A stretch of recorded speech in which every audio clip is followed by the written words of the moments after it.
Maybe to look. We gotta get one of those mics on.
Be the incentive people need. We're going to talk a lot about incentives. Okay, good.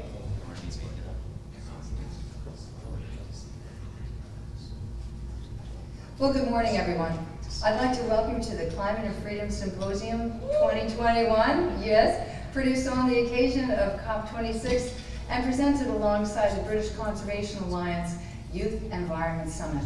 We're happy you're all here. My name is Elizabeth Halliday, and I'm with the Clean Capitalist Leadership Council, and we're one of the producers of this event, along with C3 Solutions, the Conservative Coalition for Climate Solutions, hereinafter referred to as C3, and the BCA. Public policy touches so many aspects of our lives, from the energy we consume, healthcare, clothes, fashion. It's really important to have a strong foundation. Now, the prospect of attending an 8-hour symposium on tax policy might seem like a really good opportunity to go back to bed, but we're hoping that you all stay with us. It's so fundamental. We're going to hear some new ideas. We hope some that you haven't heard before. For those of you who are at the beginning of your careers, we hope that you learned something and that can inform you as you go forward in this important task of crafting and working in the energy transition. And for those of you who have been at work for a number of years, we hope that you find something useful and that you can take it into your career. I'd like to thank our sponsors, Young Voices. Casey Given is responsible for our luncheon today. Thank you. He'll say a few marks right around lunchtime. And Navalier and Associates, boutique investment firm, Calculated Investing. CCLC provides a policy forum for development to propel the world to a cleaner future, while also adhering to the core conservative values of freedom and prosperity. We'll hear how those two values work together. We have an ambitious program. If you'd like a printed program, it'll be out on the dais near the coat check. If you need any help, I'll be around during the day, and you can ask me anything you need. I'll try to get you set up. To start off the morning, I'd like to introduce Drew Bond from C3 Solutions. C3 is a 501c3 not-for-profit educational organization that advances free market solutions to our greatest energy, climate, and environmental challenges, and he'll run the show this morning. Please help me welcome Drew Bond.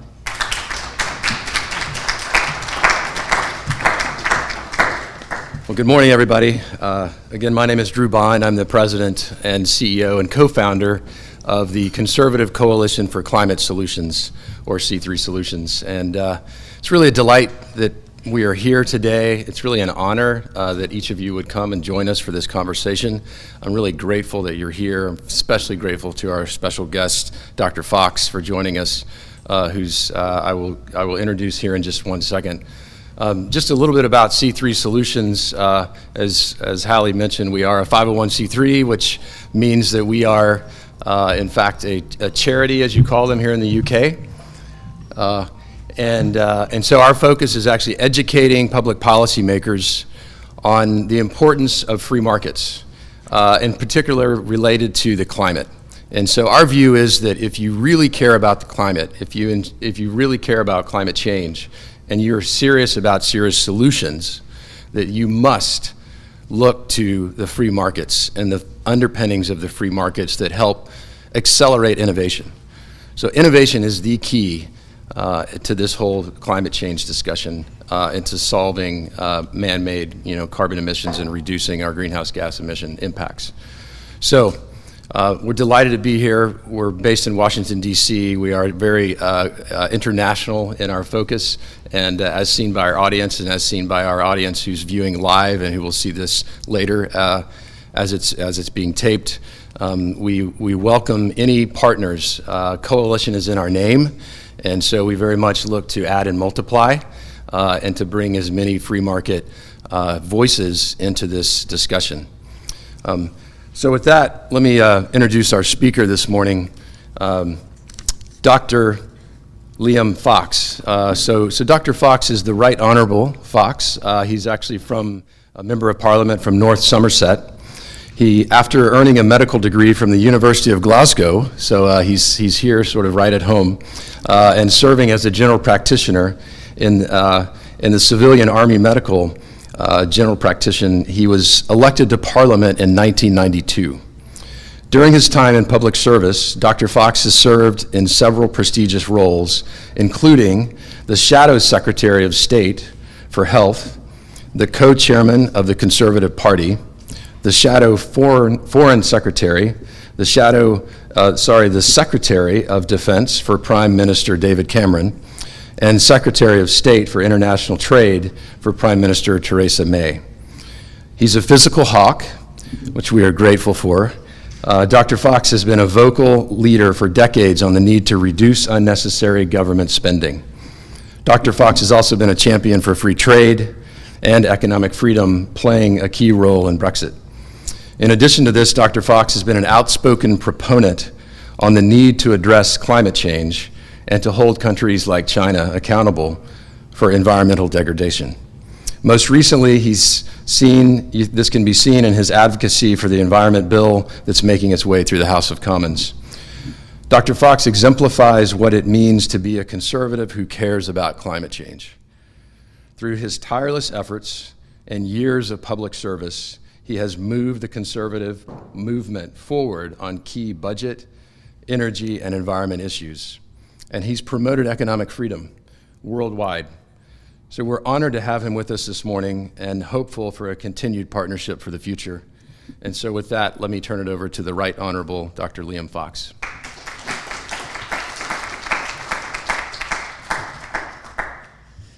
Well, thank you very much, Drew. I sort of feel I should quit while I'm ahead this morning.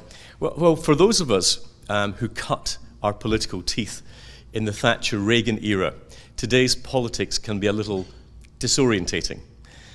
Instead of the cool application of reason based on the logical development of ideas, themselves derived from sound basic principles, it seems that we have now stumbled into a political environment that, I hate to say it here in Scotland, is almost anti-enlightenment in its nature. In this twilight zone, the validity of someone's view is not determined by any relationship to empiricism, but to the strength by which the view is held, often multiplied in the echo chamber of social media.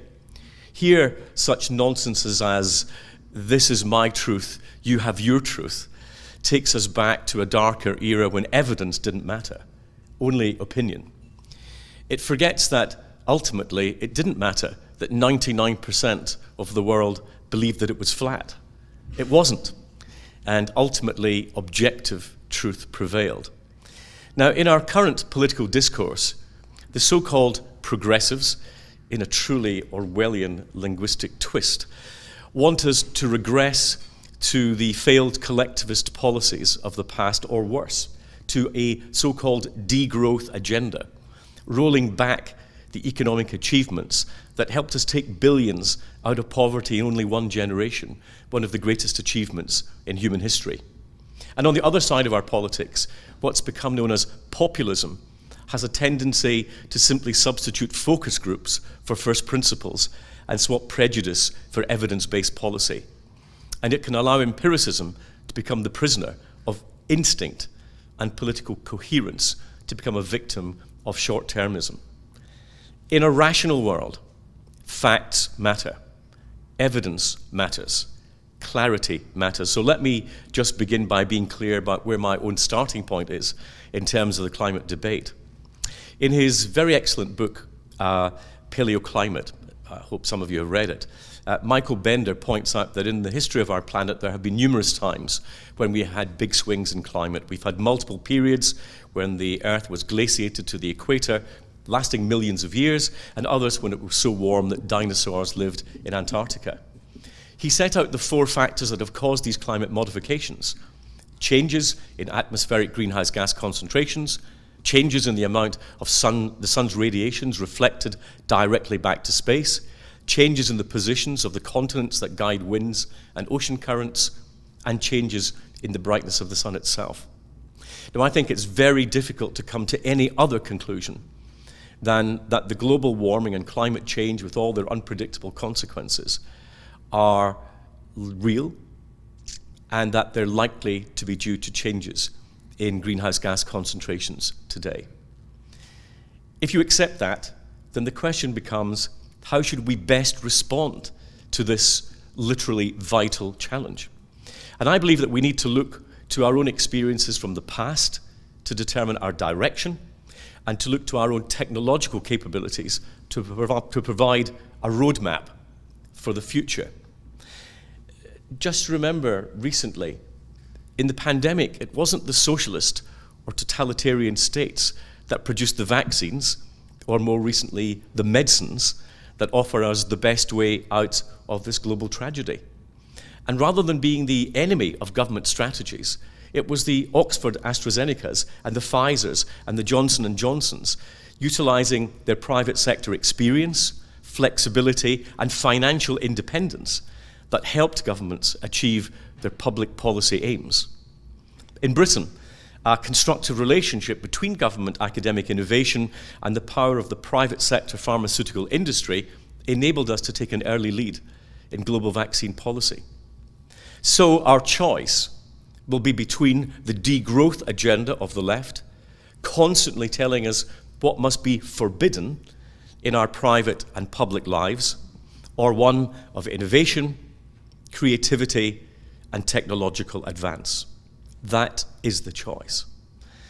That advance will enable us not only to have the preservation of those freedoms that we cherish today, but will allow the advancement of the developing economies. It's an agenda that will allow people to share in the prosperity, health, and freedom worldwide that we all too often take for granted. The degrowth agenda threatens to stifle economic development and fails to recognize why we have achieved the public health and environmental objectives of the past. The development of technology that produced cleaner energy sources enabled us to move away from the use of coal, with important consequences for the quality of our air and a huge reduction in respiratory diseases. 100 years ago, cities like London or Glasgow, which was at that time the second city of empire, could hardly have conceived of the lack of smog that we take for granted today. The hospital just around the corner where I trained as a doctor has fundamentally different patient populations as a result of these trends. The clean water that came to Glasgow as a consequence of sublime engineering capabilities, and the development of sanitation which spread through the whole world, did not occur by accident.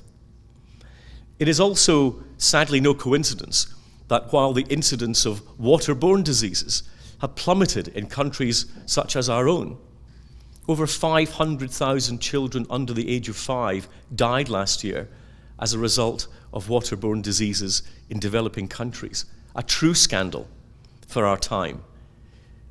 Degrowth of the richest economies will do nothing to help fund crucial development for some of the world's poorest people. And that is a fact that we need to announce loudly and clearly to those on the left of our politics. Because the instincts of socialists will always be to tell us what we cannot do, and the issue of climate change will be used ruthlessly to set a political agenda in their own image if we allow that to happen. Instead, we need to use the power of the free market to find ways of ensuring that progress continues, including for the world's poorest, in a way that is consistent with the need to deal with what scientific evidence tells us is an existential threat. So let me just give you two practical examples of that. One of the environmental issues that makes me most angry, as my wife will attest, is the way in which we are polluting our oceans in the most disgraceful ways. In the years between 2000 and 2010, human beings made more plastic than all the plastic that had been created up to that point in history. Estimates suggest that there are now between 15 and 50 trillion pieces of plastic in what were once pristine oceans. Now, the knee-jerk reaction is to ban the sale and use of plastics, which, although it is potentially a weapon in our armory, can only ever be a partial solution to the problem. What we need to do is to harness scientific ingenuity to ensure that we can develop environmentally friendly alternatives. Only this can help guarantee that we get buy-in from the public and consumers to achieve the ends that we actually all want to see. It can never simply be achieved by state diktat, but by the encouragement and the innovation and creativity that powers our technological progress and which can be supercharged by the financial incentives for the private sector.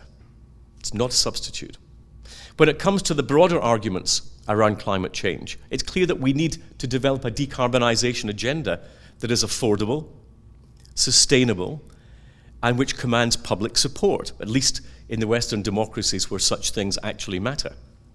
And there are tough policy questions that we have to answer that go well beyond the well-meaning aspirations and magically delivered end dates for the process. What is our actual starting point on the journey to decarbonization? What is our current energy pattern, and how much change will be needed? How realistic is our timescale for net zero? How much capital will the decarbonization agenda require? Where will it come from? And when? What will the role be for new technologies in this process? How do we avoid creating the risk of energy poverty amongst our people on that journey? What is the wider international geopolitical context of the debate? How do we avoid becoming dependent on potentially hostile states for our energy supplies during our transition to this brave new world? These questions and more need urgent and detailed answers, not vague generalizations. Simply wishing to arrive at a particular destination is no substitute for a detailed roadmap of how to actually get there. We need to use some of our emerging technologies and some of those not yet invented to reach our climate change targets, while at the same time maintaining the necessary political public support. Those who advocate a degrowth alternative fundamentally fail to understand human nature. Now, we've all seen the academic work that looks at how people's attitudes towards environmental issues changes depending on their disposable income. It doesn't come as a surprise to any of us that people with more disposable income will buy more organic foods in the supermarket, or that the political salience of environmental and climate issues diminishes in times of economic hardship or with rising unemployment. It's only natural and it's commendable to want to put food on the family table and to provide basic elements such as clothing and heating.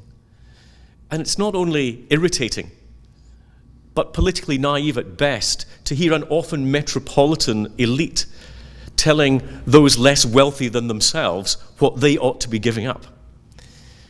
Our best way forward is to invest in proven technologies, encourage those in their infancy, and continue to innovate to produce those capabilities that will in the future enable us to ensure that development, prosperity, and sound environmental stewardship can safely coexist. In the nuclear arena, the twin pressures of carbon mitigation and long-term rising global energy demand necessitate broad and significant developments of nuclear energy worldwide. Between the years 2000 and 2050, it's estimated that 3 billion more people will move to cities. In a world nearing 10 billion people, more than 6 billion will live in urban areas, according to the United Nations. It is inconceivable that this massive scale of urbanization, with more and more electric cars and buses, demands for clean water and high-rise apartments and tower blocks, could be met without a significant contribution from nuclear power.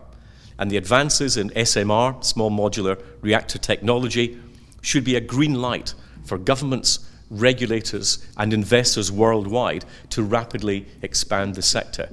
And I think you will hear announcements tomorrow in the United Kingdom in that direction.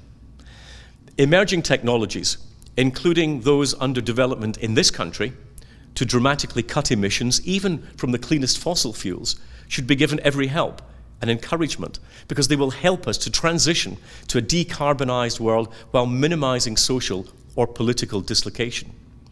And finally, the promising trends in areas such as hydrogen power need to forge ahead at full speed alongside the supporting capabilities in transport and safe storage, where again in the UK, research is already well advanced. All these pathways to a secure decarbonized future will need to come from the incubator of the world's most developed nations. They have the skills, the innovation, and the financial capability to produce these results. And as I said, this is no accident of history. The free market incentives, the lack of state interference, and the innovative culture that all of these help nurture is the best hope that we have of reaching our climate change goals without reducing living standards in the developed world or holding back the fully justified hope of developed in some of the world's poorest nations.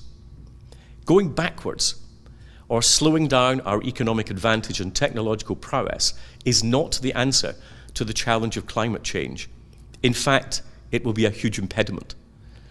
It's worth remembering that we have only 2 feet, and you're either on the front foot or the back foot.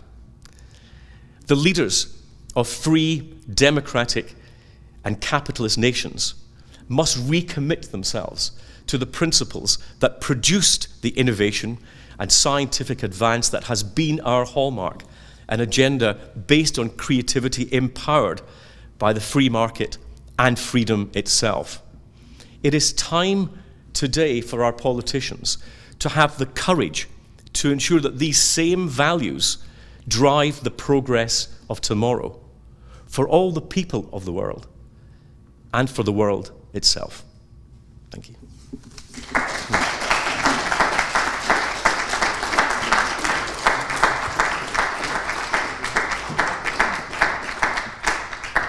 Well, so I'm standing here to first say thank you, but consider this a standing ovation. That was just perfect.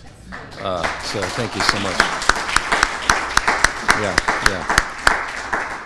So actually, Dr. Fox has kindly offered to take a couple of questions if anyone's interested. So we would welcome anyone who might have a question for him. And if you would please identify yourself. Perhaps could we get her a microphone? That's okay.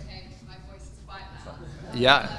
Yeah, and I offer to take questions, not answer them. Oh, okay, sorry. I agree with so much with what you've said. I'm just interested in your perspective of where Indigenous voices play a role within this decarbonisation agenda. I think that this sort of segmentation of our society is extremely unhelpful. We should all be wanting to get to the same destination, and to allow the debate to be about the process of left versus right, or one group against other in society, seeing our society as a fragmentation, a coalition of minorities, is not right.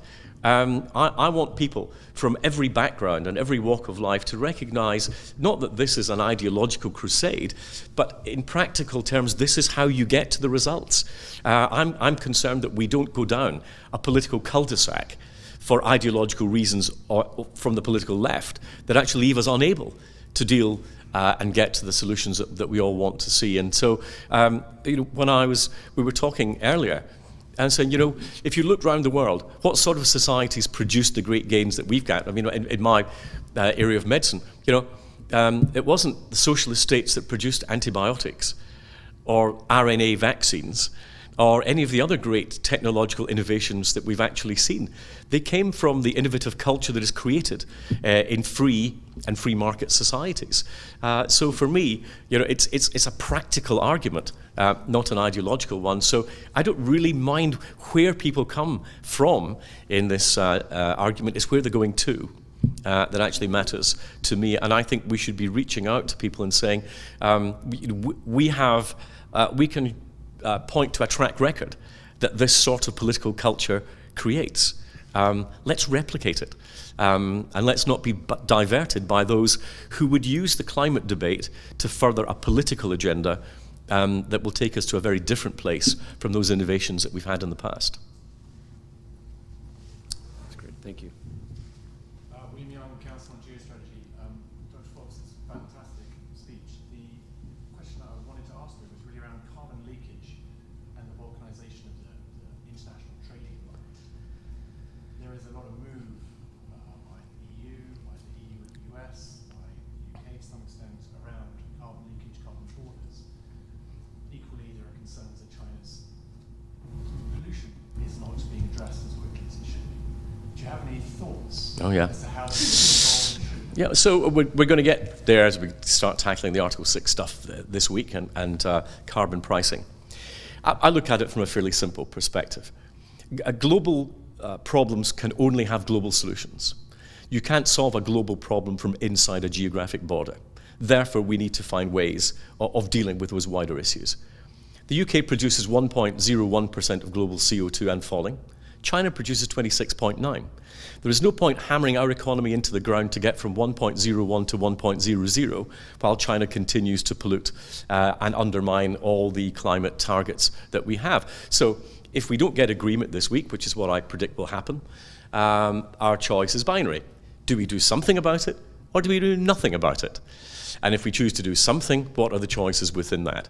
And it seems to me that if we have taken the responsible action of pricing carbon into our economies, why should countries be allowed to undercut us in the global market by finding production methods that are hugely polluting and undermining what we believe is our global strategy on the biggest challenge that we have today? So what do? In my view, is that the best way of doing that is to minimize leakage, and that's by finding a broad international coalition. If we want to introduce a carbon border tax, or actually a carbon border tariff, as it's much better described, then I think to make it effective, you're going to have the United States, the European Union, the United Kingdom, and Japan all as part of that, because that makes a big enough proportion of China's export market to make a carbon border tariff actually work. A breakup in that coalition will lead not only to leakage, but will lead to a failure to achieve our carbon targets. It's going to be a real test of political will, and that test is probably 4 or 5 days away. Yeah, thank you for your question. I would just encourage you also, we have a panel this afternoon also discussing this, so would love to have some further discussion on that topic. Yes, thank you very much, Dr. Fox. Appreciate you.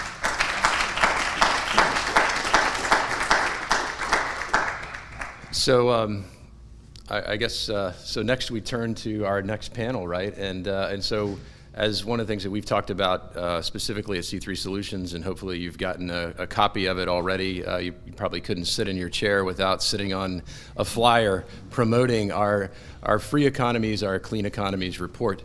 And so the next discussion is actually going to be moderated by myself with a couple of colleagues, and I'll move this over here in doing so. I'll sit next to you guys here. So,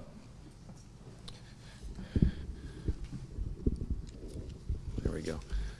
So, again, my name is Drew Bond. I'm the president and CEO of C3 Solutions. Thank you. Thank you so much. And the topic of this panel is on a report that we issued, and I would encourage you to read it. It is something that we believe in extremely in terms of the importance of economic freedom to the environment. And so in this report, we actually took two indices, one from the Heritage Foundation's Index of Economic Freedom, which they've done for almost 27, I think, years, and also the Yale Environmental Performance Index. And so I'll let these gentlemen talk about the results of that report, but let me first introduce them, if I may. So to my far left is Anthony Kim. Anthony gratefully flew here from New York last night and got in very late, so I appreciate your going to extreme lengths to be with us today. So Anthony heads up the Index of Economic Freedom at the Heritage Foundation and is also part of the Thatcher Center and comes with many years of experience. I think you've been at Heritage for how many years now? 18, 20? 20 years. 20 years. So Anthony comes at this with quite a bit of experience in terms of the conservative free market movement. And then Nick Loris, who is currently the Vice President of Public Policy at C3 Solutions, actually wrote the report. And so he wrote it while he was at Heritage, and so we're grateful for that. We're grateful for the Heritage Foundation's willingness to lend Nick's pen and mind to this discussion. And Nick comes at this with a number of years of experience, having been an economist and served at the Heritage Foundation for over 12 years. And so with that, let me just offer a quick question, and maybe Anthony, since the Index of Economic Freedom is really the foundation of this report, can you tell us about the Index of Economic Freedom? What is it, and why has it been so important to the Heritage Foundation all these years? Sure. Thank you, Drew. I'm delighted to be here with you all. Allow me to take a half step back. Yes. Yeah, this is actually better. I like to stand up. Yes. Thank you, Elizabeth, not only for this, but wonderful introduction and setting. Without you, how can we do this? So thank you so very much. And Dr. Fox, once again, I'm very delighted to see you, and especially with that speech. I mean, to me, you're a very unique policymaker. You have a medical degree, so you know about public health. You're defense minister for UK, so you know something about security. And you were trade minister, so you know about trade and investment. So to deal with the climate change issue practically and effectively, we not only need a good speech, but we need a practical experience. Public health, security, and trade. So thank you so much for setting the stage for all of us. Now, again, allow me to take a half step. I'll get to the nuts and bolts of the Index of Economic Freedom. That's what I do. But, you know, when I was flying over here, I was thinking about where I'm going and why I'm going and why it matters to all of us. 12 years ago, 2009, that was when they got together to talk about environmental issues. So one before COP26 was Denmark conference, Copenhagen, Denmark.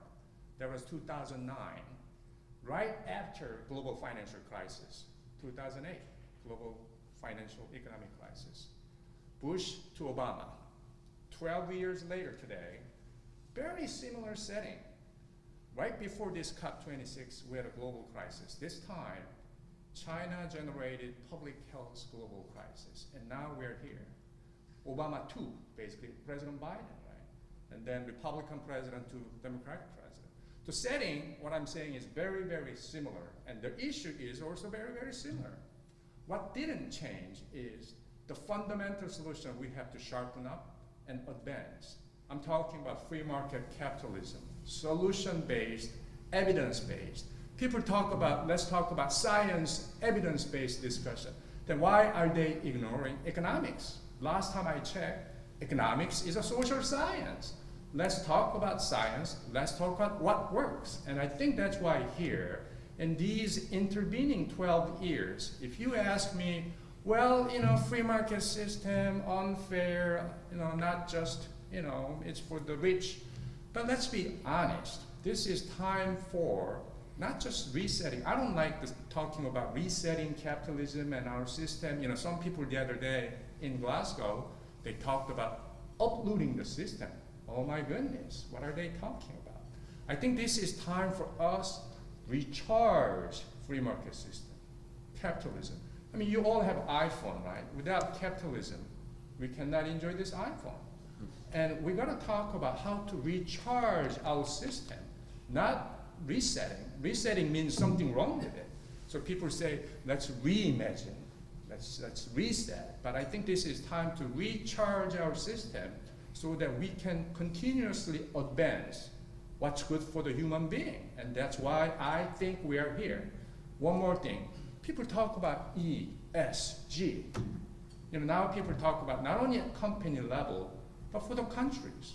Well, if you look at environmental issue, social issue, governance issue, key words to those issues is freedom.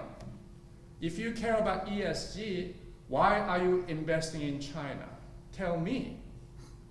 Why? Environmental problem, social problem, governance problem.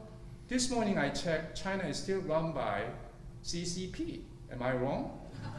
My simple problem with China is very simple. Its official name is People's Republic of China. China is neither republic nor peoples. Anyways, my point is, when we talk about climate change, I think this is really an opportunity to talk about climate for freedom, climate for economic freedom, climate for political freedom, and climate for greater prosperity all together. G20 meeting right before COP26, they said PPP, people, planet, prosperity. Without freedom, how can we get there? How can we come up with the policies that can work for people, planet, prosperity without freedom? So, the Heritage Foundation, now I'm getting into a bit of details. Back in 1995, we kind of knew the importance of what works, right? So without any agenda, political agenda as a think tank, we put together a few policy variables to see why this country is doing better than the other. So we put together an index. Back in those days, people were thinking, what's index? What are you doing with this? What are you trying to say? But it's plain and simple. If you have a rule of law, open market, regulatory efficiency, and limited government, good things can come through. Good things can happen continuously. So what we are advocating is a transparency, openness, accountability in terms of making economic policies. And we've been doing this index since 1995. And I'm delighted now, without any sort of prejudice, people are talking about the importance of openness and transparency and accountability. So this is one tool we like to continuously advance in terms of many different discussions, environment, social, and governance once again. So I did a quick correlation between ESG variables and economic freedom, our index basically. Very high correlation. So I think something's there, just in case you didn't realize. Freedom matters, and really without freedom, we cannot get anywhere. That's perfect. Thank you. All right. Thank you, Anthony. So Nick, give us a little bit of background in terms of your thinking on putting these two indices together. Why did you choose the Yale Environmental Performance Index, for instance, and a little overview in terms of what you thought you would find before you started, and what did you find after you started, after you finished? And unlike Anthony, I'll actually just answer your question. It's a good question. There's a lot of indices out there. The Fraser Institute in Canada has a very good economic freedom index. There's the International Property Rights Index. Notre Dame, the University of Notre Dame, has a climate resiliency index. And honestly, I'd like to use them all. I think there's a lot of interesting data out there to look at these correlations that exist out there.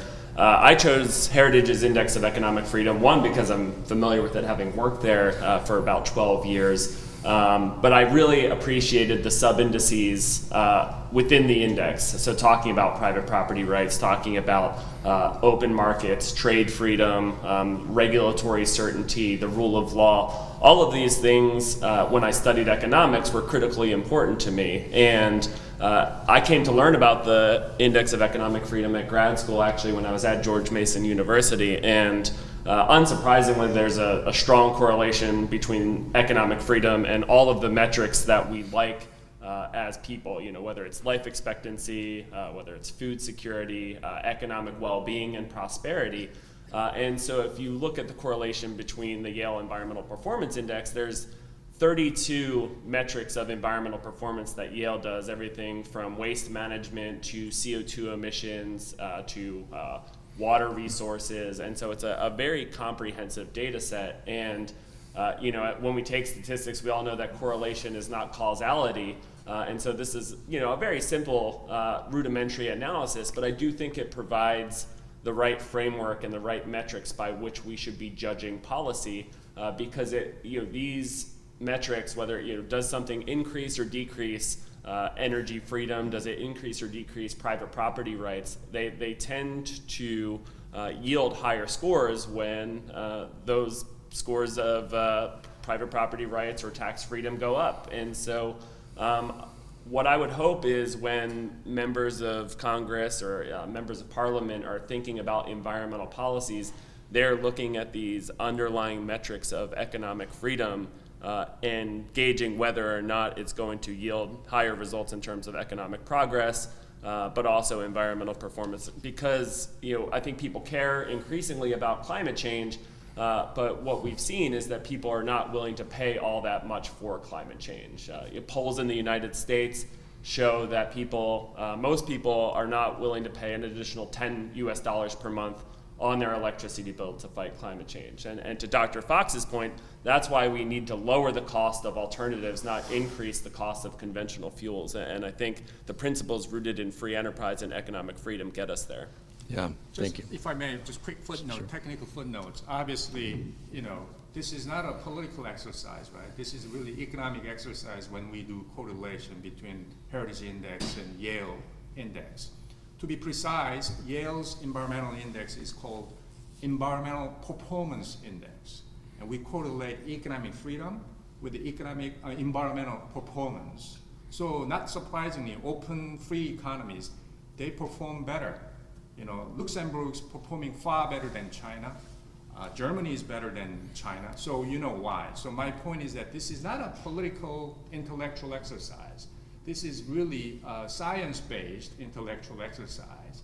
And the left cannot argue that this is a right-wing agenda. No, if you correlate freedom with what United Nations produce, we have a similar outcome. One more footnote. Not only Yale nowadays, since we're talking about this in the university, MIT, they have a new index, something called Green Future Index. They did that index early this year, January. Out of curiosity, because I'm known as an index man, I correlated Economic Freedom Index and Green Future Index. No wonder high correlation. Greater freedom means greater green future. Yeah, so that actually leads me to my next question, Anthony, which is, you know, in terms of economic freedom, I mean, we talk about it a lot, certainly among friends, but I noticed that when I talk to friends on the left, or you know, folks that just simply haven't, frankly, heard free markets in good context lately, there seems to be confusion in terms of what I mean by economic freedom and perhaps what they mean or think they mean by economic freedom. In other words, there seems to be this idea that free markets means no government, or that economic freedom means no government. And I know that's not what you're saying. I know that's not what the index indicates. So I'm just kind of curious, help us understand, what do you mean by limited government, and what are some good examples of those countries that rise to the top? That's actually a very good fitting question, because obviously when we talk about freedom, we are not talking about the absence of government. I mean, that will be completely low risk in anarchy. We need a government, but government, they can deliver service. You know, the best service sector is actually, should be the government, public. They are there to serve the people, but nowadays we see the other way around. They want to be served by people, and they want to activate a few people, and ultimately they want to use as their proxies. I think that's the fundamental problem we are getting into. But in our index, we do recognize the important role of the government, and we hope it can be smart, fat-free in terms of spending, not greedy. So any social contract, let's talk about European nation, let's say France. Fine if they want to spend more than half of their GDP in terms of very generous social benefit here and there. I respect that because that's the social contract between the public sector and the citizens of France and in France. But we cannot say that model is really great. We cannot really say Singapore is great because it has less than 20% of public spending. But it's a small city economies, and then they do have their own social contract in terms of their cultural and other societal issue. What we are arguing is there is an undeniable general pattern and trend, limited, spending money but wisely when it's necessary, like defense, upholding rule of law, and other areas. We do need the government role. But nowadays, as you can see, in the name of rescuing the economy, revitalizing the economy, and even changing the system, if they start spending more money, it's not only good in terms of fiscal sense, but ultimately you are making people more dependent on programs, and we are not being innovative, and we are not being entrepreneurial, and we become more political because people just need free money. So, coming back to our index, what we are arguing is really kind of smart and, again, responsible government. That's what we are talking about when we say limited. Yeah, that's great. Responsible government. I like that. Yeah, go if I ahead, could Nick. just, in the context of the environment, I think it's important to think through a few things. One is that private property rights, which again are essential to environmental performance, are only as good as the institutions that protect them. And so you need strong institutions to protect private property rights. And secondly, we know that private markets produce externalities and social costs. There's environmental pollution, and we should look to internalize those externalities. And that can be through a government policy. I think what gets lost in that conversation sometimes is, one, what's the best government policy? You can think through regulations or a cap and trade permitting system or a tax of some sort, but the existence of an externality itself doesn't necessarily mean it needs to be internalized either, that there's diminishing marginal returns as you ratchet down environmental pollutions too, where costs may significantly outweigh the benefits. And so government certainly has a proper place in helping to internalize these externalities that the private market produces, and they may not be socially captured in a price or a regulation, but there needs to be a transparent cost-benefit analysis proceeding through these regulations. Yeah, so without losing track of time too much, I want to make sure we get to, so what's the punchline? Tell us, Nick, in terms of economic freedom and environmental performance. I mean, what did you find when you did the correlation? Yeah, if you look at then if you have the report or see the report, there's a couple just bar charts that show that free economies are twice as clean as mostly unfree economies, which again is not all that surprising. And I think one of the critical elements that we talk about in the paper is the environmental Kuznets curve, which is this inverted U-shaped curve in which you have GDP on the horizontal axis and then environmental pollution on the vertical axis. And as countries are freer, they become wealthier. They are going to have some sort of environmental byproducts as they industrialize. But having that wealth gives them the means to reduce that pollution. And so the wealth equals health argument also applies to environmental well-being. And I think for the purposes of this report is we want to kind of shift the environmental Kuznets curve to the left and down as much as possible, so it's in these countries' self-interest to grow as quickly as possible, but then have the means to reduce those emissions, whether it's kind of your traditional criterion pollutants like particulate matter, but also with CO2 emissions as well. And so again, if you look at kind of all of these sub-indices, you can break down correlations between private property rights and environmental performance, between open markets and environmental performance, and I think that now especially is critical, with this growth of conservative nationalism and the populist movement. I think that there's been, and supply chain concerns, there's this knee-jerk reaction that it's been globalizations, it's been open markets that's caused this problem, and we need more self-sufficiency. And I think that's going to lead us in the opposite direction. We need more open markets, we need more trade freedom and investment freedom. I think that's ultimately going to help the deployment of more clean energy technologies, help decarbonization, and help spread the deployment of low carbon and emissions-free technologies to some of these developing countries who are still going to be rising on that environmental Kuznets curve. Yeah, I think that's, so I'm so interested in this environmental Kuznets curve. I mean, you just say it and you sound smart, right?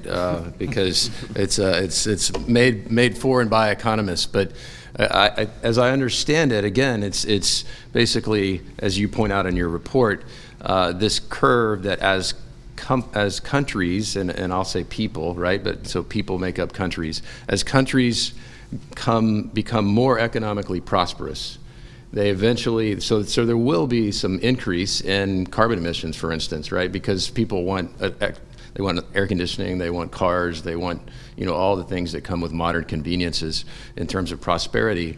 So to Dr. Fox's point, it's not a degrowth argument, but it's the argument that people clearly want to rise up the economic ladder and become more prosperous, and in doing so, they have the opportunity then to, in fact, reduce their impact on the environment as they get more prosperous.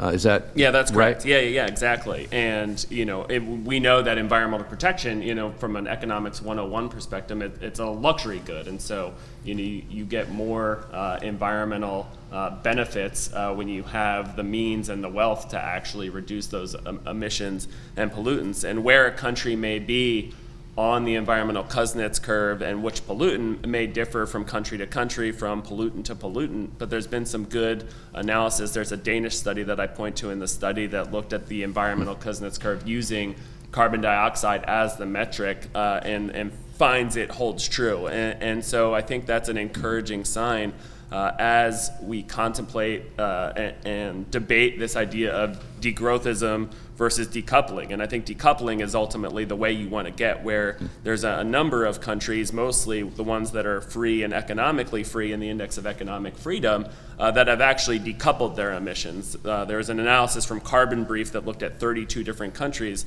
who are showing an increase in GDP and a decrease in CO2 emissions. And I think that's ultimately what we want to get to. And again, it's those policies, I believe, rooted in economic freedom that will help the developing countries and some of those countries that are either mostly unfree and certainly repressed, help them get there faster.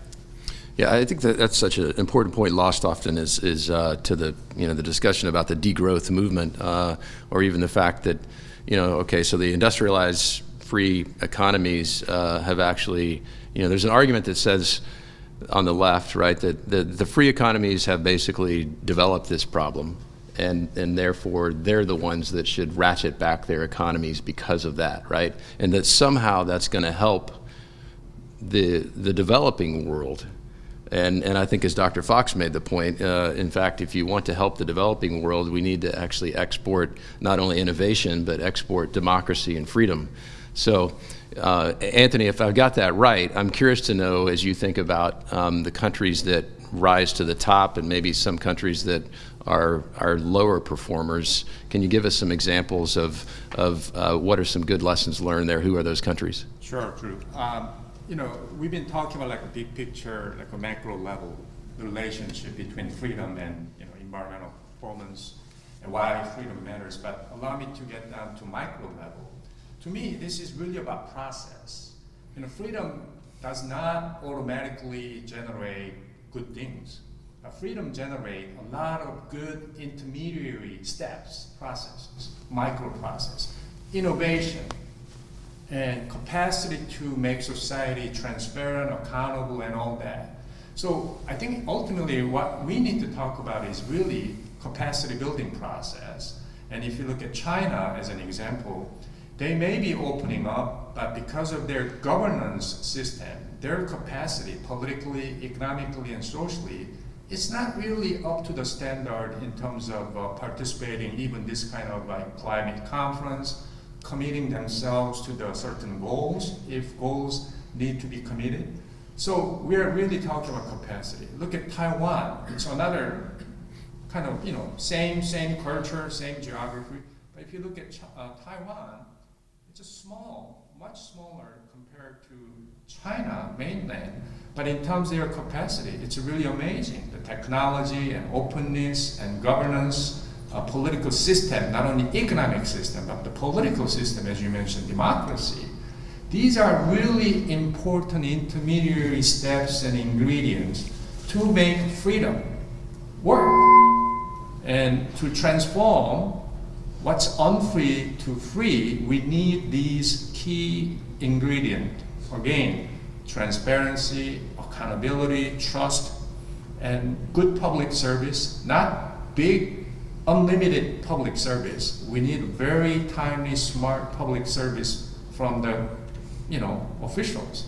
And we need to think about how to advance these healthy, constructive, forward-looking discussions, not just complaining. We have too many activists in my mind.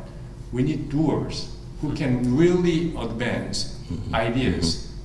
One last point on this issue.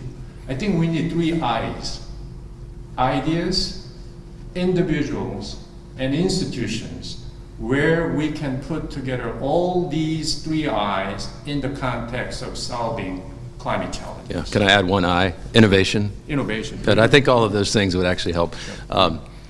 So Nick, we've got just 5 minutes left. I would love to hear a couple of examples of, just who are the top performers and why do you think that is, and who are the least performers. And I mean, one of the things that stuck out to me, and we say over and over again, is just the fact that when you look at the countries that are mostly free versus the countries that are mostly unfree, you see that the countries that are mostly free are actually clean by a factor of 2. So they're twice as clean, which is really amazing.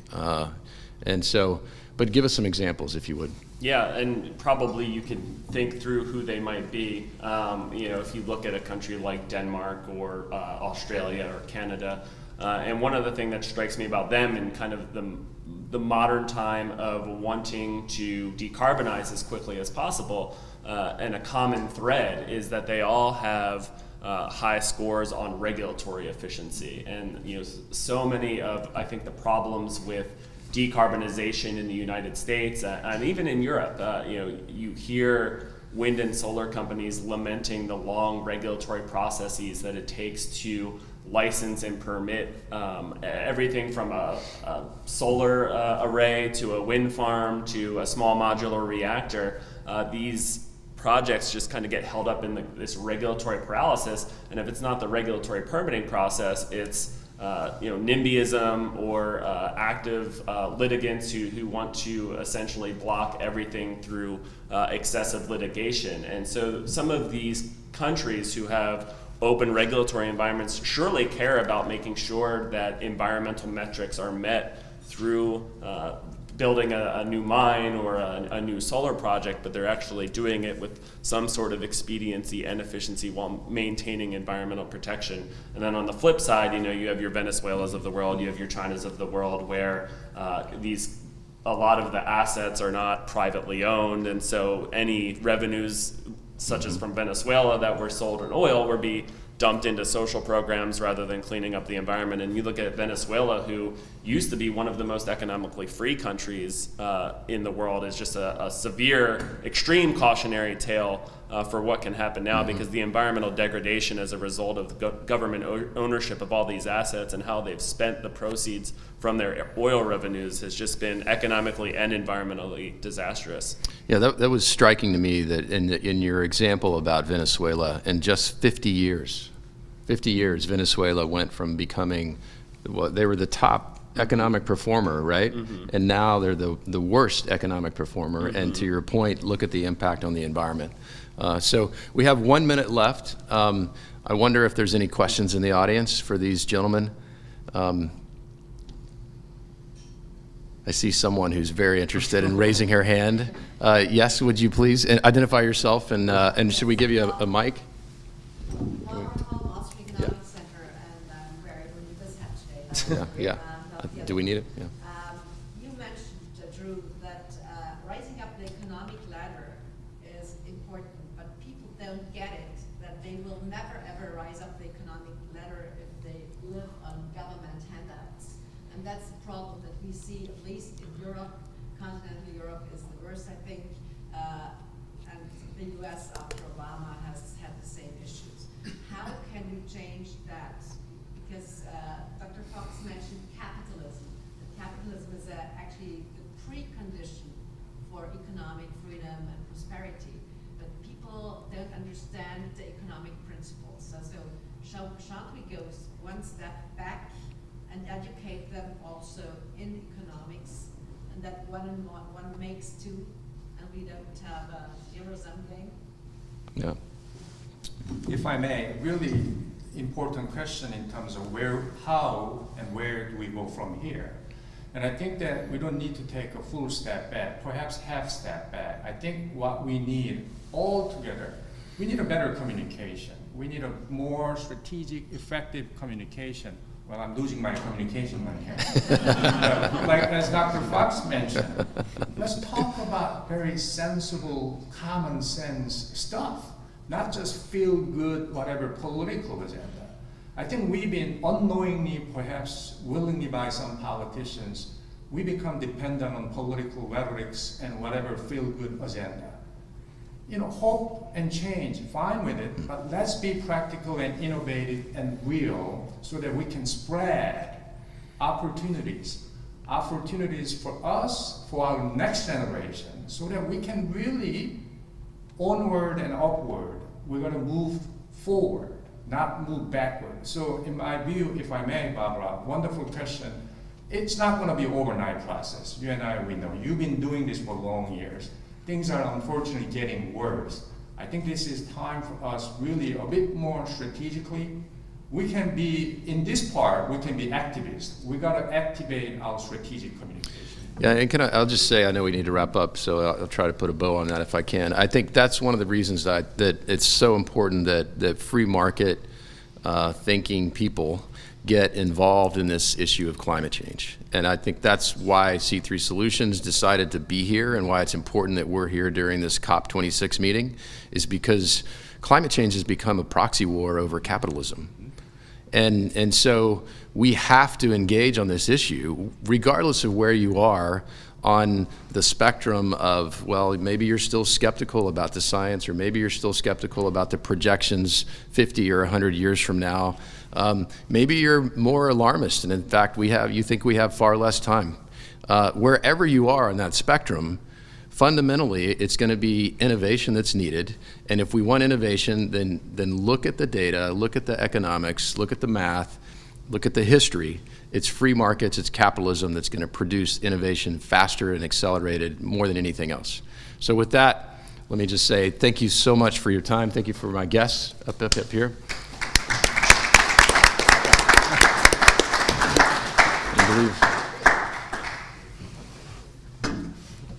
Great job, guys. Thank you very much.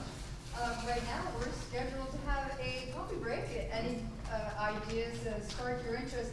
I just know anecdotally that as I was riding down on Saturday going to the COP proceedings, the streets were empty.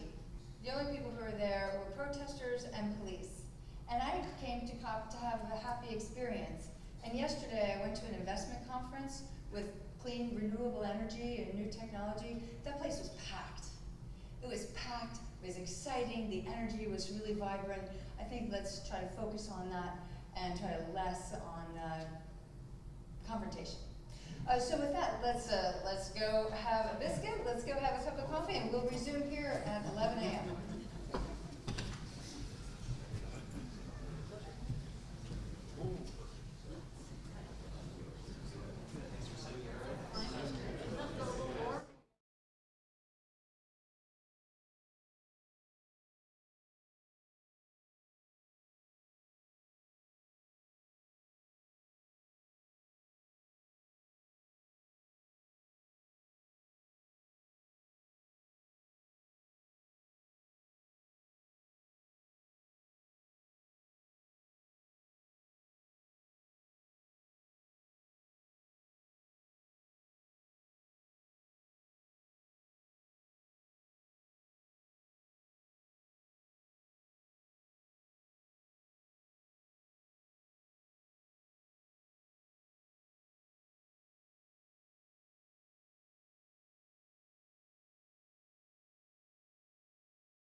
All right,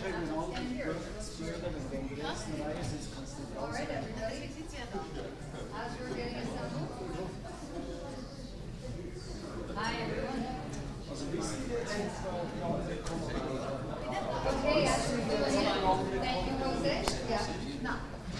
As we fill in, I'm super glad that everyone is here and that people seem to be having a vibrant set of conversations.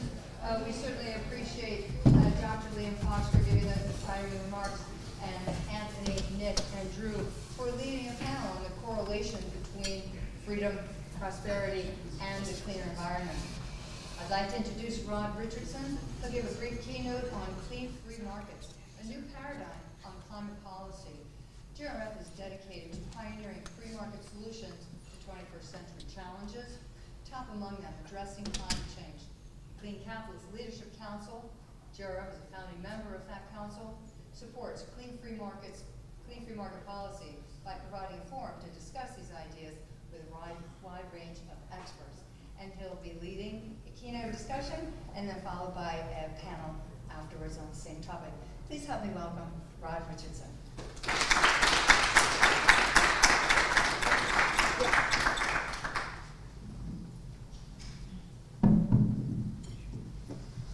Thank you, all of you, for being here, and I really want to thank the previous panel. Anthony, Kim, you were fantastic. Nick Loris, wonderful presentation. You know, I want to really thank all of you for coming here, because if you are really interested in solving climate change, you're going to be doing something very difficult and challenging, which is figuring out how to pioneer new solutions to that problem, because we must do so. We must do so because the paradigms of policy in climate are really quite out of date, and this is we're facing a very, very new kind of challenge here. I think what we've seen in the last decade is we've seen clean energy technologies, renewables, go from being basically unprofitable to profitable. And when that happens, it means that the policy that supports them must change. And it also means that a lot of the policy was being used and is continuing to be used is out of date and not quite on point. So the previous panel asked the question, raised the point that free market policies in general are good for the environment. What I'm going to ask now is the question of, can free market policies be targeted and refined in a particular way to address the problem of negative externalities? Can they be targeted in such a way that you are allowing more freedom for the problem solvers, for those technologies that are solving the problem, so that you are expanding and accelerating the transition that we need? Now, when you see that shift from profitable to unprofitable, and from unprofitable to profitable, as I said, it means that the policy has to change. You're no longer, pricing is no longer really necessarily the key point, because these technologies are, the price is at the right point where they can be competitive. When something is competitive, the most important thing you can do is let it compete, right? So competition becomes the first best policy option. Secondly, when you see this shift from unprofitability to profitability, you suddenly have new policy levers that you can pull. You have the profits, and the taxes on those profits are key levers that you can pull. So if you want to accelerate capital flows, taxes on investments are a barrier to capital. They are a hump that you have to get over, more or less. And if you remove those barriers, you basically widen the channels for capital to flow. So I'm the president of something called the Grace Richardson Fund. And in 2016, we came public with this observation that there was a fundamental shift going on in the economics of clean technologies, and there was a need for people to start innovating new policy because the old policy was really going to be becoming increasingly out of date. The wealth transfer subsidies, the carbon pricing mechanisms that you were using were no longer the first best policy option. They were no longer, you now had a new set of policy options that would probably be even better for this challenge at hand. So with that in mind, we challenged a bunch of anyone we could, all the think tanks and scholars and industry experts to come help us think about these problems, think about the new paradigms that might come out of this, such as clean tax cuts, the idea of using marginal tax rate cuts to accelerate clean technologies, the idea of using clean free trade, clean open markets, how you would use these things together. Usually when most people think about taxes, competition, innovation, trade, they think about them separately. But as we developed these ideas, we realized that you really needed to think about these things together. And we'll be talking about that linkage between these different areas and how they link together. But we started at Grace Richardson Fund by pulling together expert level working groups to try to start figuring out the idea of clean tax cuts, because that seemed like a very good place to start with this. So we pulled together a meeting at Columbia University with people from the right, people from the left, from industry, to think about, okay, if you're going to do this, if you're going to design this policy, where will it work, where won't it work? And I'll give you a couple of ideas that were thrown out immediately, and some ideas that were said, well, this will work. For instance, one of the things you really can't do is give rewards based on sustainability accounting, because sustainability accounting doesn't actually exist yet. They've been talking about it for years and years and years, but there's all kinds of disagreements about what it should be, and there's nobody trained to do it. So you couldn't actually make it work at this point. But what would work, we found out, was, and in fact this was a suggestion by the fellow who arrived from the Sustainability Accounting Standards Board, David Parham, said, look, if this is going to work anywhere, it's going to work in areas where you have well understood metrics of sustainability and profitable entities that you can incentivize with a tax cut. So that means the automobile sector and the power sector are the two prime candidates for something like this. Because in both of those sectors you have well understood metrics of sustainability. It's all about emissions, really. And you have profitable players, right? So, for instance, in the automobile sector, one of the early ideas, after we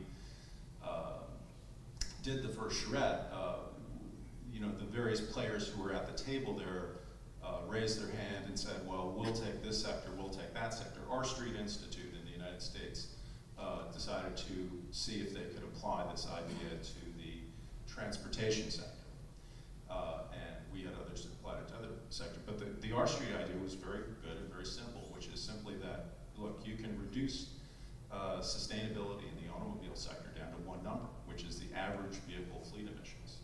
So the lower the fleet emissions, the lower the tax rate. And if you apply that to the investor taxes, you have a simple method of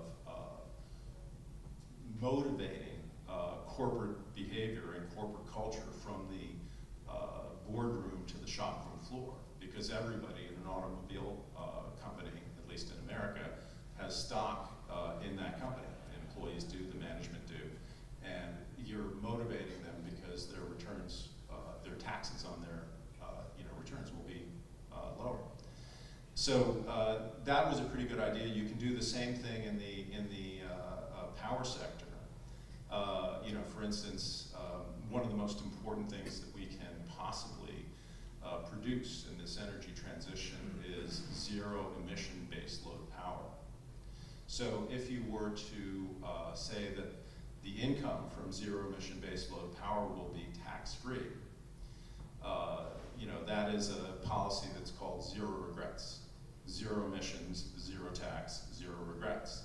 Because, that's a very powerful policy because it really encourages the development of zero baseload, which is the most important thing we need. And it also, to the degree that you can drive down, you might apply it to all zero emission electricity if you wanted to, if there's a question about how you want to design that, but the cheaper you can make clean electricity, the better. It drives down the cost of the clean electricity. It's a supply side incentive, but it has a demand side effect.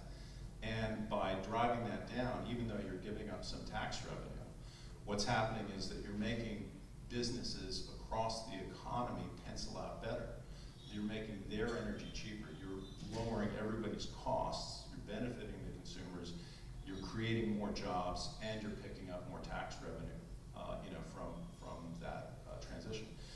But one of the best ideas that came out of this came from a professor at Columbia named Travis Bradford, who pointed out to me, Rod, you're a supply sider, and you really are interested in equity side tax cuts, and I think they work very well. But all of these areas that you're talking about, the automobile sector,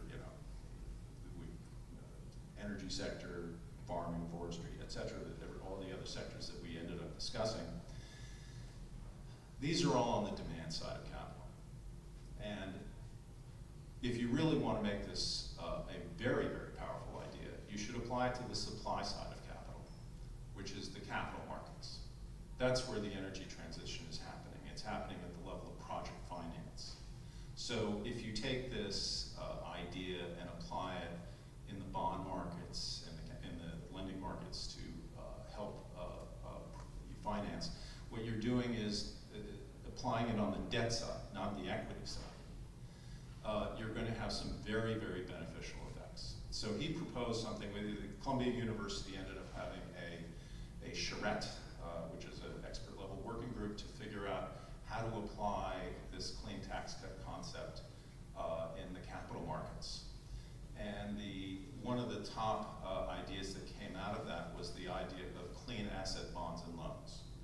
Clean asset bonds and loans are private tax-exempt bonds and loans that are used to finance clean infrastructure that has a known low emission or zero emission profile.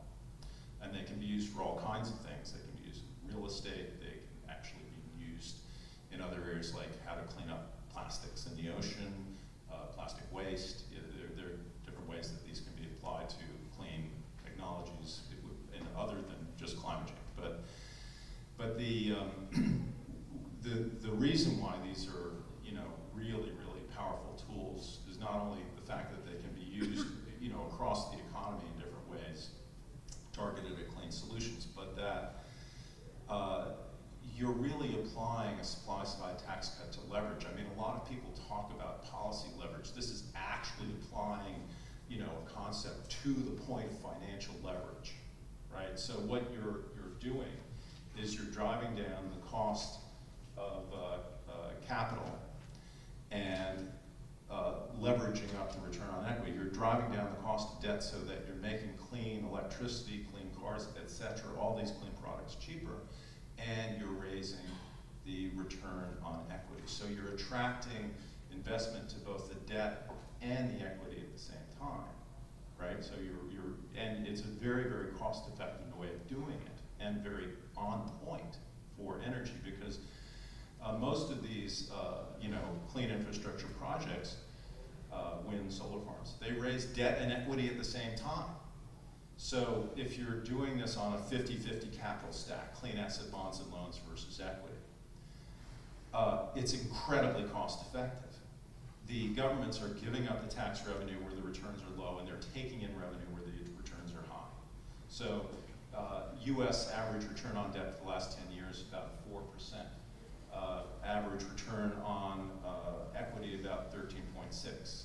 So for these new projects, you're taking in about 350% more tax revenue on the equity side than you're giving up on the debt side. And beyond that, you're also having these dynamic bang-on effects where you're lowering the cost of electricity, cars, et cetera. You're helping the economy, businesses pencil out more jobs, more tax revenue from the rest of the economy. But one of the key things about this idea as we noodled it, one of the things that we realized was that this kind of incentive could be used in a really different way than traditional energy incentives. And one of the reasons why is that it could be internationalizable. In other words, we have tax agreements with other countries where there's tax reciprocity, right?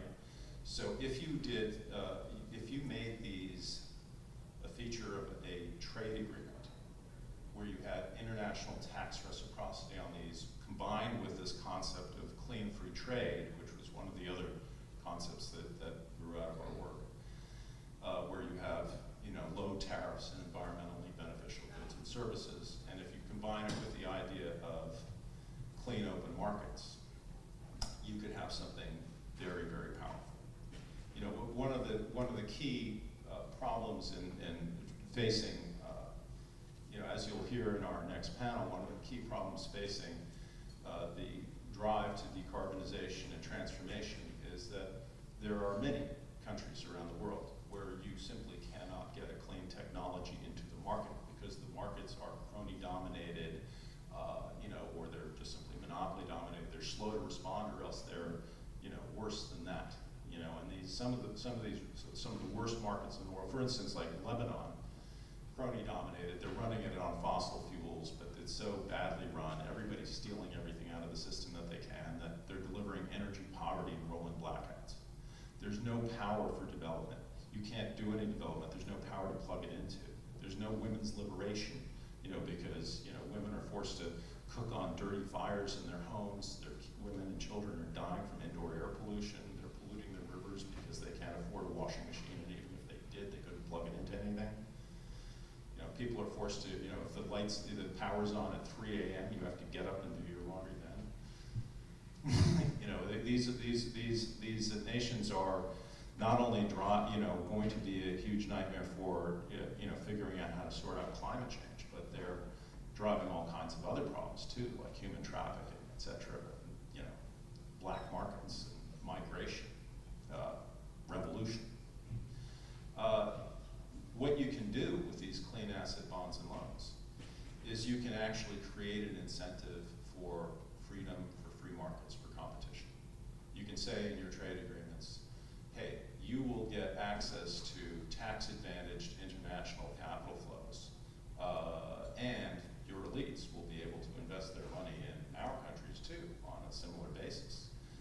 And all you have to do is allow competition in your markets, in these power sectors, which will have a tremendous effect on allowing new innovations that arise into those markets. We on the center right, a lot of talk is given to the power of innovation, and that's important. But innovation won't mean much if you can't get those innovations into other markets, if those markets are closed. So you have to figure out the question of how do you open up those markets as well. So these ideas are new ideas, and they're going to have to be figured out around the world. They're going to have to be applied to different regions and different challenges. And some of them are going to work better in some countries than in others, and some are going to work better internationally in between countries. These are really a cutting-edge effort to apply free market thinking to the problem of negative externalities in climate. So we're going to have a panel up here, to discuss, what is free market climate policy. But first, we have with us today Dan Albus, who is the Shadow Minister for Climate and the Environment for the Canadian Opposition Party. And I wanted to give Dan a few minutes to tell us a little bit about the opposition, the Conservative Party plan for climate, and to reflect a little bit on, the free market aspects of it. I will say one thing. There is an idea called First Five, which the Canadians picked up from our work. There was a working group on energy innovation 2 years ago. One of the advisors from Canada participated in that, and he brought back an idea called First Five, which is now being part of the Canadian plan, and I'm sure Dan will tell you something about that. Thank you.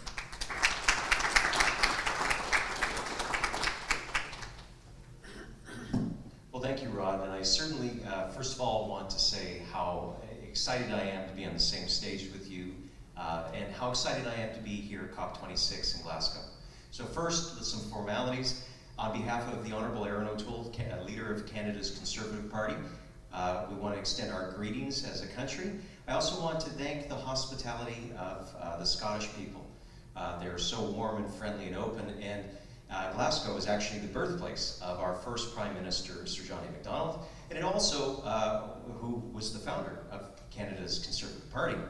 So there's lots of connections here, and I'm so grateful to all of the groups, Leadership Council, the 3C, BCA, all of the groups that have tried to include us and to share ideas, because that is what this is about. It is you talked a little bit about how competition is so important. There is a competition of ideas that are going out, and we must communicate on it. We must be there, because so far, the only ideas that many of my constituents have been hearing is the degrowth agenda. And as was said earlier by Nick, we need to start talking about decoupling and how we can do that intelligently. Now, free market principles are first principles, as we heard from Dr. Fox earlier this morning. And some of the things that that we have grappled in Canada is because we've been very well bestowed with oil and gas, with nuclear power. Almost 90% of our electrical grid is from non-emitting sources. So we've done a lot of work in certain parts, but now we're looking to take that next stage. How do we continue to be competitive as a country? So let me just tell you a quick story, though, about a new Canadian who impressed me so much. He is a baker who lives on a border town between Canada and the United States. He came to Canada and he's worked so hard. We all know that bakers get up earlier than bankers. And so he's out there working every single morning, trying to make so that he can build his business and his family. Now, the government at the time, the Ontario Liberal Party, was made some very, very bad deals that ended up costing ratepayers like him extreme amounts. So, like a good baker, he invested into his business, got the most efficient technology possible. Then a federal Liberal Party was elected, and they put in place a carbon tax. Now, this carbon tax was originally agreed to by all the provinces, and so they said $50 a ton by this year. Well, they've announced that it's going to go up to $170 a ton by the end of this decade. Now, what that means for him is he's competing with people on the border where he sells in the United States, where they have no carbon tax, they have no green energy mandate, and he is already as efficient as he can be. And he's slowly seeing where his employees and his financiers are starting to ask questions about the sustainability of the company. So we, as free market thinkers, need to come with real answers, because the dislocation we have between decision makers who come with ideas that are not fitting the solutions, that do not feel that the people that they're impacting and putting out of business, they are not thinking of them. And now we're starting to hear that. And so we are putting together platforms. In this last election, I'm not going to get too much in the election, but we ran on a credible, comprehensive plan, and it was well received by experts in the field. So we need to have that competition of ideas. We need to communicate more.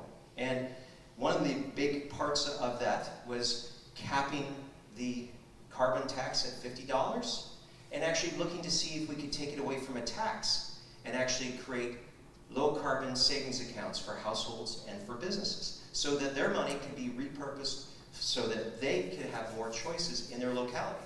taking that tax away from government revenue where it was redistributed, dealing with some of those redistribution concerns, and putting it back to the local municipalities, to the local neighborhoods, and to those households, so that they can make better decisions. The first 5 is an excellent one, because we have a technology problem, and we don't know. We know, from a free market perspective, there should be a competition of ideas. And so we said that we would do exactly what Rod's been talking about, where we would say, if you develop a technology in Canada that is the first of its kind, we will actually have it, you're not paying tax on the profits from that. So we would see the investment, because businesses will not always invest unless they see that there is going to be that incentive, those profits they can justify to their shareholders to take those risks. So these are the ideas that we are taking forward. Getting it where government, you can be that institution that sets some rules, but allows players to compete on their own merits. So I'm really intrigued by the concept of clean asset bonds and loans. So I'm really excited to hear about ideas like that, because I do think that we can do so much more together. In fact, I heard the Minister for Economy and Climate from Fiji complain publicly that the finance rules, he hasn't seen any progress on those things. So to suddenly us to be talking about how we can, unleash private capital to be able to allocate itself most efficiently is a very exciting concept that could change how we deal with these things. So I just want to again reiterate how excited I am to be here in Glasgow with all of you, how excited I am to see so many people committed to free market principles who know we have ideas that we need to push to people, so that people know that we are thinking of them, we are with them, and we have ideas that will work for them, not the other way around. Thank you.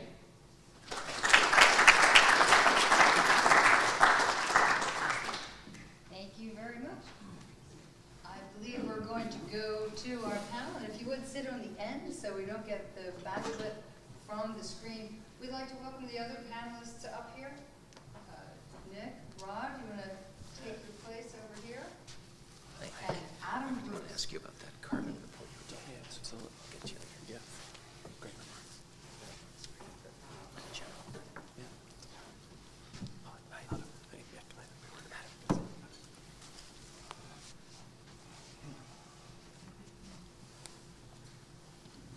So I want to welcome my fellow panelists. Adam Bruce is with us from Mainstream Renewable Power, and he comes well recommended from an economist friend that we share in common, Lynn Keesling, who's done great work on power markets in the United States. Mainstream Renewable Power, I think, has installed something like 25% of the UK's offshore wind. And they have, for upwards of 15 years, been doing all kinds of renewable power projects around the world, from South Africa to Chile to Vietnam to Nigeria, Canada, and many other places. And when I talked to when I was introduced to Adam, I was blown away by the breadth of his knowledge of renewable energy policy around the world. So if you want to ask him about the particular laws in any country, anywhere, well, no, but he knows more than anybody else. Anybody else that I know. Tremendously knowledgeable. We have Nick Loris and of course, Dan. But as my first question, I think I will direct to Adam, is you are in all kinds of countries around the world, but there are many that you're not. So can you tell us the difference between countries where you can do business and countries where you can't? I mean, what are the main features of countries where it's possible for us, a company like yours, to advance the energy transition And what are the, you know, the key features of countries where you cannot? And what's the dimensions of that problem? How many countries are there you know, that you can do business in happily versus the number that you can't? Rod, thank you, and good morning, ladies and gentlemen. It's a pleasure to be with you this morning. I want to avoid doing a sort of United Nations roll call and giving every country somewhere between an A and an F. But I think you talked about the energy transition. You talked about innovation in the previous panel. I'd like to come back to those. But Nick, I want to pick up a point you made first, if I may, to abuse the fact I'm sitting here and not down there, because you said something really interesting, and among the many interesting things you said in your last contribution, you said we need to reduce the price, reduce the cost of alternatives, and not increase the cost of conventional. Well, I think we need to change that language, because renewable energy is no longer alternative. The United Kingdom produced 40% of its electricity last year from wind and solar energy. We're not alternative anymore. We are conventional. We've reduced the cost of wind energy by 80% in the last 10 years and solar energy by 90%. How much more do you want us to reduce the cost of what we do? And I think as much as Rod very, very interestingly talked about reframing the debate around debt and the capital markets, we need to reframe the discussion and move away from talking about renewables as being alternative, because quite clearly in many markets, and I am getting back to your question now, in many markets we are no longer alternative, we are now the conventional. And I think that as we look at how we reform markets now into the next phase, I mean, if we are to take the IEA and IRENA at face value, such that by 2050, 51% of all energy in the world is going to have to be created by electricity, and of that energy, 90% will be from wind and solar. And I know Will Young's at the back and is going to pick me up if I get my numbers wrong. But I mean, that's a huge proportion of total energy coming from those two technologies alone. So which countries are leading and which countries could we encourage? We set up Mainstream Renewable Power in 2008, and we chose the name deliberately because we saw a time, and it's about now, when wind and solar energy are no longer alternative, but now in the mainstream. And we also took another decision, which was to focus on countries which generated most of their electricity from coal, for the simple reason that we saw a point in time, and that time is about now, when coal is no longer either cheap or, for the whole host of reasons why we're in Glasgow for these 2 weeks, the effective way of generating electricity. So that took us to South Africa, that took us to Chile, that took us into offshore wind here in the UK, and into a number of other markets. And maybe I can compare, I don't want to compare and contrast because that's unfair, maybe I can just point to some of the lessons we've learned in those markets. So South Africa was first out of the traps. It introduced a sort of global gold standard of renewable energy procurement process, the REI4P, the renewable energy procurement process. They started off with a very generous tariff, but it was auction-based. So we've just completed the 5th round last week. My company was hugely successful. We procured 1.5 gigawatts of new power, which will build in the next 3 or 4 years in that country. But it was hugely successful till about the 4th round, till about renewable energy got to, at that stage, about 5% of installed capacity. And then it came up against the incumbent, against Eskom. And you know, you get to a point in every market, it could be Ireland, it could be South Africa, where there's a dominant single, often but not always state-owned utility, and quite clearly they want to protect their incumbency. And you know, first of all, they'll advance the arguments that the technology you're developing is not secure, that it's intermittent, and it can't be relied on. We talked a bit about baseload in the previous. We're through baseload now. We're into bulk generation. Baseload, with greatest respect, Rod, is a term applied to 19th century technology. We're in the 21st century now. But we'll get to, you get to about 5% grid penetration when the incumbent starts getting worried. And in South Africa, the REAP process paused. I'm not going to get political. Let me just say it paused for 18 months. And then we've restarted again. But if you take, and we'll get to a point where the lowest cost energy solution for South Africa is a mix of very large-scale wind and solar, which the country is blessed with, and gas for balancing, again, which it has its own sources or it can import from Mozambique. And what I thought was truly remarkable about last week was the £8.5 billion facility from the UK, the European Union and the US to help South Africa with all the other issues around incumbency of its coal-fired economy, which is the much wider than just the electricity generation. But it can't be companies like mine that it has to be a much wider coalition that comes to help the economy transition. And then take Chile as a contradistinction. So for as long as we were in South Africa, we were in Chile as well. And I know that my colleagues on our management team got deeply frustrated because Chile took a long time to think about how it was going to stage its transition. Chile, if you were designing a classical liberal market economy, it would be Chile. Absolutely no subsidies for anything. You have to compete. But the country required to implement some reforms in the regulations in its energy market to allow renewable energies to compete with the incumbent coal generation. It also required to build grid interconnection.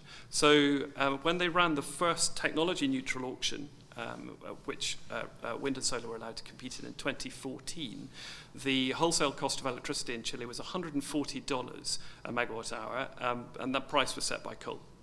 Well, the clearing price in the first auction, which wind and solar competed, was $70. The following year, clearly the executives and the incumbent coal generators got their pencils out and sharpened them, and they bid 75, or the clearing price was 45. And it's declined in every auction since then to around $25 now, to the point at which Chile as a country has advanced their date for coming off coal completely from 2050 to 2035 to now, the end of this decade.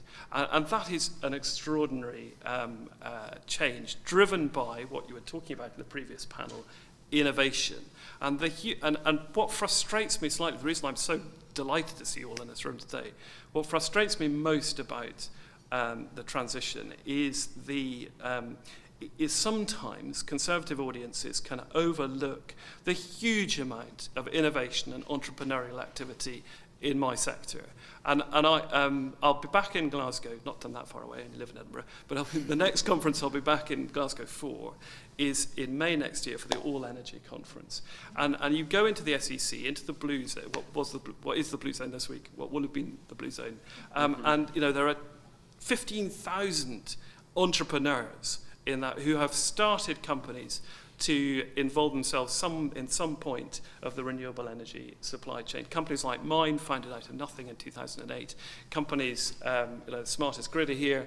One of the most successful recruitment consultancies in energy today, in renewable energy today, was founded by two men down the road here in Glasgow. These are all entrepreneurs. They get out in the morning, not only wanting to do the right thing by building wind and solar, but wanting to make profits and wanting to make a return in the environment. And it concerns me deeply when my sector is tarred sometimes as being of the left. And I think one of the reasons why I wanted to take part in the conversation today, and I will stop talking, is because there's a huge amount of what we all do in this room that's part of the energy transition, and we should be celebrating it rather than perhaps trying to see it as something that we're not comfortable with.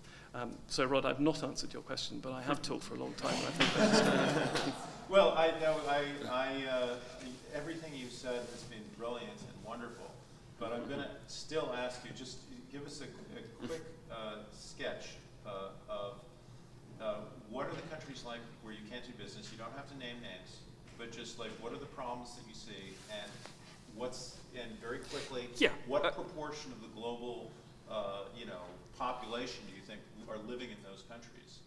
How big is this problem for us? Well, I mean, the transition is clearly underway, and a number of countries have moved from the column where they weren't going to do renewable energy to the column where they are now. And obviously you can't do wind and solar in every country because there's a question of resource, just as there's not oil in every country or gas in every country. But often those states, those countries that have single, vertically integrated, often state-owned utility find it the most difficult to transition, because ultimately, what are companies like ours? We are decentralized, we're essentially democratic.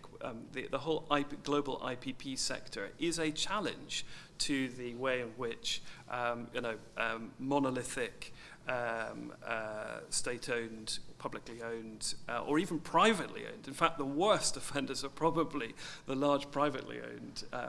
Don't try and get between a congressman and the Southern Company in the United States, at least not for a long time, because they have their interests of incumbency to protect. And we do need the kind of market reform that we've seen in Chile. We do need the kind of reform that we've seen in South Africa. We do need the kind of market reform we've seen here in the United Kingdom to allow companies like mine to compete, to reduce the cost of electricity for the consumer, and allow the consequences of that, which spread right into the wider economy, to be felt. It is happening. It will happen in most countries in the world, but I think there's a very, very strong correlation between the index of economic freedom and the ability to do the kind of work that companies like mine want to do.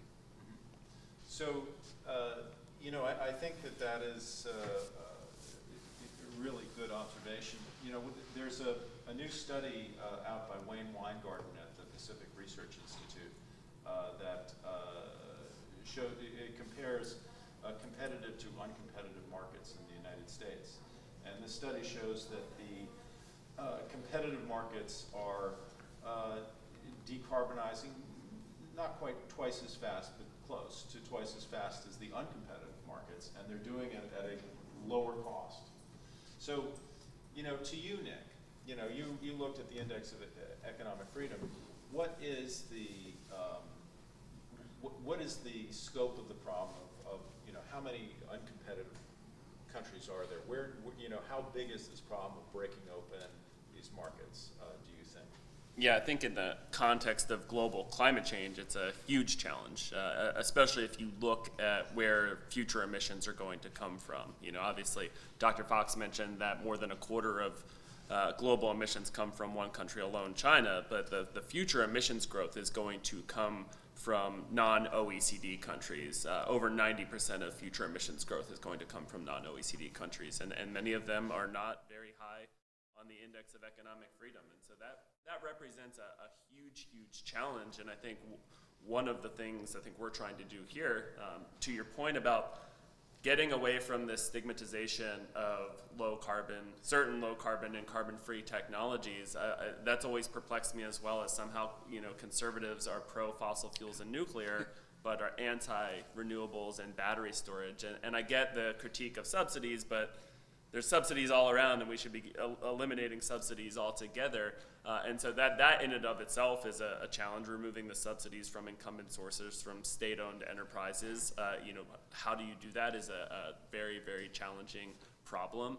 I think the first place we should start is how can we remove some of the government-imposed barriers that are inhibiting or slowing the transition that we want to see. And there's a lot of examples even from countries who are economically free. There's a lot of frustrations in the United States where the Northeast United States, the state of Maine, just rejected a hydro transmission line coming down from Canada, clean energy. They've rejected natural gas pipelines that would replace dirtier home heating oil.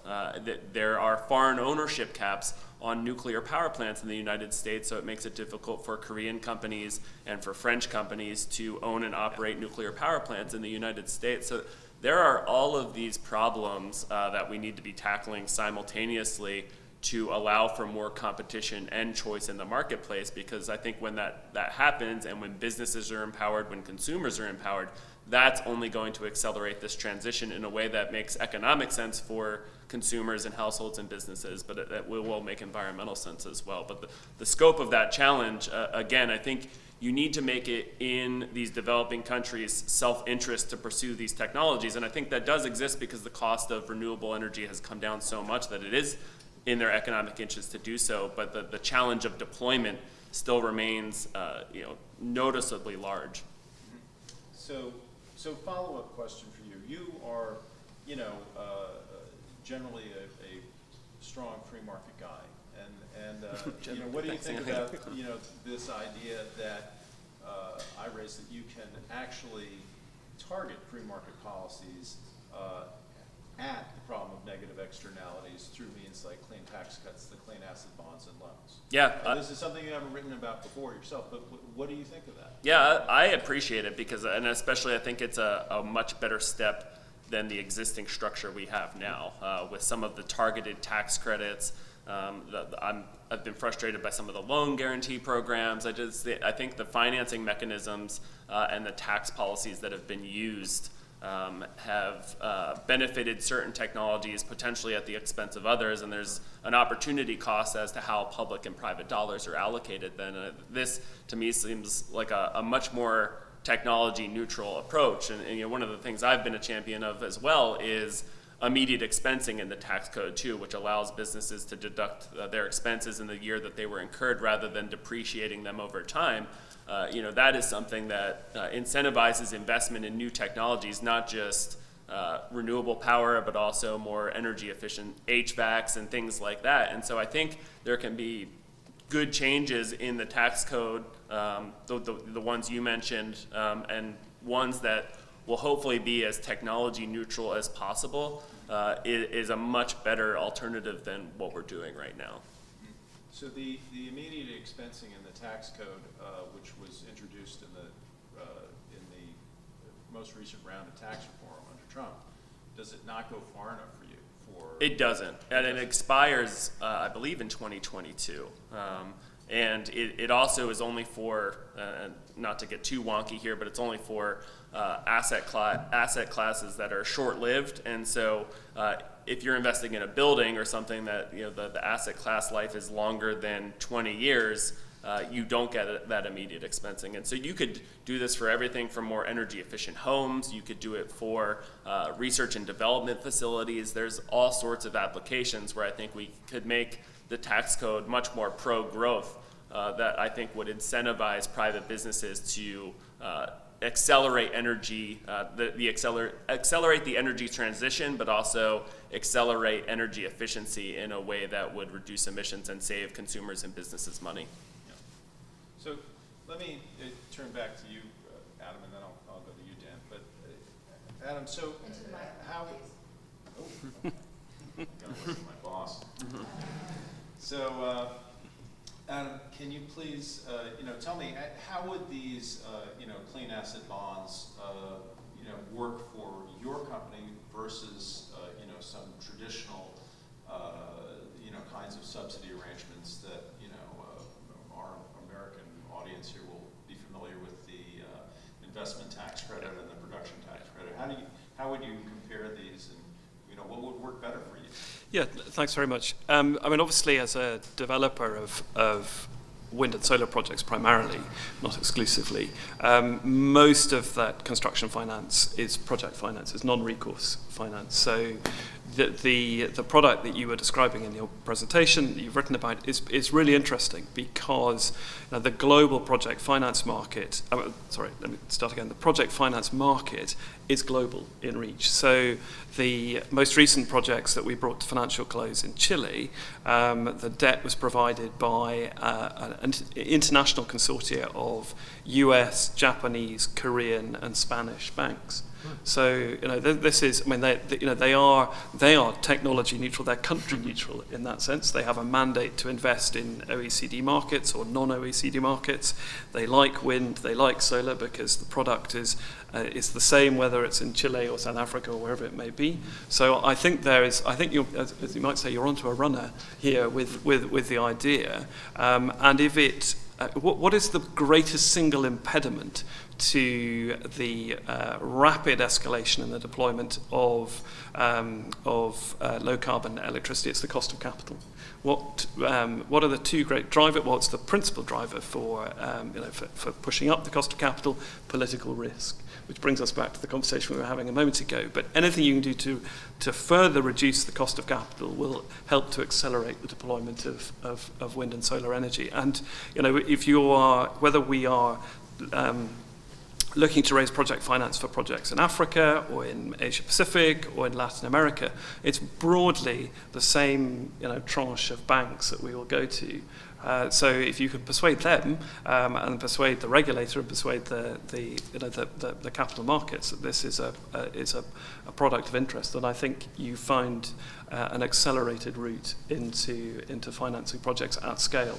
And I go back to what I was saying earlier about the sheer scale of what we have to achieve by mid-century in terms of deployment of wind and solar electricity, and it's massive. So we need every single dollar we can lay our hands on to finance this. And then the other end of the spectrum, which is worth investigation as well, and not, I don't think it's part of what you were describing earlier, but if you take a country like South Africa, where revenues are generated in rand, not in many countries the revenues are US dollar denominated. The power purchase agreement is US dollar denominated, but in South Africa they're rand denominated. But South Africa has a very large, very significant, very well established pension sector.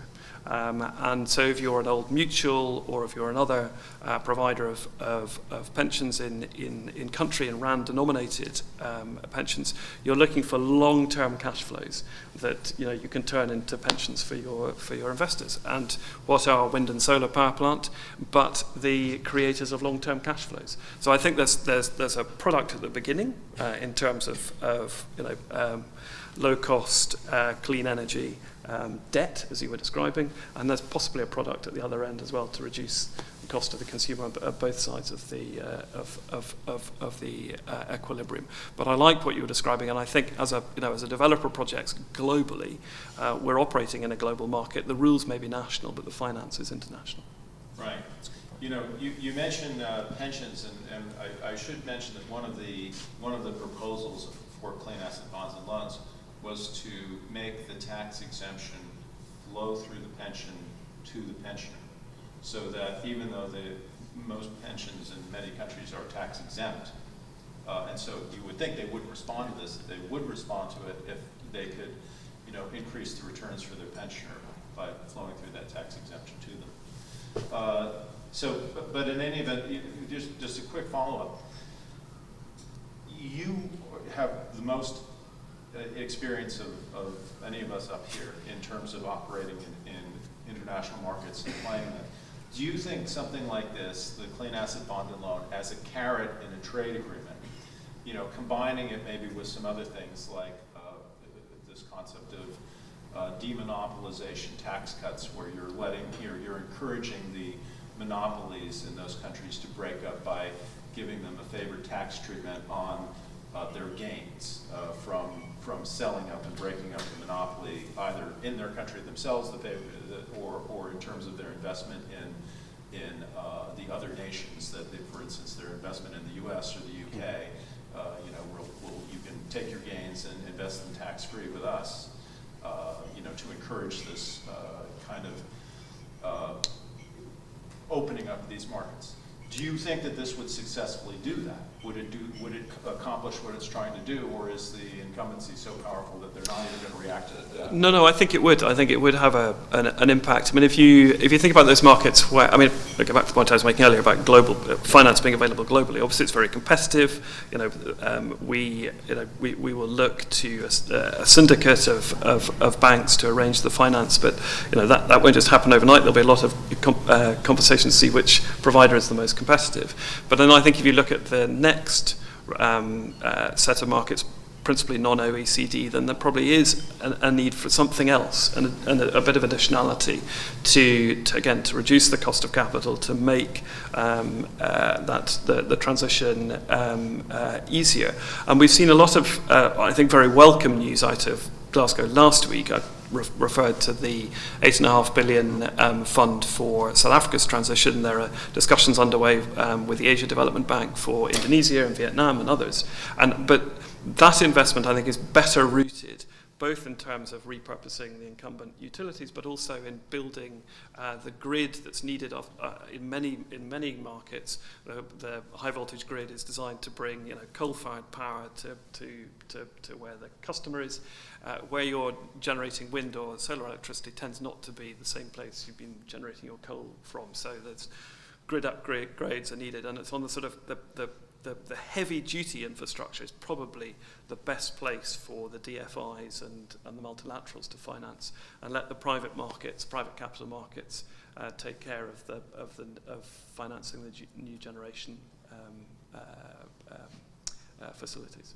Sure. And for those of us who don't know all the acronyms, could you tell us what the DFI is? Sorry, multilateral banks like the Asia Development Bank, the Africa Development Bank, the World Bank, through their arm, their private sector, private debt arm, the IFC, who are all here in strength this week. So, one of the, things that has bothered me most about the climate policy debate is the number of libertarians, and there are a significant number of them that, like Jeffrey Myron, that think about the carbon tax as a free market policy, when it in fact imposes burdens on the economy rather than lifting them. And it has troubled me that this is put forward as often by economists as the first best policy choice, when it seems to me to be a highly problematic one, especially when it comes to things like carbon border adjustments, and their potential to burden the global economy and spark trade wars. The fact that they raise costs on not just polluters, but on the non-polluters who are required to jump through hoops to prove that they're not polluters, so they can avoid the tariff. And the fact that all economists say that if you're going to do a carbon tax, it must be revenue neutral, or you're going to really penalize your economy. There's no thought at all to making the carbon border adjustment revenue neutral. Do these characteristics of carbon taxes bother you? And do you think that carbon tax is really the first best choice, or is there other choices that we can now look to? Let me throw it to you, Dan. I mean, how do your constituents feel about paying higher carbon taxes, and how would they look at something like the ideas that we've been discussing as an alternative?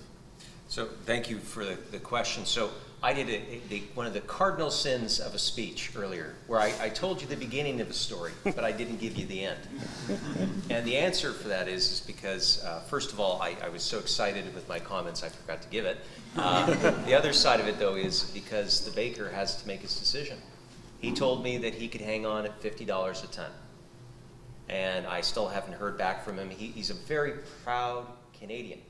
And so this is the situation about the distributional aspects of carbon taxes we were talking about earlier.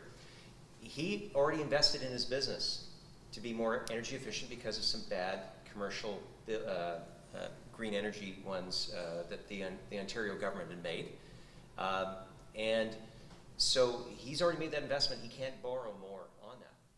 And the way that my government, the government of Canada, has created its carbon tax is that the money is returned to citizens, but only 10% is given in terms of subsidies to businesses that he can't access because he's already got capital equipment.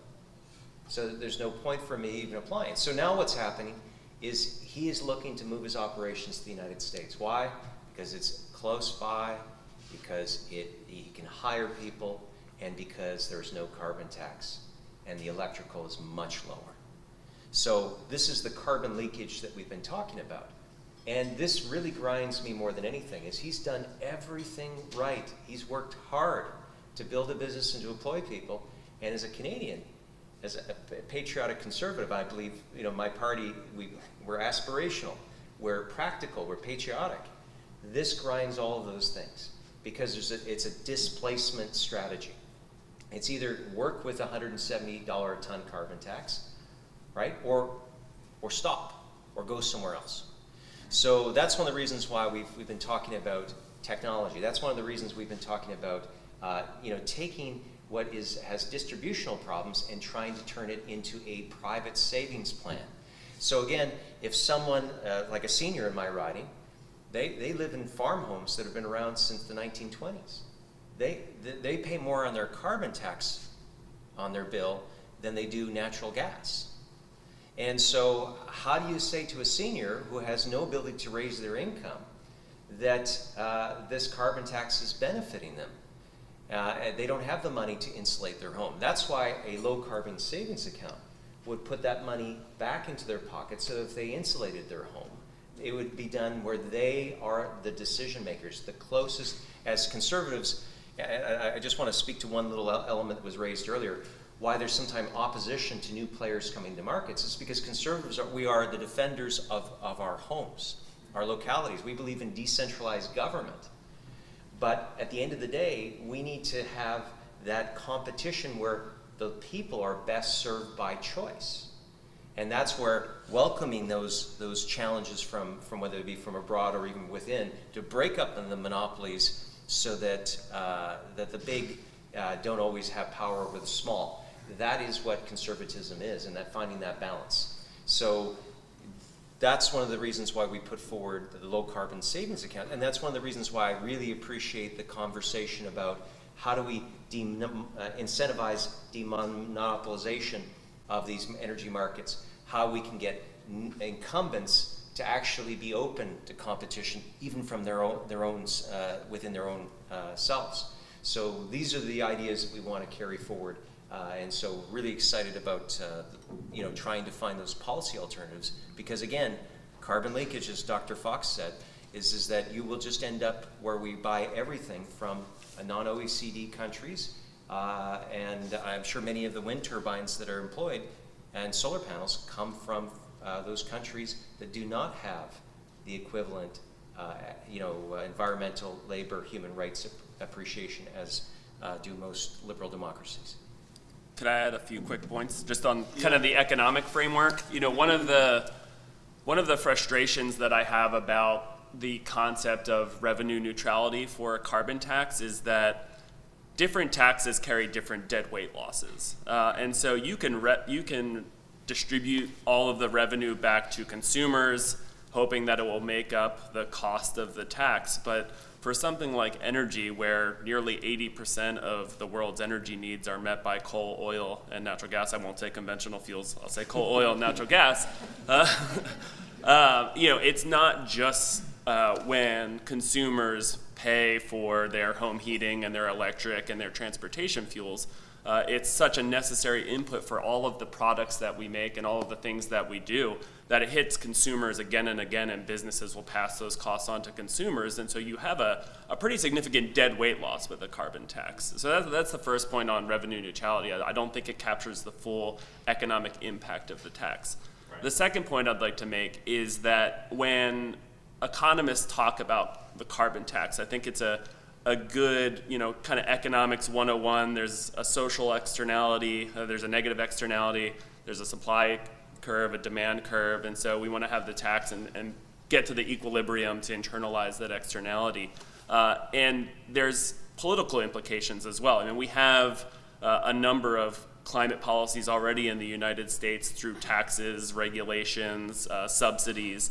And the economics argument is, hey, let's get rid of all of those things and replace it with a carbon tax. That's an interesting discussion and one I'd be willing to have, but the political likelihood of that happening is next to zero. And so the likely outcome is that you're going to get the carbon tax on top of the subsidies, existing regulations and mandates and things like that. And then thirdly, just one more quick point, is the idea of a tax, if it's a Pagovian tax, is to internalize a negative externality.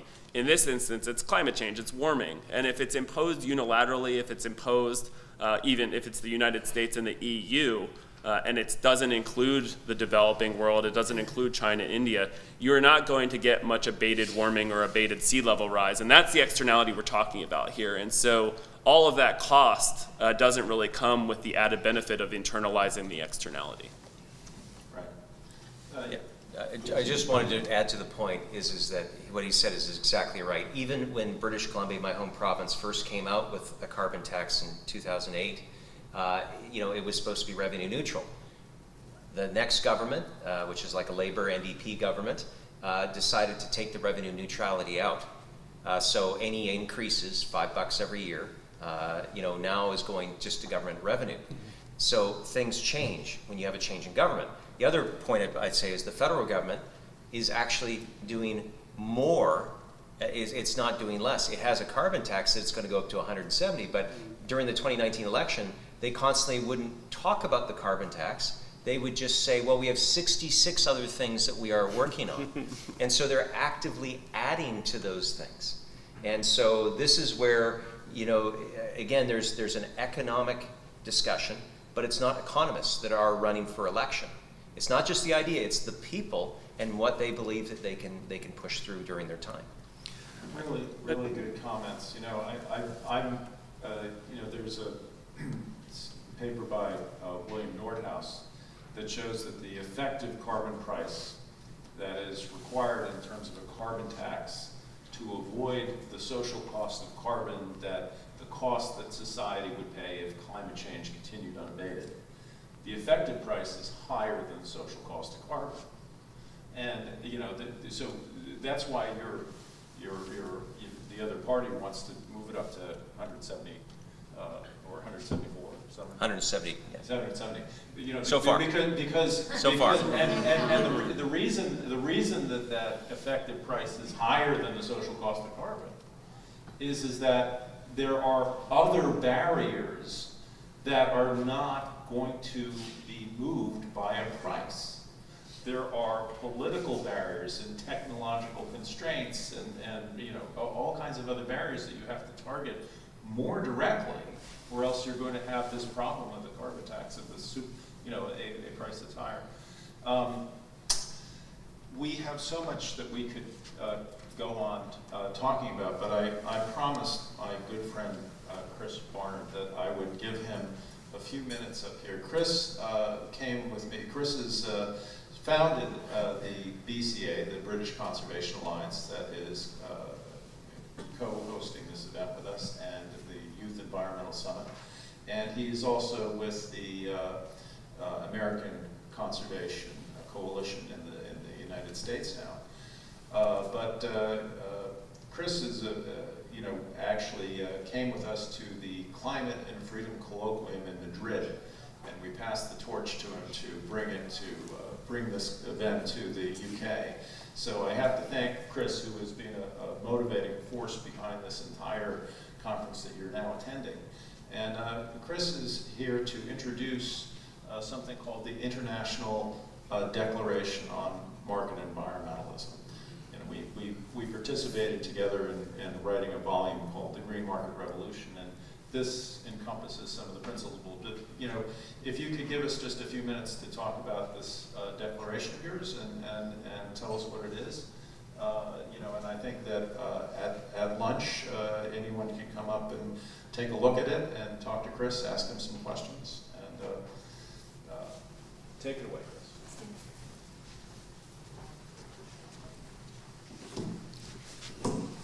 Sure, thank you very much, Ron, and good afternoon, everyone. I know you've been getting a lot of content today, and I'm the last thing keeping you from lunch, so I'll keep this very brief. As Rod mentioned, about 2 years ago, pretty much today, we were in Madrid at COP25 at the kind of first installment of this summit that you're at today.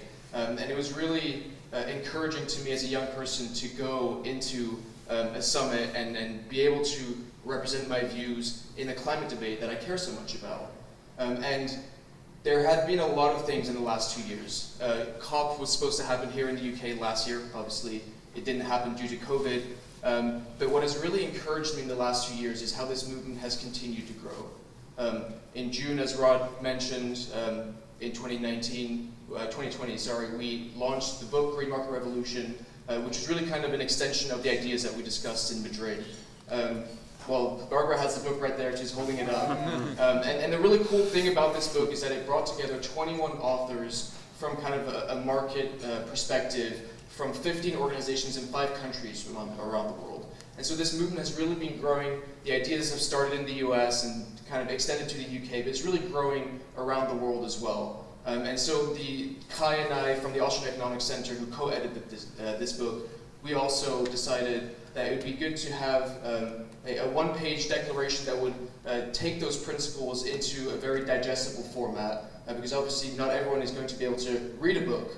And the really cool thing about the book is that it has extended to 93 countries. It's been read in 93 countries, it's been translated into several other languages, and it's really kind of showing that this movement is growing across the world. And so this declaration now, the International Declaration on Market Environmentalism, kind of takes those 4 central principles of market environmentalism, the market economy, private property rights, decentralization, and optimism and innovation as kind of the 4 key principles that I think we've talked a lot about here today. And so we're officially launching this declaration today. It's being signed by over 150 organizations from around the world in over 60 countries, and I think this is kind of the largest ever free market declaration of this kind. So I'm really excited to launch this. Some of the co-signatories are in this room, so thank you for being here. Thank you for supporting this movement, and I think that this is really going to change the movement on climate and really change a lot of minds and hearts. So thank you, and if you have any questions, you can first of all come up to read it. We'll keep it up here, and if you have any questions, come talk to me. And if you want to sign it, then you can also talk to me. We can look into that. One final thing I'll mention is that there is a website which is Green Market Revolution /declaration, which has the logos of all the organizations and the continents. Every single continent is represented, so you can check out all the organizations that are involved in this. So yeah, thank you very much, and have lunch.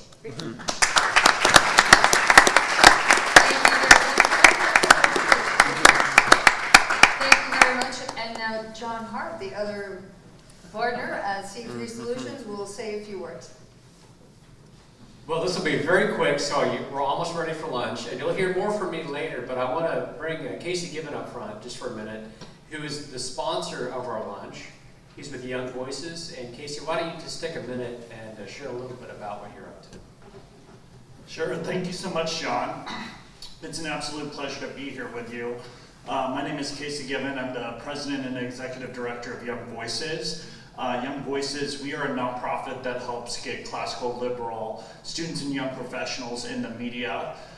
We operate in the United States, United Kingdom, and Australia, and looking to add more countries in the future. Canada. And Canada we need to add very quickly.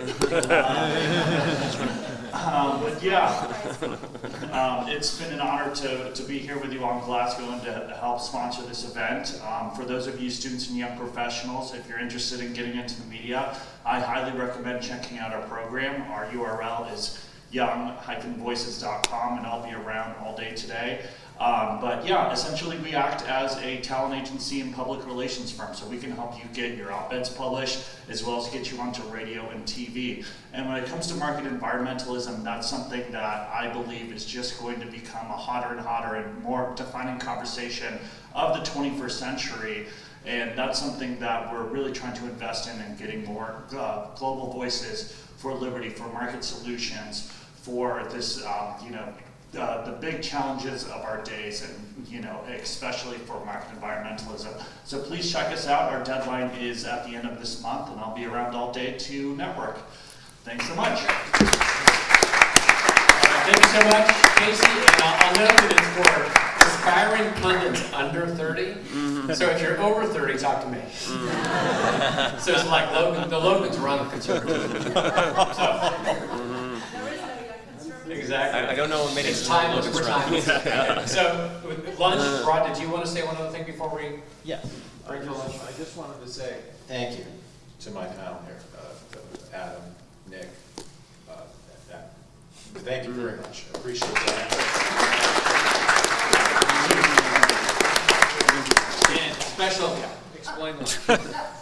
thanks so much. We have some Absolutely. lunch selections out there. Feel free to partake. You come in here, network all over the place, check your email. Definitely tell the world about what we're doing in here on social media, and we'll see you back here right at 1 o'clock. Thank you so much. Great. Thank you very much. Yes, it's fun. Great discussion. Thanks, Ron. Thank you. You mentioned in your You were fantastic. Yeah. You know, just I don't think I answered your questions. what? I did.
Yeah, yeah, two. Yeah, yeah, yeah, two.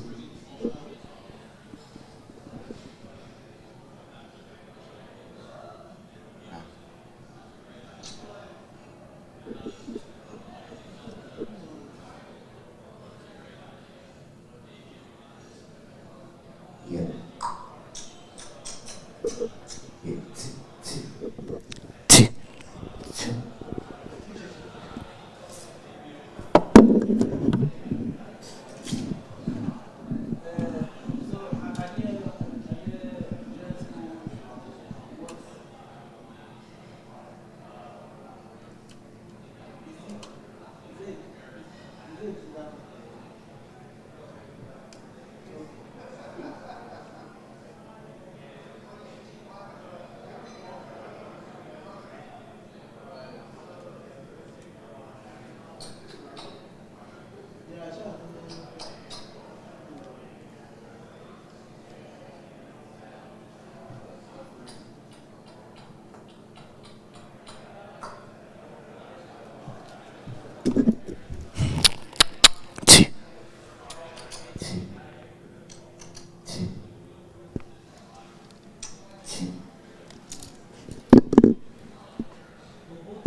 Yeah.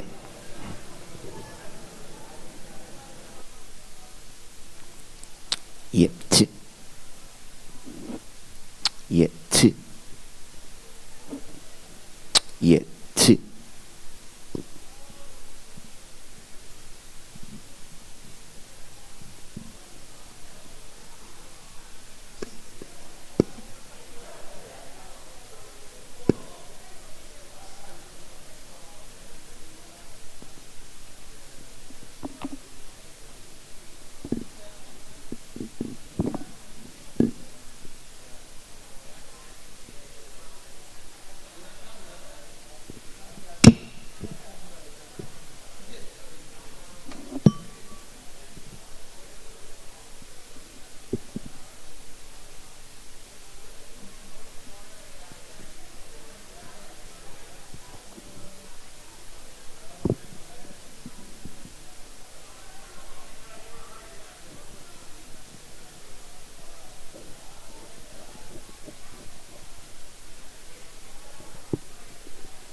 Yeah.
So, more time for you guys. All right, so we'll both so take we'll have our own table. microphone.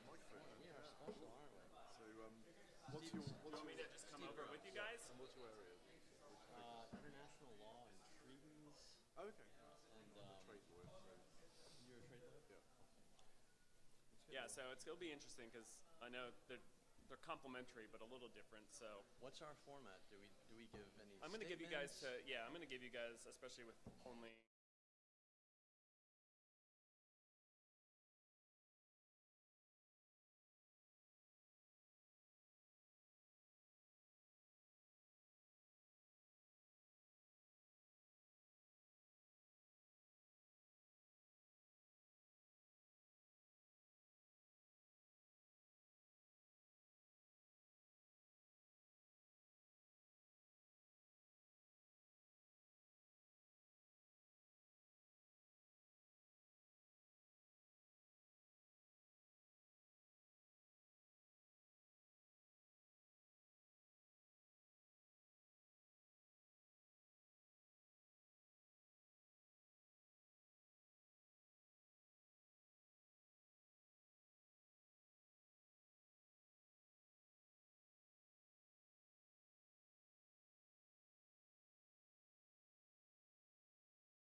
He was just in the UK. I saw him when he was in the UK. Yeah, a couple of days. He was down in London.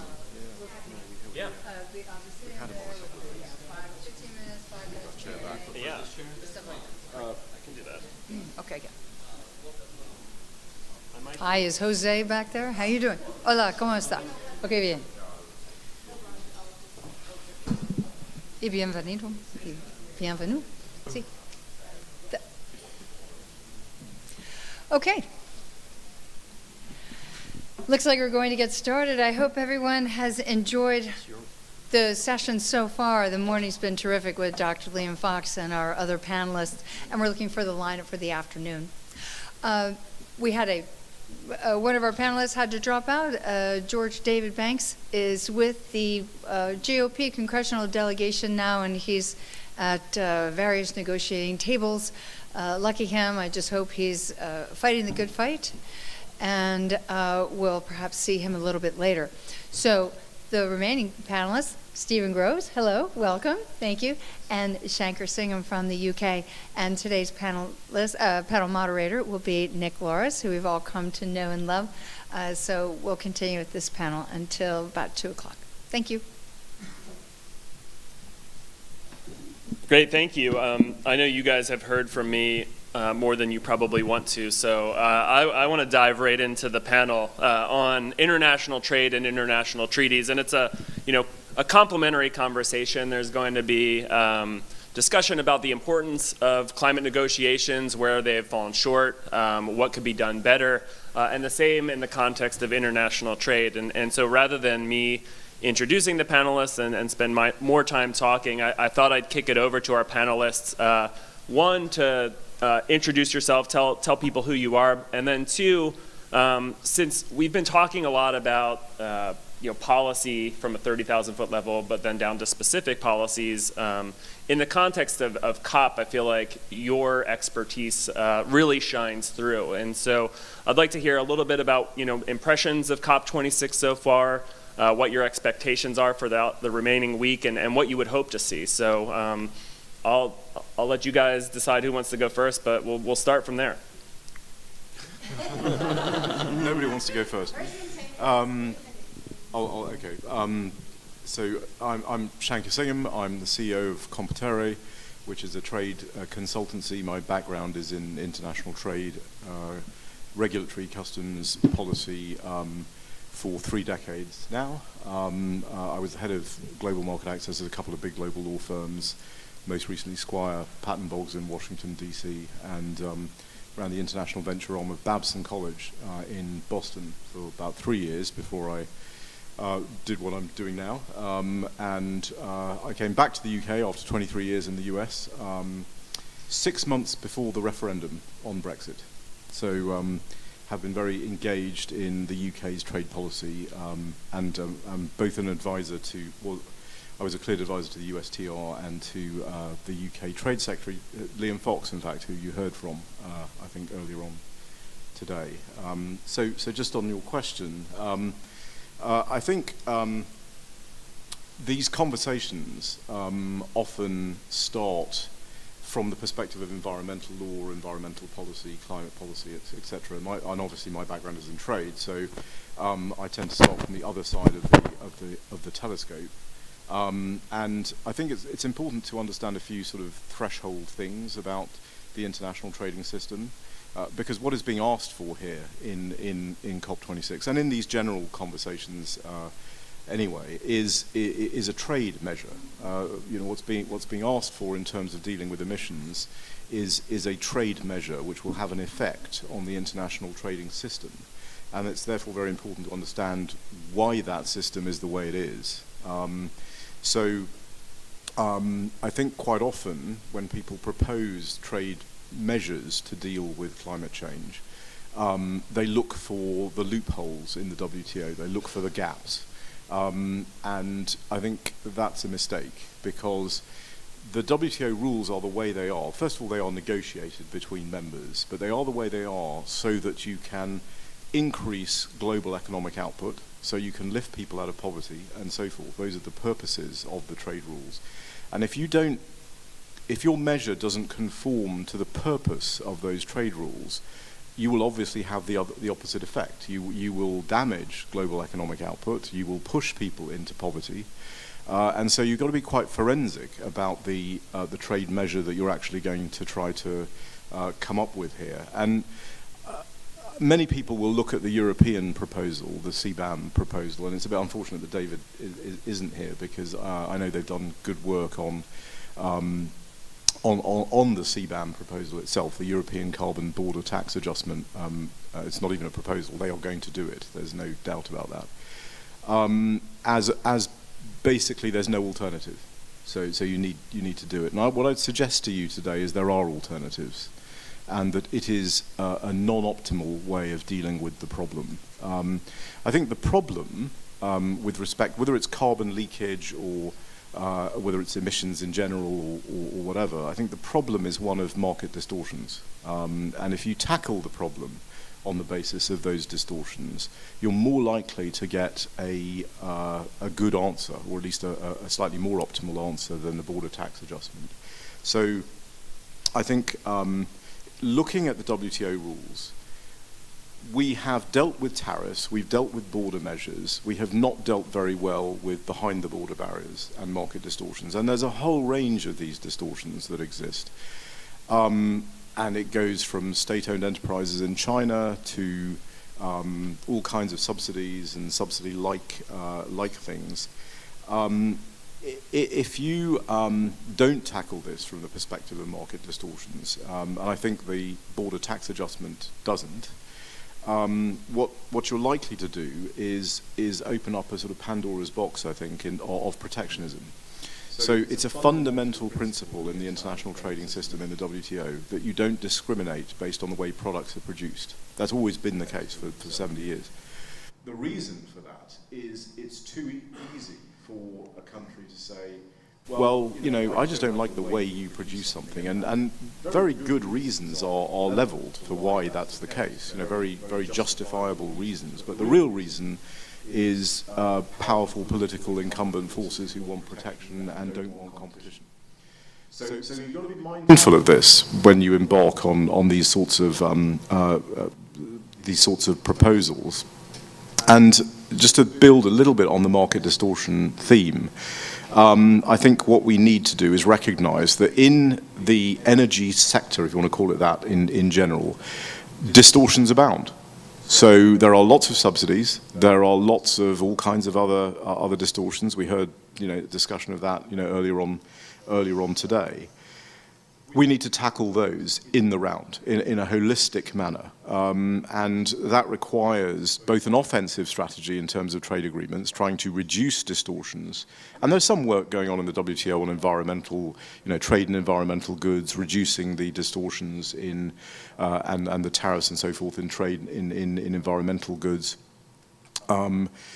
there's some reasonable work on that, but I think we could do more on the offensive agenda in trade agreements. And of course, the UK has just negotiated its deals with Australia and New Zealand, and we are in the accession for the Trans-Pacific Partnership, the Comprehensive and Progressive Trans-Pacific Partnership right now. And obviously, the UK has stated that it wishes to have a trade agreement with the US. So these are ways of continuing the conversation. There is an Atlantic Charter that was announced at the G7 by both the US President and the UK Prime Minister, and there is also the AUKUS deal, the Australia-UK-US agreement, which is much more than a submarine agreement. It really is the next step in dealing with some of these global problems.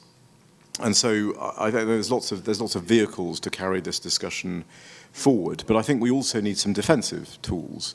And there I would suggest that, again, distortions is the way to deal with this, because essentially what you're saying is, what does the WTO or the international trading system want? It wants a world of liberalized trade, competition as an organizing principle, as for your economy, and protection of your property rights. That's basically what we have learned over hundreds of years, is what actually lifts people out of poverty and grows economies. And if you get too far away from that, you will start damaging economic growth and you will start pushing people into poverty. So that's the sort of, you should judge proposals, I think, on those sorts of standards.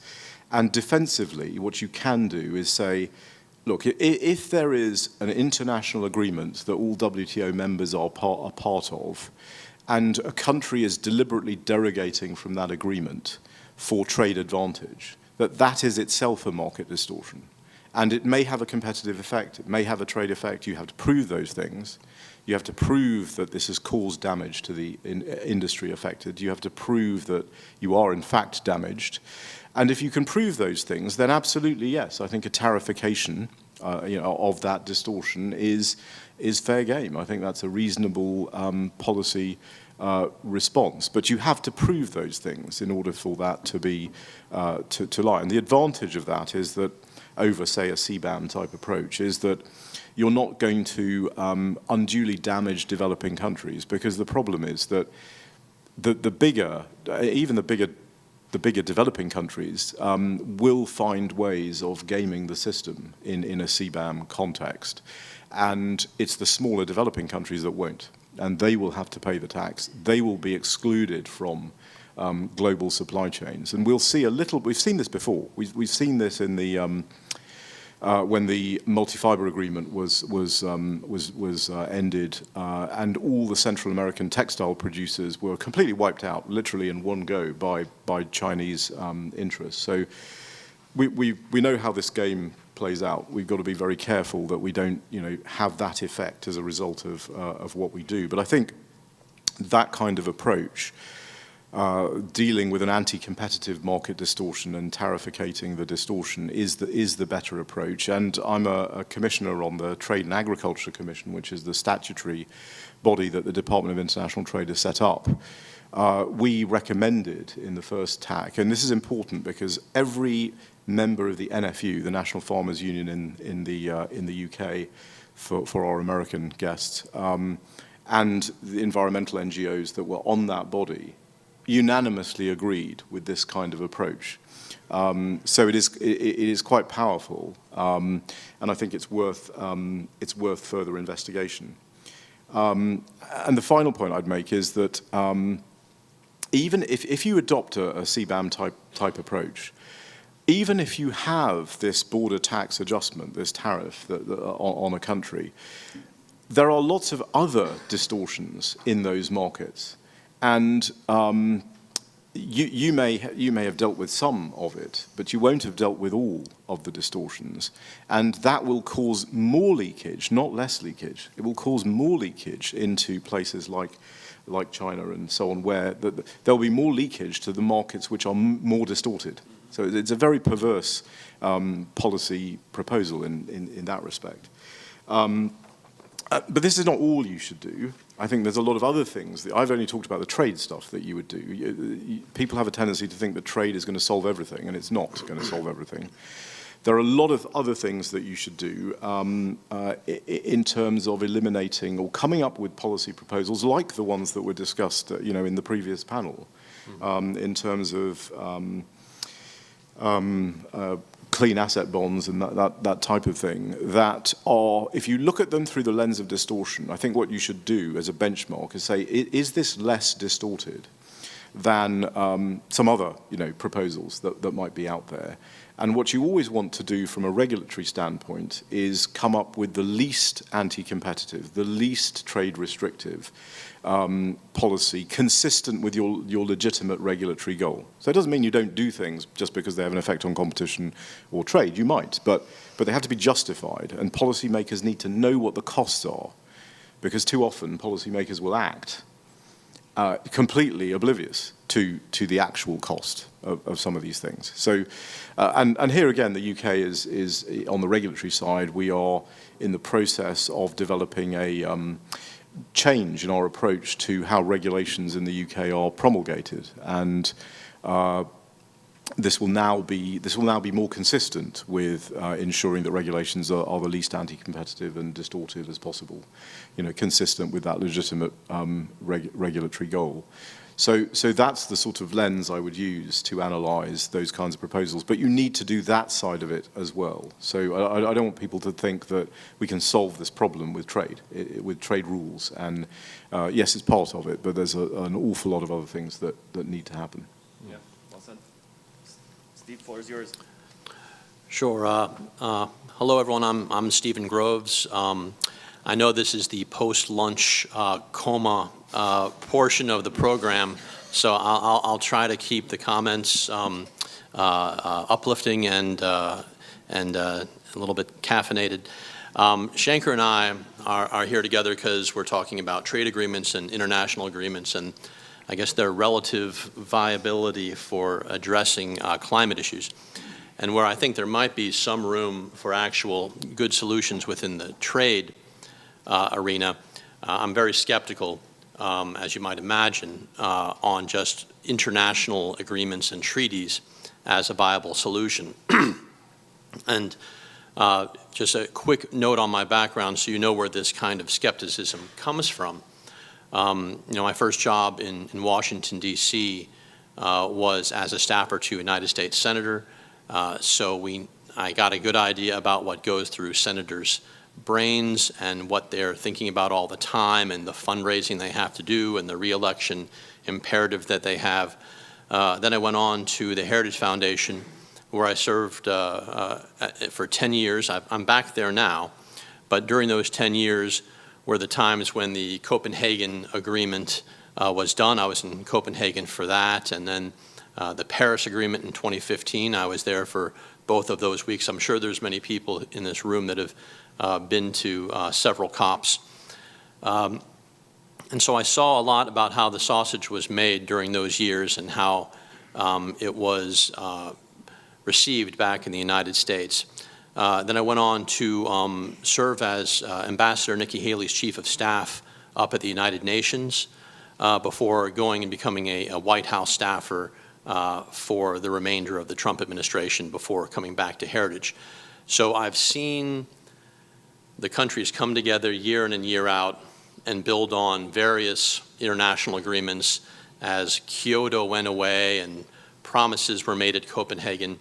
So I think I'm on very good ground by saying that I'm highly, highly skeptical that international agreements that are of a multilateral nature, meaning 195 countries, as opposed to, let's say, a bilateral trade agreement or even a multilateral trade agreement, has little or no actual chance of addressing climate solutions to the extent that there are good solutions out there. I mean, many of the panels that you're hearing from today are coming up with actual solutions for dealing with climate change in a realistic way.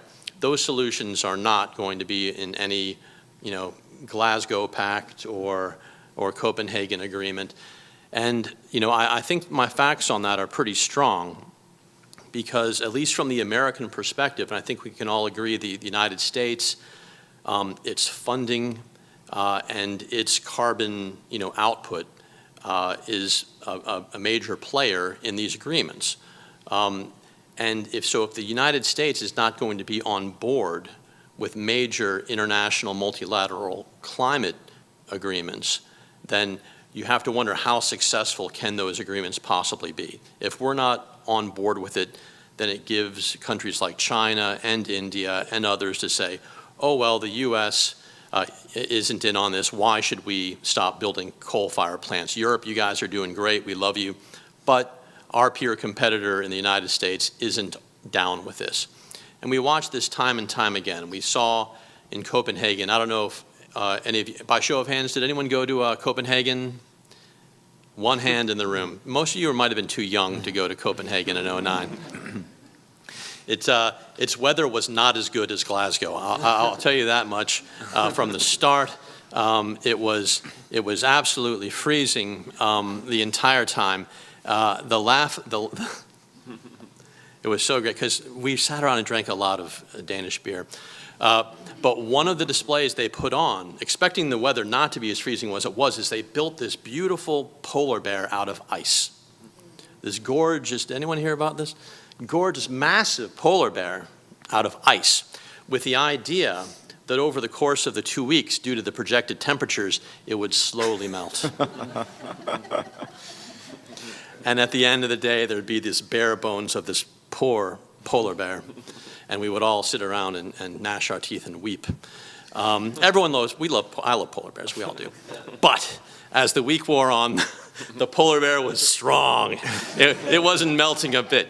And I swear, as God is my witness, they had to go out overnight with hair dryers and slowly start to melt the polar bear because they weren't getting the bloody effect that they wanted from this frozen polar bear, which I'm sure cost them a few euros to put together.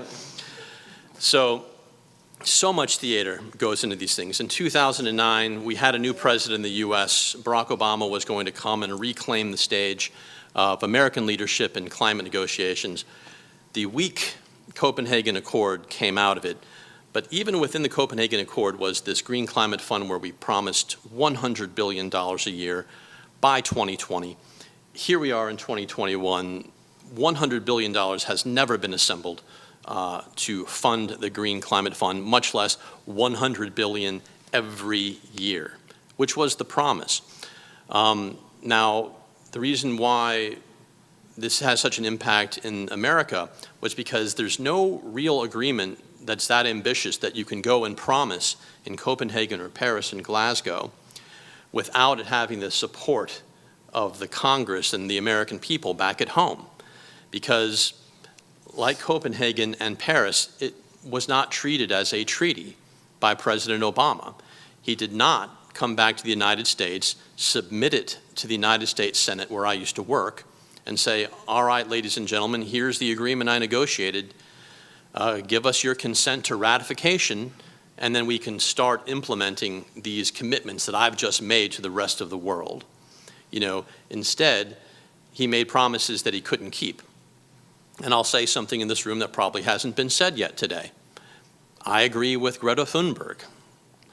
She's come to this conference and said, hey, this is just blah, blah, blah. The countries are just coming here and they're talking and they're pledging and they're talking about money and mitigation and all this stuff. And then they'll all fly out at the end of the 2 weeks and nothing will happen. Well, you know what, guys?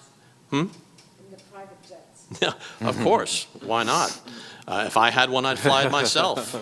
You'd all be very welcome. We'd have a great time. But they're all going to fly out from Glasgow Airport and take agreements back, and President Biden will take whatever outcome document comes out of this and whatever nationally determined contributions he's brought to Glasgow, and it'll come back and it will result in exactly nothing. For better or worse, it will come to nothing.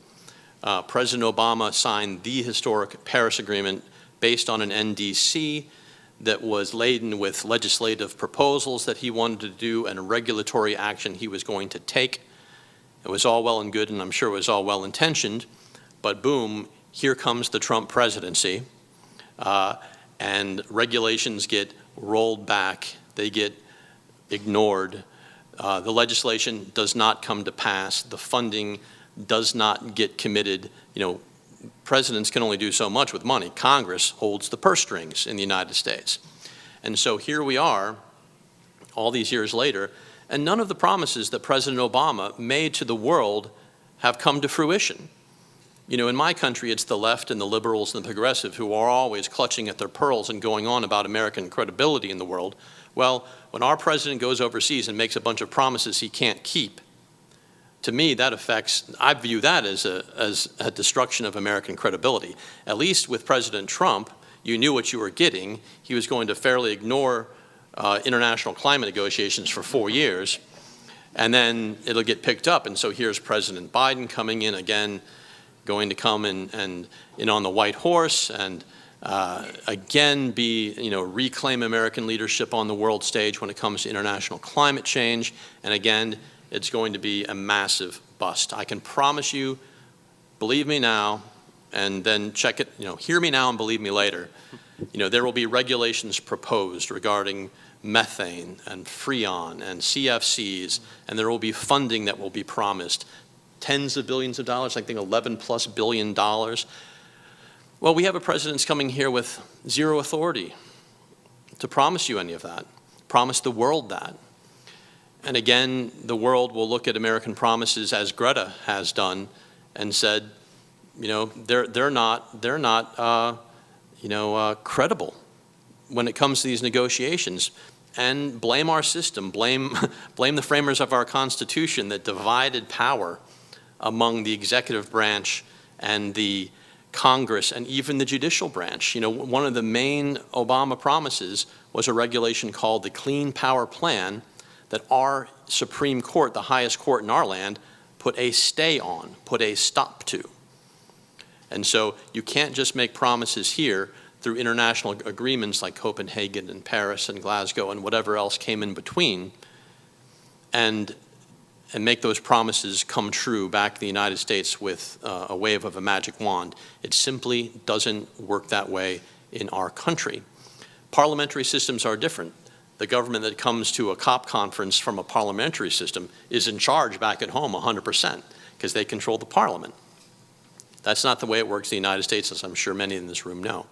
So all of which to say, from my perspective in the think tank on Capitol Hill in the White House, that international multilateral vehicles, 195 countries signing on to something, is not, and I venture to say, will never be the be-all, end-all solution to facing climate change and the problems that are caused by climate change around the world.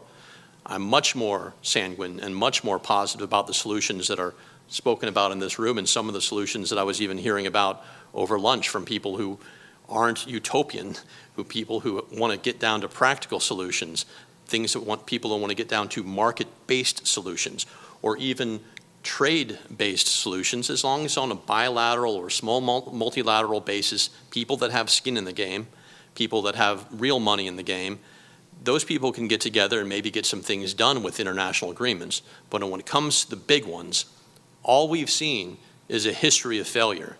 Kyoto, Copenhagen, and now Paris.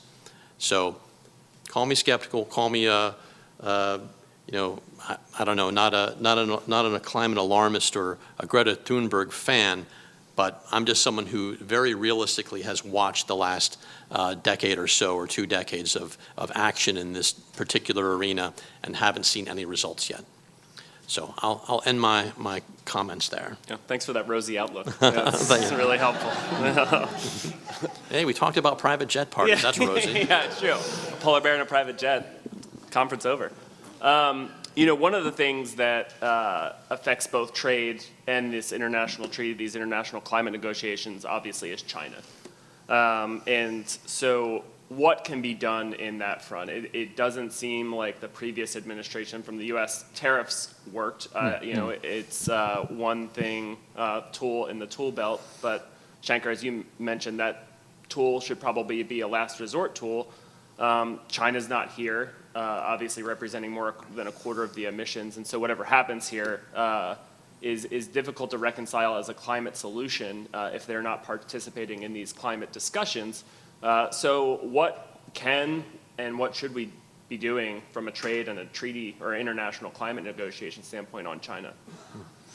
Yeah, so I think, and just picking up something that Stephen said about the role of bilateral and plurilateral type agreements. I mean, I think that is the way to tackle some of these issues. But we need to come up with a economically robust and a set of proposals that isn't going to essentially gutter the international trading system. And it has to bear in mind the fact that one of the biggest players in the international trading system is not a participant here, and they're not the only one. The Europeans are going to go ahead. I think there's some differences now, as we stand now in 2021, and in the past. In the past, there weren't these policy proposals that were at the stage of not only development, but the Europeans are going to do the CBAM. I mean, it is going to happen. They don't care that it is a WTO violation, which I believe it is, which means there will be cases on this. But who's going to bring these cases? I mean, historically, we would probably have relied on the US to bring such a case. Well, that's not going to happen now. So it may well be that the Chinese bring a case on this. It may well be the Russians bring a case on this. It'd be a rather odd situation where we're relying on the Russians and the Chinese to defend the free market. But that may be where we will be. And therefore, I think it's really important to have credible alternatives in place that deal with some of these other problems that manifest themselves in China. So what are the other problems that manifest themselves in China? Well, massive distortion of their market, massive reduction in the costs of their firms. I'm not talking about climate change, I'm talking about everything. The systemic distortion of the Chinese market for trade advantage is at a scale that is far different from even 10 years ago. I think there are sort of pure libertarian free traders who might say, well, that's okay, that's fine, our steel is cheaper, that's great, Well, not really, because even Richard Cobden, said, I'm not looking for a lower price of bread, I am looking for the market price for bread. And the steel price now is not a market price. It is an artificially reduced price. The sugar price is an artificially reduced price. There are all kinds of things that are artificially reduced. The problem with this is that publics, and we're seeing this now, publics will respond to this by saying, well, protectionism is the only way that you're going to protect my job. I'm going to elect people who are going to deliver protection to me. And frankly, will make recent supposedly protectionist leaders look like absolute free marketeers in comparison. So that's what we're dealing with. We have to come up with a mechanism that deals with those distortions in China. And I think if you can wrap this issue into that as well, so that if and I totally agree with what Stephen said about the likelihood of a commitment with enough specificity that all these countries agree to right now here in Glasgow. But whenever that might happen, in the WTO system, you can legitimately handle this through a tarification of that distortion. In the meantime, we can introduce such mechanisms into our own bilateral agreements, our own plurilateral agreements. But we are going to have to do a lot more with respect to China than trade, than just trade remedies. We are going to have to do, because there's a lot of trade that's not just goods, there's services as well. So what do you do about services? A tariff's not going to help you with services. You're going to have to think about, some pretty robust things in terms of withdrawal of licenses, withdrawal of companies from government procurement programs. There's a whole set of things that we'll have to do. And it isn't going to be only one country doing. This is why AUKUS is very important. This is actually why the TPP is important, I think. We need plurilateral mechanisms that deal with this in the round. And as I say, if there isn't an agreement on a particular thing that is every WTO member, at least every WTO member, then anything we're trying to do that discriminates is likely going to violate the TBT, the Technical Barriers to Trade Agreement. And there are powerful reasons why the case law on the TBT agreement is the way it is. It is to stop protectionism. It is to stop countries saying, well, we just don't like the way your product is produced. And we have to be careful what we wish for here. You know, China is just as able to say to us, well, we don't like the way your products are produced. And in fact, we'll do so in a very non-transparent way that no one will have any understanding of. And that will be a significant, you know, problem for, you know, the Western countries. So and the final thing I'd say about China is, you know, lots of people have different views about this, and it's a very difficult problem. But I think that if you look at the history of China from 2001, from the WTO accession to now, they essentially were moving in a pro-market direction from about 2001 to about 2006. That's started to change. Now remember, Deng Xiaoping said in the 1980s, you know, what you do is you work quietly under the radar, and then when you're ready, you move. So this is quite a long game. In the financial crisis of 2008 was catastrophic for our advocacy of competition and capitalism, really. The planners in China, you know, said, well, we told you. You know, we told you this reform was bad. We told you this market was bad. And they started to assert ascendancy, which they now have almost complete control in China. And the regime of Xi is very different from previous Chinese regimes. And we've got to be very clear-eyed about how we handle this issue, because it goes way beyond economics. It goes into national security and economic security and many, many other areas. So, but what you have to do is you have to say, okay, well, there are reform-minded people in China still. They may be in the minority. There may be only 2% of them, you know, now. But your signals have to empower and give oxygen to the reform-minded people while pulling oxygen away from the planners. If your signals actually do the opposite, all you're going to do is strengthen the planners, strengthen the current Chinese administration. So we have got to start playing a long game with China. You know, they always have. We have like a 2-year horizon, and that's why we keep losing. But I will say, you know, in deference to President Trump, you know, if you look back at all the leaders of the US who have tackled or attempted to tackle this problem, he is the first one who got their attention.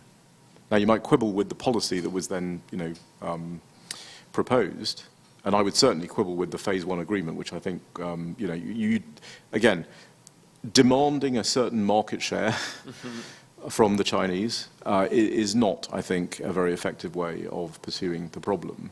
But to his credit, he is the only one who got their attention. And certainly we do not have their attention now. And that is obvious from the fact that they're not even here. Yeah. Do you want to, yeah? Yeah, why would they bother to come? You know, they're not afraid of Joe Biden. They're not afraid of Kamala Harris. They were afraid of Donald Trump, and he did get their attention. And, you know, there'll be policy quibbles and, you know, trade, you know, we can have debates for days on end about the trade choices that the Trump administration made, which my own Heritage Foundation was, you know, a great deal opposed to as being kind of free trade absolutists. But what is it? Why isn't China here? You know, there's no reason for them not to be here. It's not like they're afraid of COVID. They started COVID. So they can't use that as an excuse. They're here because they don't need to be here. They got the deal that they wanted a while ago, where they were allowed to build coal-fired plants until, what, like 2030? And only then start to peak their emissions. There's no need. They've won when it comes to the Paris Agreement and and what's going on here, you know, after you win the Super Bowl, you don't come back the next year and visit the stadium and be like, boy, remember when we won here? Or whatever what's the EU version of the Super Bowl? You know, and so why be here? They've voted with their feet.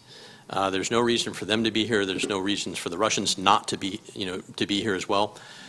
You know, but where credit is due to Obama was at least he got away from the Kyoto Protocol and its different treatment of developing countries, and then including China and India within that. At least President Obama recognized at Copenhagen and in Paris that for any international agreement to be palatable back in the United States, they were going to have to get some of the same treatment as the United States and as Europe. None of this common but differentiated language that really allowed developing countries, including China and India, to have very different treatment for the Kyoto Protocol. Alas, since both Copenhagen and Paris still were not palatable to the American people, as I mentioned, it never went through the Senate advice and consent process and therefore never attained the democratic and public legitimacy back in the United States that would lead our legislators or our people to embrace it and take the steps that would be necessary to fulfill it.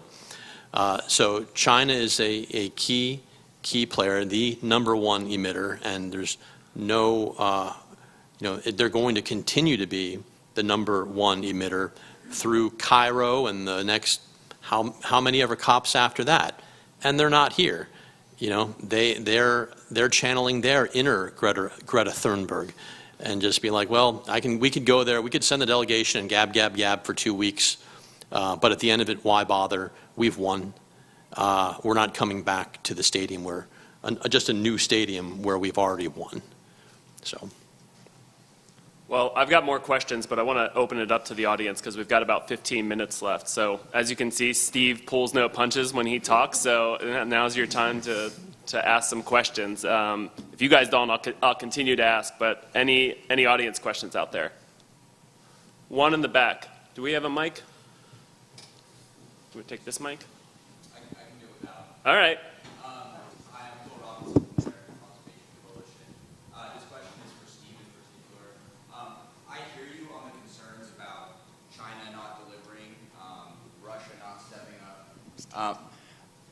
I'm also a young Republican, and I want to see leadership from my government. And I guess my question is, what should we be doing here that's proactive and not just poking holes or criticizing? What can we be doing, based on the things that we've been discussing around policy today? What posture should the next Republican administration take at COP? 100%. And although I'm up here poking all the holes in it, that's the fun part, really. And it's the easy part. It's I'm here to tell you what won't work as an expert on international law, treaties and international agreements, and American politics. What will work, the actual solutions, are what folks have been talking on different panels. And as a young Republican, and are you conservative or just are you a young conservative or both? Okay, good. The short answer is lead by example. For those of you in the room, there are such things as Republicans who are not conservative. I'm not among them. The short answer is lead at home, come with real solutions for the climate that have democratic legitimacy at home, at the state level, at the federal level, that are organic. The reason why we know that the left on this issue is completely unhinged from reality is they go on and on and on about reducing carbon emissions, and yet they're dead set against the use of nuclear energy in the United States. Now that shouldn't be. It's not nuclear energy is by comparison a low carbon source of energy. So we have solutions that are, let's say there's non-ideological solutions to this. They don't have, nuclear energy is not a conservative solution to the carbon problem. It's just a solution. It produces electricity, and Europe is a great example of it, where nuclear power produces a high percentage of electricity for many countries. So let the market bear itself out. You can't throw a rock in Washington, D.C. without hitting a Tesla. That's a car that's not producing carbon emissions. So market-based solutions, not top-down from the government, but market-up. I mean, the entire discussion that we've been having in this room, and we'll have for the rest of the day, is debating what level of government top-down solutions are necessary or even helpful versus market-based solutions from the ground up and from the actual people on the ground, the innovators, the business people, and the organizations at the state level, and even state legislatures for getting energy solutions within their own states, correct on these issues. So there are solutions abound for young Republican conservatives back in the states. Just you know at your root what these are. They're market-based. They're things that make sense when it comes to environmental standards, but they're not top-down federal regulatory solutions. I think it rarely works out that way from the top. Because there's always going to be litigation, there's always going to be the next administration that will roll back a regulation that they don't like. So those are not long-term solutions. The Chinese, as Shaker said, they have 5-year plans and they're looking 20 years down the road. A President Obama comes in or a President Biden and they come and they promise the moon and the stars because, ooh, look at this new regulation I'm going to pass.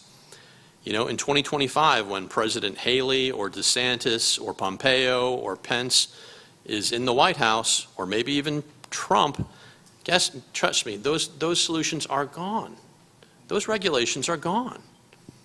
And so market solutions from the ground up, those are the ones that you should get behind. I think if I can just add one thing to that, I think for young conservatives everywhere, whether you're a Republican in the US or not, I think there's two things you need to focus on. One is, as Steve said, the actual things that can actually make a difference to this issue, and the other is I've laid it out for you. The policy proposal based on an approach to market distortions, which is an economically robust, classical liberal approach to this, and I would counsel that you should read the Trade and Agriculture Commission report from the UK. Most of it is, I will say, as a commissioner, not necessarily everything that I would agree with, but the import policy piece of it, which deals with this market distortion potential solution, was negotiated over and was agreed, and it therefore shows that a consensus can be delivered over those things. So I would say you're right to worry about, am I in a space where I'm just constantly criticizing, constantly saying this doesn't work, this doesn't work. You do need to be in a space where you're offering an alternative, because we are in a very different world now. The CBAM European proposal is happening. Nothing is going to get in the way of that. The push in the US for a CBAM-like thing, for a border tax adjustment-like thing, is very high. And you don't have a Republican in the White House to stand against that now. So, we are rushing headlong towards a destination. You do, I think, need to get in the cab of the locomotive and divert it to a better destination. But if you're not in the cab of the locomotive, we are heading for that destination right now. Can I ask a quick follow-up question? How do you build political momentum for removing those distortions? Because a lot of times with protectionist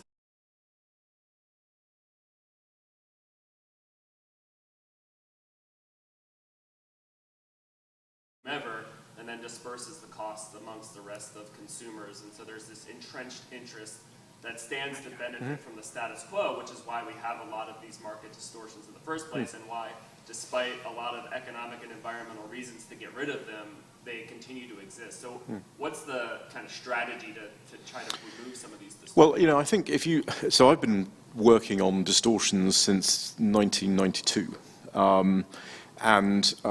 You know, suddenly overnight, after 30 years, people are focused on this now. And why are they focused on this now? They're focused on this now because the effect of distortions on international trade, when you lower the other barriers, the border barriers, these internal distortions start having a huge effect, and a visible effect on trade. And we're dealing with a major player in the global marketplace, you know, China, that is massively distorted. And the historic approach of trade, which is we only care about what happens at the border, doesn't work.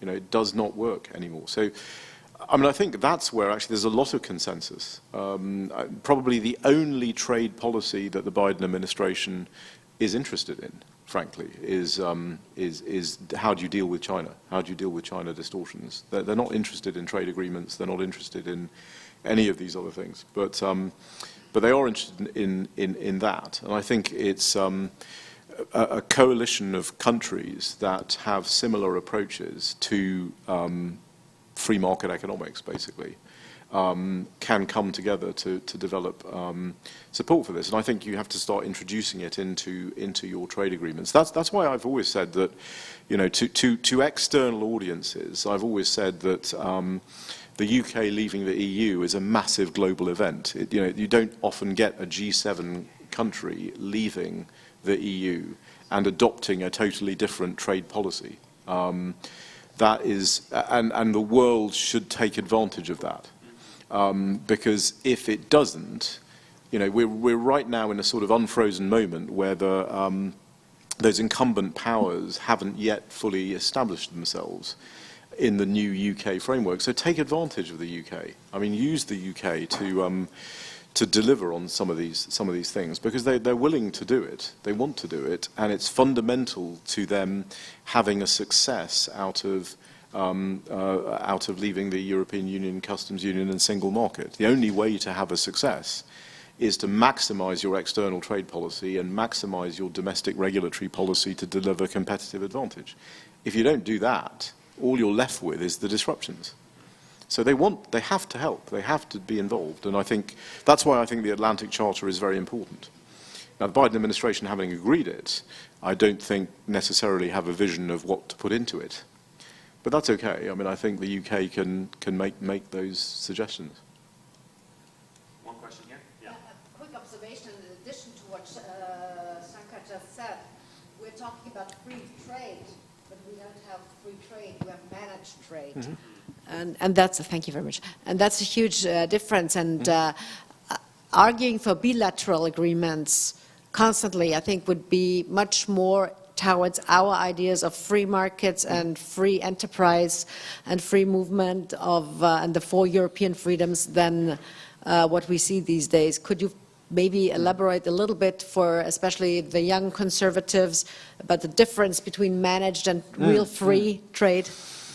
Yeah, so it's not a case of simply doing trade agreements. You know, you need to look at what's in the trade agreement to determine whether it's actually having a net positive effect on in terms of liberalisation. That's why your posture has to be your what we call domestic settings. What your domestic regulatory environment looks like has to be pro liberalisation in order for those bilateral agreements to lower the barriers between countries. So, you know, the challenge to you know, for example, the EU single market and customs union is it lowering the barriers between the members and increasing the barriers to others? Because that is not that is more of your managed trade as opposed to liberalisation. You need to lower the barriers to each other, and you know, that's why the WTO is the best option. It is the optimal outcome. We all want the WTO to succeed. We all want multilateral free trade, but the world, you know, in the real world, the problem is that the WTO, if you want to look at it in terms of most liberalising arrangements, we are increasingly getting into a world where AUKUS-type arrangements amongst members, the US, UK, Australia, hopefully we can bring Japan into that and so on, that sort of arrangement amongst people who genuinely believe in liberalized trade, competition on the merits as an organizing economic principle, and property rights protection, and not very many countries do, I will have to say, that we can push on those things and then build more. So AUKUS is more like a ceiling. I would say the CPTPP is rapidly becoming a floor. It's by far a more liberalizing arrangement than most things you will find, but it's rapidly becoming a floor, and the WTO is in the basement. Now that doesn't mean you ignore the WTO. We need to keep pushing, but the CPTPP is going to be very interesting, because when the UK joins, and I suspect that will be within a year, suddenly you have an agreement, a quote regional agreement, with a member that isn't regionally close. So there will be other members who are not regionally close who could join. And I think there will be a discussion in the US. It's not a discussion that can be had now, but it's a discussion that I think will happen about potentially rejoining. It might have to be renamed, it might have to be changed in material ways, but if you've got the possibility of the US joining it, I think the members will move. And there is some urgency on this, because the Chinese have said they want to join the CPTPP, which I think has a zero chance of success. They would have to fundamentally change their entire economy in order to do so.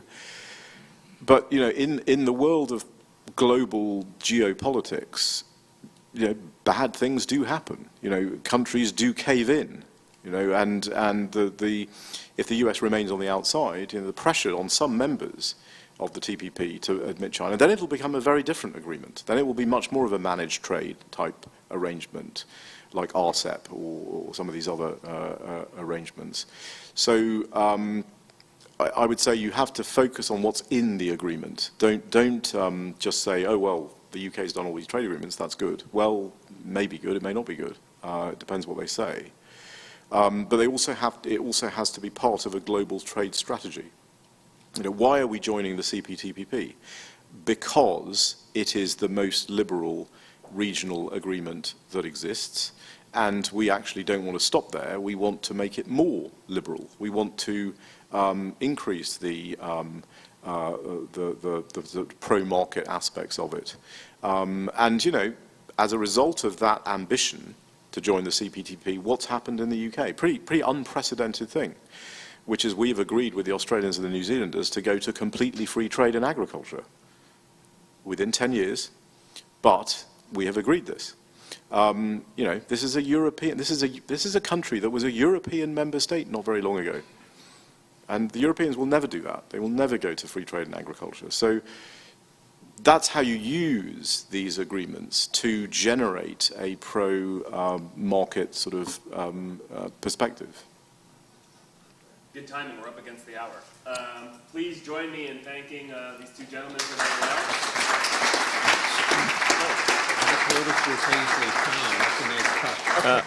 here. We are moving right into another session. I'll just let you explain it. Awesome. Thank you very much. We are experiencing some traffic. First, let me thank Shankar Singh, Stephen Groves, and Nick Loris. Great job behind the mic. For a 2 p.m. panel, we'd like to welcome up Rod. Rod Richardson will be the moderator for this. Barbara Kolm from, I'm going to give it a try, Österreichische Nationalbank.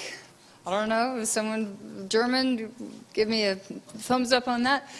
Matthew Lesh is delayed in traffic. He'll be here in maybe about 10 minutes. We'll see how that goes.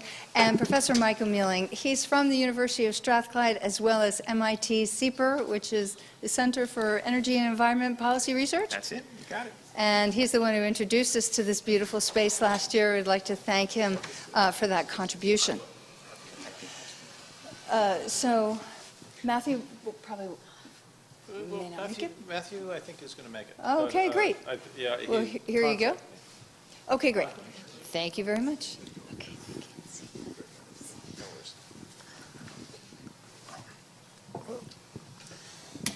So I heard from Matthew. He's on the way from the airport. He had a flight delay. Matthew's from the Adam Smith Institute in London. But we'll hear more from Matthew when he arrives, hopefully. But I have with me Barbara Kalm from the Austrian Economic Center. And I have to say, last week I came to COP and spent some time here in this environment. And then I went to speak at the Austrian Economic Center to a bunch of Austrian economists. And I'll tell you, I felt like I had whiplash going from one group to the other. But it was very interesting. And Barbara is also the director of the Austrian National Bank and is a chair for a working group for the UN working on sustainable cities. So she knows quite a lot about what it takes to make a city sustainable, and we'll hear more about that, I'm sure, in the course of this. Michael Mealing joins us from MIT CEPR and is also a professor here at the University of Strathclyde. In fact, we owe our presence here at the University of Strathclyde to Michael's suggestion that we make some inquiries here. So, our panel here is about sustainable finance frameworks and what it will take to finance a transition to a low carbon economy and all the different components of that. And there are quite a lot of sustainable finance frameworks out there in the world that people have proposed and have set up, and some of them work well and some of them don't, and we'll get into what works well, but all these things function as possibly alongside each other, alongside things like carbon border adjustment, or maybe as a replacement for them. So, but to start things off, I thought I would ask Michael to give us some little sketch of what the dimensions of this problem are, and to let us, what is the sustainable finance challenge that we're trying to meet? Could you give us some picture of that? Absolutely. Well, thanks, Rod, for having me here. Thanks, Hallie, and all the others that have helped make this happen. And thank you for coming to Strathclyde to host it. It was very exciting. I apologize for the weather, but then again, I'm not Scottish, so I'm not really responsible for that part. So if you allow, I'd like to sort of sketch out why finance is such an important topic. It's also a topic that's being discussed very hotly in the SEC and as part of the agenda of COP26. And venturing a bit beyond that, and I think you will enjoy the remarks, I'll try to diagnose what kinds of policies will not get us to the amount of finance we need, and to underscore why it is so important to unlock and mobilize the capital we need through the right approaches. And that's where I'll hand over to somebody who's really in the world of finance and understands it much better than I do. So the first thing I'll say is just sort of taking a few steps back. We've always known that addressing climate change is a huge investment challenge. The numbers have, well, they've kept growing continuously, but there's these annual assessments by the International Energy Agency, by the World Economic Forum, by the Intergovernmental Panel on Climate Change, and other institutions. We used to assume that to stay within 2 degrees Celsius, above pre-industrial global average temperatures, we'd probably need an incremental 500 billion up to $1 trillion per year to steer the global economy in the right direction. This is investments in energy generation assets, in infrastructure, in transportation, in buildings, and so on and so forth. The numbers have grown, in part because the ambition of climate policy has grown too. So the IPCC, for instance, now estimates that per year by 2050 to stay within the more ambitious 1.5 degrees Celsius target, we need up to $4.5 to $5 trillion of incremental, meaning additional investment in low carbon, ultra low carbon, and zero carbon technologies. So the challenge is absolutely huge. Now there's a debate happening here in Glasgow at the intergovernmental level. Article 9 of the Paris Agreement sets out this general goal of north-south transfers of climate finance. It's part of sort of the the bargain and the trust mechanism between the developed and the developing economies. And they're talking about $100 billion US and moving even beyond that in transfers of public and private funds from north to south every year. And they're making progress on that. I think John Kerry recently was quoted saying that they've closed the gap. Last week we were still at 80 billion. Apparently we've reached the 100. But that's only a drop on the hot stone, so to speak, because as I mentioned before, the actual numbers, not just these north-south transfers between developed and developing countries, no, just in the global economy altogether is much, much larger. And most of that will come from private sources. Did you say 4 trillion a year? 4 to 5 trillion. 4 to 5 trillion. And most of that will come by default necessarily from the private sector, so probably 80 to 90% at least. And there's a number of different approaches that countries are exploring jurisdictions to catalyze, to unlock and channel and incentivize this kind of investment. And it's becoming a patchwork. It's not an elegant process. So the EU with its European Green Deal is adopting and elaborating a sustainable finance taxonomy, a sort of a top-down, government-led approach to defining what's a green investment and what not, and a number of other things. This will be relevant for green bonds and all kinds of other policies. They're using, of course, carbon pricing. And I'll talk about that in a moment. In the US, it's taking a slightly different direction. So it's the era of big stimulus bills and budgets, so we're debt financing some of this, and it's a lot of money, there's no question. What's already been agreed and may still be agreed later in the year through budget reconciliation, but it's a very different approach. I personally do not expect the US to follow like the EU taxonomy approach that the EU is now preferring. Nonetheless, a lot of the hard work will come down to hard policies, and most economies, most countries are placing their bets on demand-side constraining policies. So mandates, performance standards, and increasingly the debate has shifted to carbon pricing also. We thought that maybe that kind of had been abandoned 10 years ago because of so many political setbacks in some important countries like the US. But you hear the World Bank, OECD, IMF, even the WTO, they all keep encouraging, urging, and mobilizing to get carbon pricing to be sort of the fallback or the default policy that jurisdictions should adopt. Any carbon constraining policy, and this is kind of the argument I want to make, will ultimately, I won't say it'll fail, but it's a intractable 2 steps forward, 1.5 steps back, 2 steps forward. It's a whack-a-mole game of epic proportions, and I'll explain why. As jurisdictions start pushing out emissions-intensive technologies, emissions-intensive production and consumption patterns with these kinds of constraining policies. If Dave Banks had been here, I think he would have said exactly this. What you're observing is that all that is shifting to other jurisdictions that aren't doing it, or at least not at the same speed. This is on the demand side. So you see steel, cement, aluminum, all those things just shifting across the border. And to me, who likes to, MIT is known for relying on numbers and empirics, look at Switzerland. For 3 decades, Switzerland has managed to decrease its territorial emissions quite effectively. So under the UNFCCC, it counts as a climate champion. And this applies to many other countries, Switzerland, Netherlands, etc. But when you count the emissions embedded in all the goods that Swiss consumers keep importing from abroad, and now especially import from abroad because it's no longer produced in Switzerland, they've actually plateaued many years ago. In fact, because a lot of the production in China, Indonesia, Turkey, and elsewhere is more carbon intensive, it's been a net negative global effect on global emissions, on the global climate. So carbon pricing and other constraining policies just leads to this relocation of emissions. We outsource the emissions to those jurisdictions which are not moving at the same speed, and in some cases really aren't moving at all.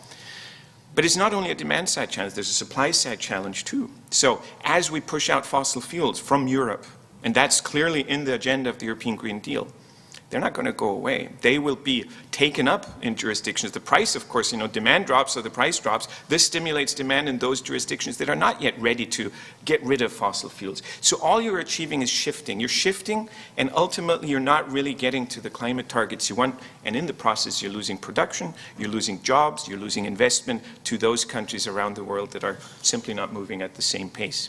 And to me, this has been sort of a painful realization over the years. The only thing that will solve this for good, and also in a way that is politically durable and will not, we move 2 or 3 years, then an election comes, then we abandon policies, we have a setback, then we take new policies, next election. But in a really sort of durable, long-term and predictable ways that we need to invest in, scale up, and deploy the technologies that get us to delivering the services, the goods, and the amenities that people in our countries, but especially in sub-Saharan Africa, in Asia and Latin America, expect and want to have, but at a low carbon or zero carbon eventually, in a zero carbon way. That's the only sort of, I would say, stable equilibrium when we've reached that. And how do we get there? By mobilizing the investment to drive down. We've seen it very successfully with renewable energy. So solar, wind, etc. We've reached that point, at least in many parts of the world. But there's so many other sectors and activities where we're still at the very beginning of this technology learning and cost decline curve, and we just need to drive the investment into that. And as I said, carbon pricing is something that many are discussing, but I just see those other dilemmas that I was mentioning before, this leakage and relocation that is taking us back as we think we're moving forward. And so with that, I'm hoping to hear additional policy ideas that help us, bridge that investment gap. Thank you. That's a very comprehensive answer there. Barbara, you have worked at the central bank, and you've heard some of these ideas about using clean asset bonds and loans. What do you think? Do you think that that is a way forward that could get around the whack-a-mole problem that Michael has just described? Well, thanks, Rod, and thanks for having me here, and thanks for hosting us here at this university. First of all, there is no one solution. There are many ways of doing this, and I believe, as an Austrian economist, in the markets, and I believe that that would be the best solutions, and that especially the central banks should be left alone, do their stuff, be independent, and we should not mix monetary policy and fiscal policy, because this is what has happened in the past for a very, very long time, at least in Europe, and at least ever since the so-called financial crisis, and we've discussed that 2 panels before, or 3 panels before, has come over to Europe. We've seen those interferences. So let me actually start out that we need a supply-side reform on that front, and we need to allow the markets to operate, and also to go to Africa and get there, or to third world countries, and get private solutions out there. But before we talk about those, you mentioned taxonomy. Just in Europe, we have 3 different taxonomies on the so-called green finance. We have the EU taxonomy, we have the ECB taxonomy, and we have the taxonomy that is coming out of Geneva from the UN. So just at least, in one continent, we have 3 different sets, and, how to combine that. That is one thing. Keep that in mind. The other thing is we need to look at how actually the finance markets work and how advanced and developed they are, because continental Europe's financial markets are unfortunately not as advanced as the British markets are. They didn't have Lady Thatcher creating the City of London. And there you have a completely different market, or actually financial system, than we have in continental Europe. So in Austria, for example, our equity, stock and bond markets are just, totally backwards, to be honest, unfortunately. We're just lagging behind. But I'm talking of Austria. But look at other parts of the world where those things don't even exist. And this is something that we need also to consider once we talk and want to tackle this problem and the issue. And then, of course, we always have at least as Austrian economists, we have the market on the top. And then we have the politics on the other side. And so we need to cooperate and coordinate somehow and explain. But tell them to provide us the right framework, which is the reasonable framework and the rule of law. And then don't over-regulate us. Because banks who play a very important, whether it's merchant banks, whether it's investment banks, those will play a very important role in this entire game to solve the issues. But if they are over-regulated, they will not, because then there is no money left to be earned and we want everybody to be better off and well off and to earn money. So the system needs to be question marked or put into question. And this is what we currently do at the central bank. We have modeled a couple of things. Here I have a very nice tool on, it's not publicly yet, but it's on the sectoral carbon price models. And we have gone through various sectors and regions in Europe and have looked at the turnover losses. If we just put the carbon price at 130 euros per ton, and you know, the sky is the limit if they go through with this solution. And trust me, there will be regions and there will be sectors in Europe that lose totally out. And it's not only agriculture, it's transport and many others. And you will pay the price because there will be somebody coming in and say, you have to pay that. And it's your taxpayers' money in the future. Thank you. Let me welcome Matthew Lush. Apologies. Matthew is had a challenge getting here, but he's from the Adam Smith Institute in London, which is very fitting because, as you may know, Glasgow was a place where Adam Smith lived and learned and taught at the University of Glasgow. So we're here talking about free market approaches to climate. What you missed was, Michael gave us a little dimensions of the problem, that we need about, $4 to $5 trillion a year of financing, 90% of that, private to accomplish the change. And, he went on to talk about the fact that many countries are looking at carbon pricing, and he said that he doesn't think that's going to work because of the leakage problem and the fact that, when you export your emissions to countries with lower standards, actually the problem ends up getting worse, not better. I'd like to ask the panel, a little bit, since we're talking about sustainable finance frameworks, what kind of sustainable finance frameworks exist now that you like and that you don't like? Just give a couple of, quick examples of, ones that you think are working and ones that you think are really gummed up and not working particularly well at all. So what's out there in the world today, Matthew, that's on your horizon that you would say needs to go, and what things are pretty good in your purview? Well, thank you very much. Apologies for my tardiness. 2.5 hour delay is not ideal. And congratulations for putting together this conference and this panel. I've been following remotely successfully over the last day or so it's been excellent. In a sense, I think the key challenge when it comes to climate financing, which is really, in a sense, the central game. Climate change is a fixable problem, but an expensive problem. And the challenge is how you can fix that with the minimal possible cost to society. It is going to be expensive. $1 billion here, $1 billion there, eventually talking about, I should say $1 trillion here or $1 trillion there, eventually talking about real money. And in a sense, it then comes down to two things, which is upgrading infrastructure and innovation. So how can you upgrade the infrastructure to be post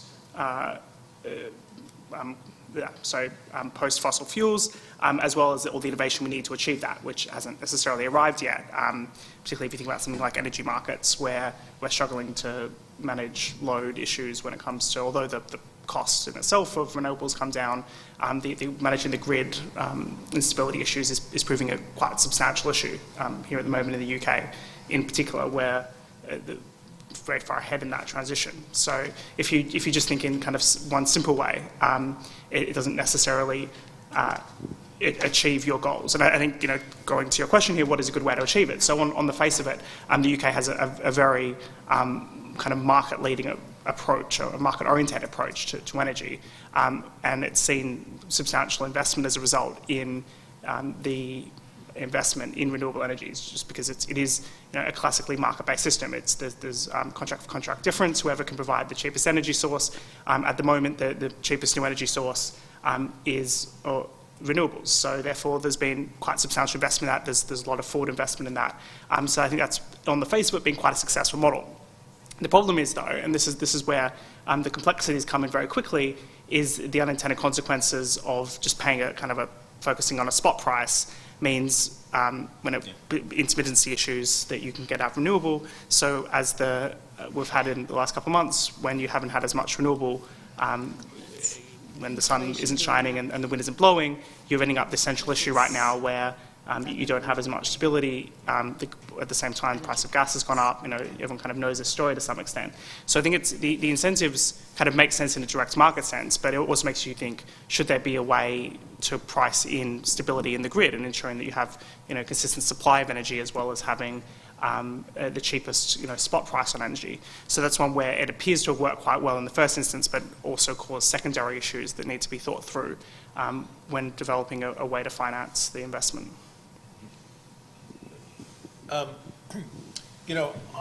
One of my least favorite kinds of finance frameworks is the American ITC and the PTC. These kinds of income transfer subsidies seem to me to be very constricting to the market. In the sense that we have a situation where only the Berkshire Hathaways of the world can take advantage of these kinds of tax credits. If you're an entrepreneur as Drew likes to point out, guys like him who are doing $5 or $10 million projects, good luck finding an off-taker for your tax credits. They only want to talk to you if you're doing $50 million or more. So the subsidies, some of the frameworks that are being provided, in fact, become barriers to the market rather than actually, really helping the market to fly. Do you see finance frameworks like that in Europe and around the world that are troubling to you? Who wants to take that on? Well, if I may, I would just simply start right away. We don't have such a thing as tax competition anymore. And we need a supply-side tax cut that is really clear and also for our climate issues. We need to incentivize those who provide new technology, who are willing to invest in new technology. And when I talk about Europe, it's not just the big players. Just in Germany, 80% of the enterprises are small and medium-sized enterprises. Mm-hmm. It's the small families family groups with maximum 200 people that operate and that run and that pay the taxes. And if you do not provide the right incentives for those, we lose out in this system. And then we have the next effect, because then we will have, because of energy prices will rise ad infinitum due to carbon price taxation or carbon pricing, then we will have the inflation issue, and that will hit everybody, especially the poor who you want to protect. And that's a spiral that you have to cut and break, and this can only be done with smart market-based solutions. And I think there are some out there, and we've discussed some of them already, but I can only focus that you have to do that this way. I sometimes wonder at the term market-based solutions, because it covers a huge range of different kinds of ideas, some of which are much better than others. You can also say capital-based solutions. Well, I prefer protection of property rights. Personally, I prefer the term free market solutions, because the operative idea is expanding freedom and removing barriers. It seems to describe it best when you think about what's needed in sustainable finance. We need to remove the barriers to investment to enable it to flow. So the free market solutions are those that remove the tax, trade, and anti-competitive barriers. Market-based solutions sometimes are solutions that raise barriers, and the market-based solutions that are good are the ones that remove the barriers, and that's why I call it free market solutions, to avoid confusing people. But my question, for you, I guess we'll go first to Michael, is, I've made this argument that the new first best policy choice should be a free market approach where you're removing barriers, and that this is actually going to be more satisfying than things like a carbon price or regulation or direct investment by the government. And we've talked about clean asset bonds and the other kinds of clean tax cuts, demonopolization tax cuts, things like that. Do you think that that is a way forward? Do you think it could be, a new first best solution? So on principle, I would fully agree that we should get rid of all the barriers that hold up investment, and that's sort of like the low-hanging fruit that we should take advantage of before starting to think about numerous policies that may channel investment or incentivize investment, but have numerous unintended or intended effects. I'll quickly maybe piggyback on the question. In Europe, we started out seeing much of the finance into the energy sector, so into renewable energy technologies coming with feed-in tariffs, and those were just redistributed among ratepayers. And the debate about how that increased per kilowatt hour rates has not ceased. In fact, just now in Germany, which was probably at least at that scale, sort of the first to really deploy that instrument, now they've discovered that as one of the election campaign things to start reducing the rate of this transfer through feed-in tariffs. What I think we'll be seeing more and more going forward is, sort of legitimizing carbon pricing and the revenue it creates, such as the European Union's emissions trading system. I think that revenue, which is now going to go to the European Commission instead of to the member states, will go into funds like the Innovation Fund, the Modernization Fund. This resonates well politically. It's very popular. But we forget that first we have to raise that through a carbon price, and that will trickle down to consumers, ratepayers, et cetera, in the form of pass-through costs. So, and this is only energy sector. I anticipate exactly the same thing happening in ultra-low carbon materials, industrial goods, cement, steel, aluminum, et cetera. It's contracts for difference are being explored there. So in a way, it's sort of a market solution, but there are those costs. So I fully agree that we should take advantage of any opportunity to lower barriers rather than erect barriers. My concern is that sometimes these barriers are there for reasons that are not necessarily the most honorable or defensible, but there's political constituencies. And even though this actually relates to the previous panel, but on Monday I was at a discussion on trade and climate that Liebreich and some others were hosting, and people were explaining, why are industries opposed to, for instance, the environmental goods agreement and reducing tariffs? And unfortunately, even clean industries have certain protectionist motivations sometimes. So it's those kinds of politics that I think are holding up what should be the logical first step to take. Ultimately, I suspect that we still will need other approaches to catalyzing investment. I think just lowering the barriers, while the logical first step, we probably still need more. But I would say do that only once you've made sure that you have, the low-hanging fruit harvested. And I hope that the politics of that can be overcome. So it's as much a political as a theoretical or academic challenge. So in other words, you see it as the do no harm approach that you have to do first to get rid of the, before you do anything else, you have to get rid of those barriers, right?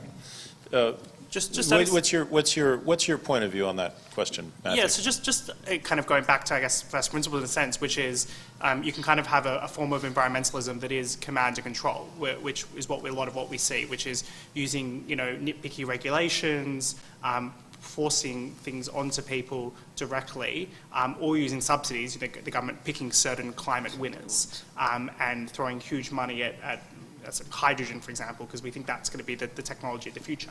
But the reality is, in addressing climate change, we suffer from the same kind of problem that Hayek identified with respect to the knowledge problem. We actually don't really know the most efficient, cost-efficient way to solve all these multitude of issues.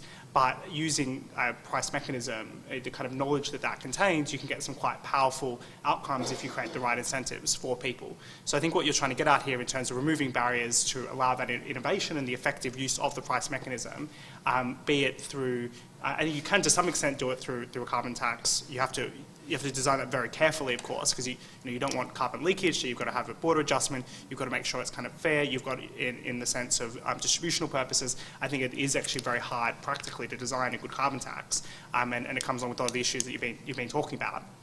you can do that in a more positive sense through the kind of clean financing that you spend your life focused on, Rod, in terms of clean financing that kind of creates a positive incentive. You could do it through, I think someone earlier when I was listening remotely was talking about full expensing as a kind of key if you want to get people to invest huge amounts in infrastructure or in whatever else. Full expensing is hugely beneficial because they can write off the cost straight away. So it's about allowing, in my view, it's about broadly allowing market actors to figure out this problem for us rather than the state thinking that has the solution to this problem. May I add something? Sure, go ahead, please. When you said, yeah, well, free market, for me, a market-based solution, I'm talking in the sense of Ludwig Erhard and General Clay, when they removed the price controls back then and created the German economic miracle. So this was back then a market-based solution in Europe. And I was referring to those solutions. I'm the least person to avoid the term freedom and liberty and free market. So, but just to make sure that that is having said that.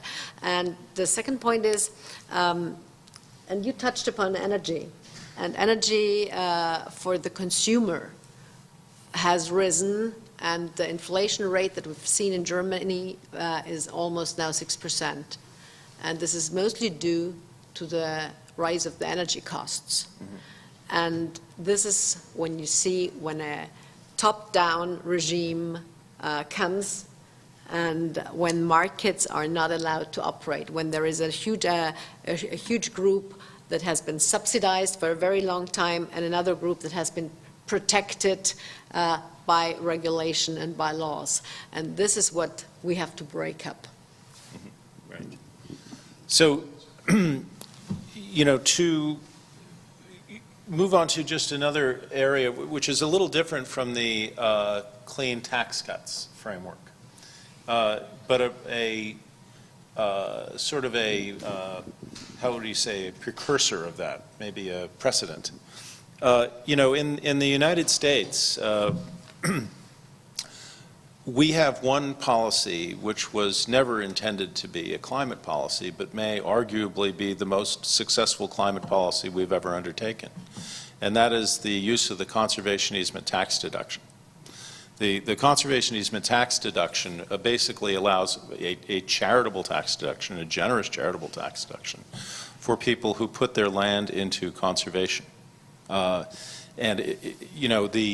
This idea was introduced in the governorship of Ronald Reagan in the early 60s, and then passed into law federally under Gerald Ford, and then expanded again when Reagan became president.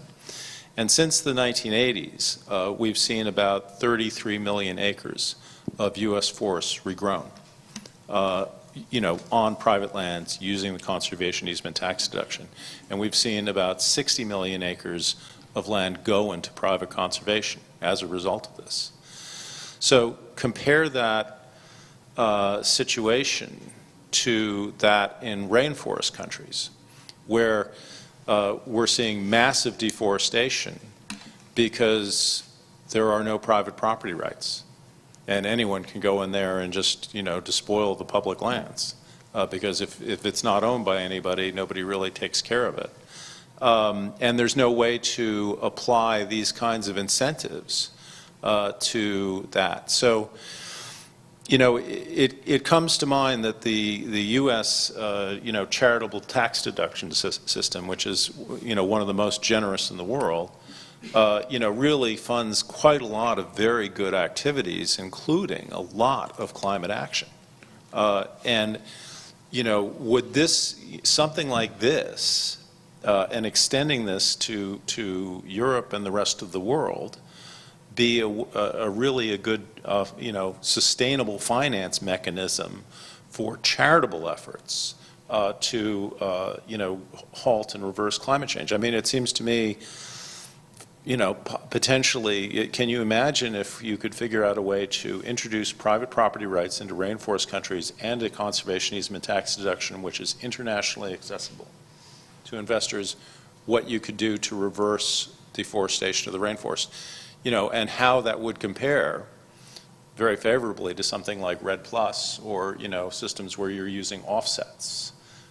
It would probably be, what do you think about the possibility of deploying something like that as a sustainable finance framework? Go for it. Do it.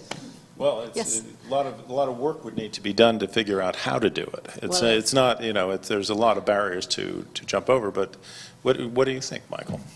It's tricky. I mean, I grew up in South America, so I'm familiar with some of the reasons why there will probably be hesitation to use or to rely on such a system, because it would have to be preceded by a lot of institutional and legal reform.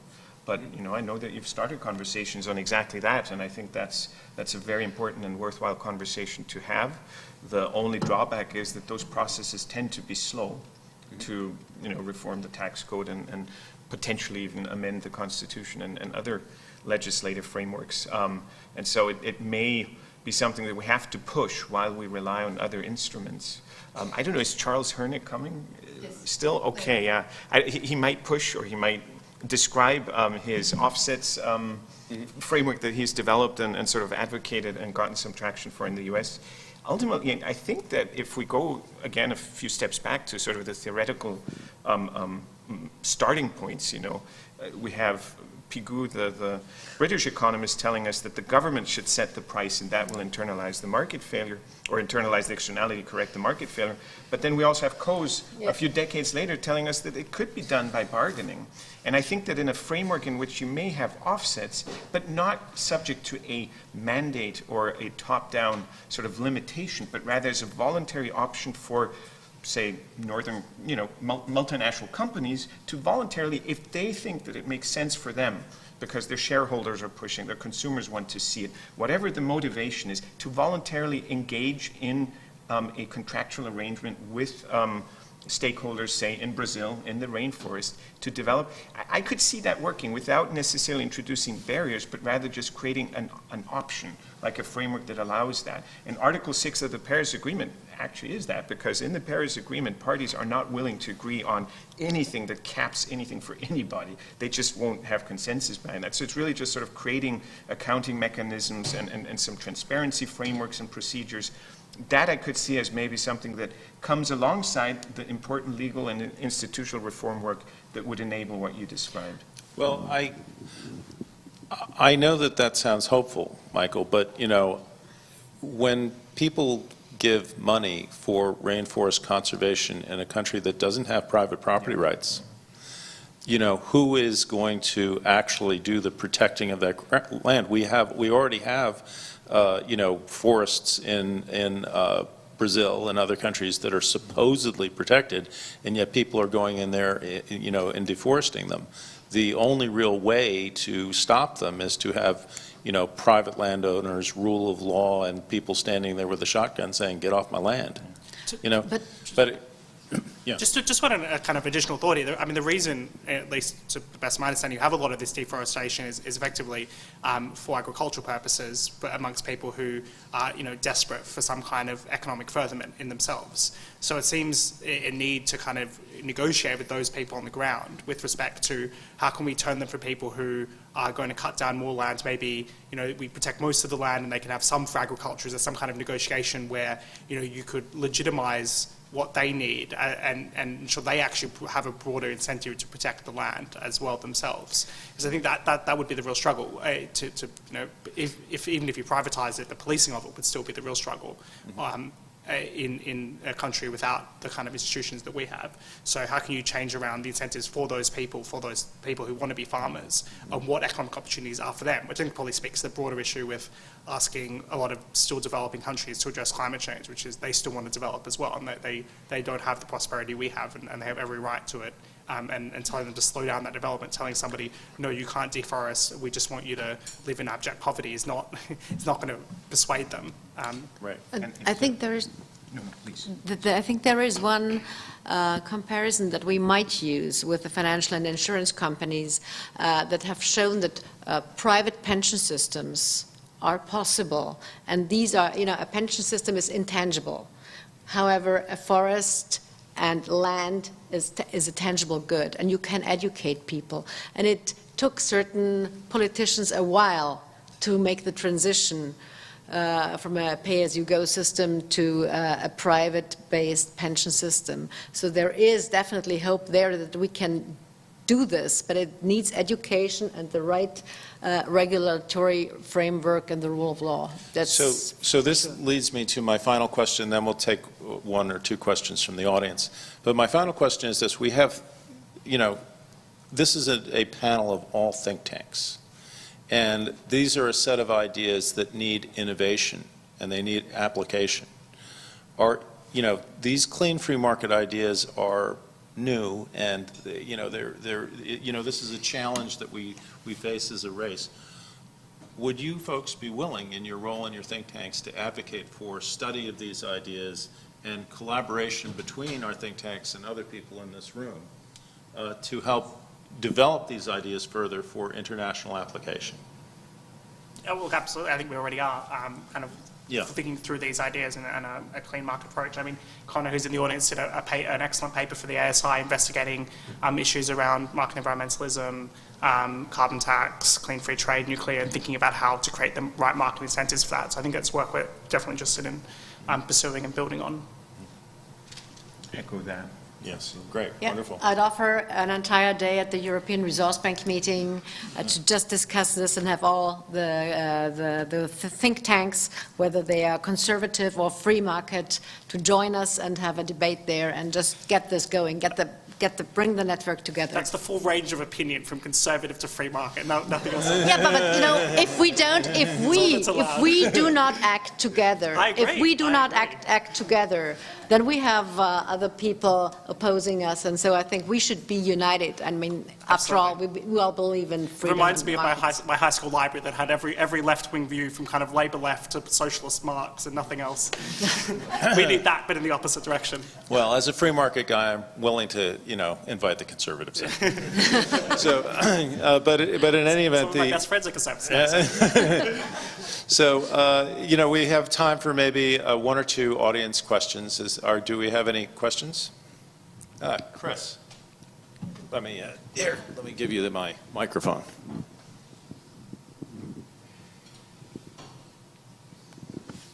Thank you for a great panel, and my question is for Michael, and good to see you again, Michael. You mentioned Coase and Coase's theorem. He mentions, as far as I understand it, that kind of bargaining can only really happen under ideal economic conditions. And I'm just wondering if you think those conditions exist currently, and if they do not, how should we create those kinds of conditions for these kinds of bargains to be able to be created in a marketplace from the bottom up? All right.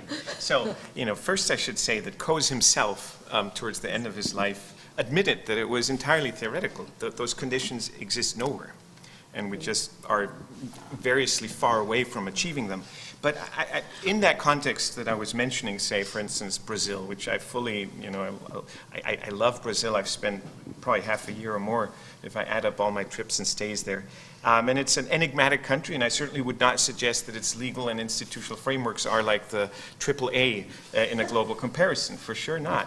And that's why I was suggesting really more of a bottom-up approach. So instead of having Norway invest $1 billion euros or 10 billion crowns or whatever the exchange rate is in a massive avoided deforestation project, REDD+ initiative, to instead have the kind of more Coasean idea of bargaining between those stakeholders on both sides that have an overlapping interest and have an incentive, an interest also to ensure that this actually works out, so that the next time, they'll come together again and have the same transfer that's a win-win for both parties. Now, when the legal and institutional systems aren't there, or they're there but they're still very flawed with a lot of transaction costs and political risk and other things, then I wonder if there's other new innovations, disruptive, governance, forms of governance, interaction, transparency that don't necessarily rely on government structures. But indeed, I think social media, for instance, civil society can play some of that role. I don't think I have a silver bullet answer, and I think that was probably the most honest thing we'll hear in the 2 weeks in Glasgow is there is no silver bullet. But I think that there might be some unexplored ways to make it work more towards Coase's original vision. Well, I think our time is up, and I want to thank my panel very much for coming up here and joining me to discuss sustainable finance frameworks. Hallie, would you like to introduce the next panel? Thank you. Well, the next panel. Thank you. All right, let's give a hand. Don't go away. We'll take some photos up here after that. Well, thanks, everyone. What we have coming up for now is the next coffee break. And then we'll go into our next panel. So we'll take about 15 minutes. We'll regroup. Maybe some of the panelists will be able to come up here and take some photos. We'd like that. And maybe feel free to go outside and have some refreshments. And then we will regroup here right about 3 o'clock. Thank you.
An adventure for me, but I'm pleased to be able to spend the rest of the day with you folks here. And I think I'll start with a little bit of level setting. The focus of the conversation that we'll embark on here is innovation. And we make these climate pledges, and my organization, we track different corporate commitments and different climate pledges from companies. And I think one of the beautiful things is that you see more and more companies making these voluntary corporate commitments to net zero by mid-century, 2040, 2050, whatever it is. These companies range from the oil majors that are committed to reducing their Scope 1, Scope 2, and Scope 3 emissions over the course of the next few decades. BP, Shell, Chevron, Total, Microsoft, Apple. These are big companies. UPS is aiming to reduce their emissions. The list goes on and covers transportation, it covers industrial sectors, it covers technology, it covers pharmaceuticals, and that's good.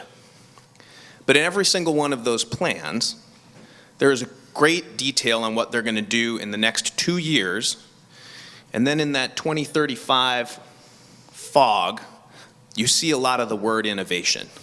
And we're going to rely on innovation, and we're going to get there in the final mile. The truth is that a lot of the technologies that we need to get to net zero and even strip out carbon dioxide from fossil fuels, carbon capture utilization, carbon capture storage, those technologies exist today. They're not very cost effective to be able to put carbon dioxide at scale underground. I know that we're doing it here in the North Sea, but we're not doing it all around the world. My wife is a yoga teacher, and Lululemon, they make yoga pants. And they're trying to figure out how you can take carbon dioxide and make yoga pants out of them. And I think that in the future, when we're at a point where you can buy net zero yoga pants and regular yoga pants, we know where folks are going to go. But those aren't available in the market right now, at least not at a very affordable price. Neither are some of the veggie fuels that are able to power airplanes and whatnot. The price point just isn't there. So what I'd like to focus this conversation on is how we bring those new technologies to market and put a better definition on what we mean by innovation. So with that, I'd like to introduce my two panelists. Actually, I'd really like them to introduce themselves, because there's nothing worse than you sitting here and me read their bios. So Jimmy, I'll start with you, and then Graham, you'll go next. But Jimmy, if you can introduce yourself, introduce your company, and then help us define what is innovation. Does it mean just invention? Does it mean some level of market penetration? What does innovation mean to you, and how do you know when you've seen it? So Jimmy, go ahead. Charles, thank you very much. And there's nothing more I like hearing than someone reading the bio of myself. So you should definitely go ahead and do that. We can do that after. We can do that after. So my name is Jimmy, and like Hallie said, I do hail from the U.S. I've spent time in California, Washington, and Washington State, and Massachusetts. And at the moment, I am the venture partner for ESG at Pi Labs, which is Europe's largest venture capital company in prop tech. So everything from real estate all the way from the construction sector into tenant lease out, into appraisals, into all different sorts of technologies. And one thing I like to say is that the real estate sector is the ESG sector. At the end of the day, real estate consumes, or it is responsible for approximately 40% of all global emissions. It consumes about 55% of all raw materials. And one of the things that I also like to quote is approximately generates 30% of that raw materials ends up as waste. And so when we start looking at ESG and we start looking at the real estate sector, not only does the real estate sector consume a lot of resources, but it consumes those resources for the creation of social spaces so that people can come and gather and enjoy each other's company in one way or another.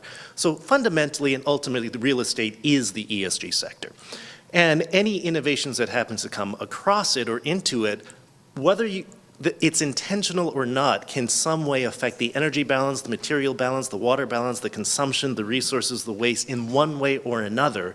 And thus we have to be very careful when we start thinking about these real estate innovations of understanding their environmental footprints, just because it's going to happen whether we realize it or not. And so when we start looking at innovation, I think there's a couple of different aspects of innovation that we have to be careful of separating out. There's the inventing portion, which is the creation of a new idea, but then there's also the implementation and the scaling of ideas that's been proven but not widespread at the moment. And you need to be able to do both. And right now what we're in a situation is there's a lot of fantastic proven technologies that are out there that work, that decarbonize, that reduces consumption, that reduces waste.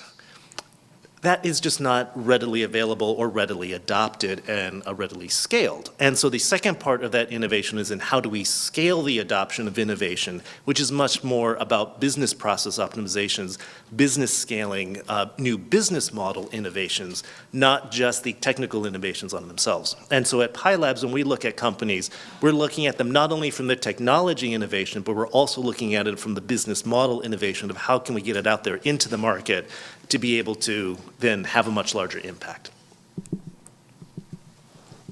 Thank you, Jimmy. Go ahead, Graham. Okay, yeah, good afternoon, everybody. I'm Graham Alt. I was an academic at this University of Strathclyde, so in talking about innovation, I'll say a little bit about R&D background as well as taking that into the commercial domain as well. I work for a company, Smarter Grid Solutions, which was spun out of the university back in 2008, and I was one of the founders of the company then. My background is in energy and power systems, so I was in the electrical and electronic engineering department here at the university. Our company now, Smarter Grid Solutions, we're a software company, and our business starts from the decentralization of energy and the energy system. So wherever there's a smaller energy asset that's connecting to a local grid, that's where our business gets involved. We enable those connections to the grid of all sorts of energy assets, photovoltaics, wind power, electric vehicle chargers, batteries, and so the list goes on, and it's becoming longer now. That's one of our givens, is that's happening anyway, and there's a lot of finance coming into that area to try and have more of that happen. And as more of that happens, the grid becomes under stress. Those investors want access to new markets to monetize the capabilities of those new energy assets, and then our software helps connect those assets to the grid and to the marketplaces for the services there. So that's what we do. I suppose in looking at innovation, I've seen a number of sides to this personally, so I can't speak on any great matters of innovation policy or and larger scale innovation. I can only really speak to what we've observed as a company and also as a spin out. So from funding academic research and development, so I suppose research, and my chief exec used to say to me, well, research is the process of turning money into knowledge, and innovation is the process of turning knowledge back into money. So taking good quality science, good quality invention, good quality pieces of technology, as Jimmy's mentioned, those are all starting points for innovation then, which is then much more about the business model. So who needs this? What form do they need it in? Where's the market? What are customers really looking for? For us as a company now, that's the process of our innovation. So taking the technology and the products we have, thinking about who needs those, for what purpose. Is it to do with a new business model about hybrid battery storage and rapid EV chargers, or is it about some new business models about connecting photovoltaics to a grid and allowing some of the technological capabilities to do something better for the grid than is possible, or is actually baked into the rules of the marketplace as they exist today? So our process of innovation is much more now about the customer, the application, the need for a decentralized and a cleaner energy grid, and I suppose that's a good starting point for the conversation. Yeah. Thank you, Graham and Jimmy. I think that's super helpful, and I think it helps with our definition. I think it's always important to start with good definitions, and what we heard from Jimmy was innovation goes from invention to proof to market deployment. But I do like the way that you put it, Graham. It's taking that knowledge and making money out of it at the end of the day. Earlier today, it was put to me in slightly different terms, where there's the invention component of it, but the innovation process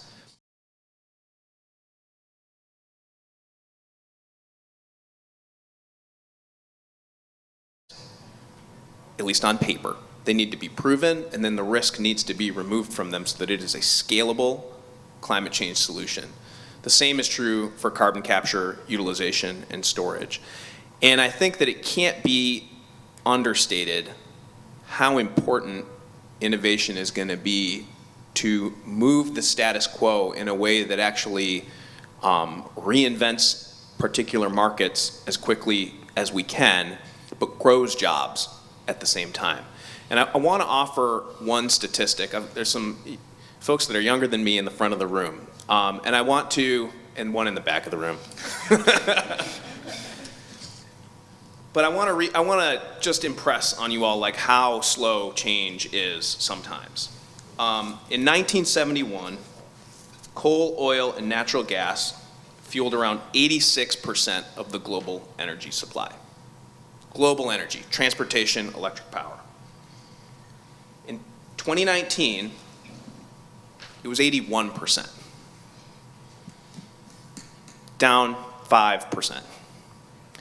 Now, rapid change is possible, but to think that we're going to drop fossil fuels from the global economy in the next 5 years, 10 years, 15 years, or 20 years, I don't know if it's possible, but the inertia certainly isn't in that direction. Now that's one sector. And I think that a lot of the innovations that we see can help answer some of the questions for how to reduce emissions in transportation and electric power. But I do want to ask, Jimmy, from the real estate standpoint, I think that that's another interesting space, because there's so much embedded carbon on the front end, whether it be in the concrete that's poured, whether it's sequestered carbon. It could either be in the concrete or is actually in the wood. Or the processes that go into manufacturing that, and the widgets that you put into your home embed a certain amount of carbon emissions for a 5-year, 10-year, 15-year, until your dishwasher breaks lifespan, right? I wonder if you can expand a little bit on what are some of the specific technologies that you're excited about, and then the same for you, Graham, where you've been impressed. And I think that maybe is, I want to leave a hopeful message at COP26. What are some of the technologies that you've seen that have impressed you over the course of the past year, over the course of the past 2 years, during the depths of a pandemic where you're like, holy smokes, actually this is promising, this is going to reduce some emissions? Jimmy, I'll start with you.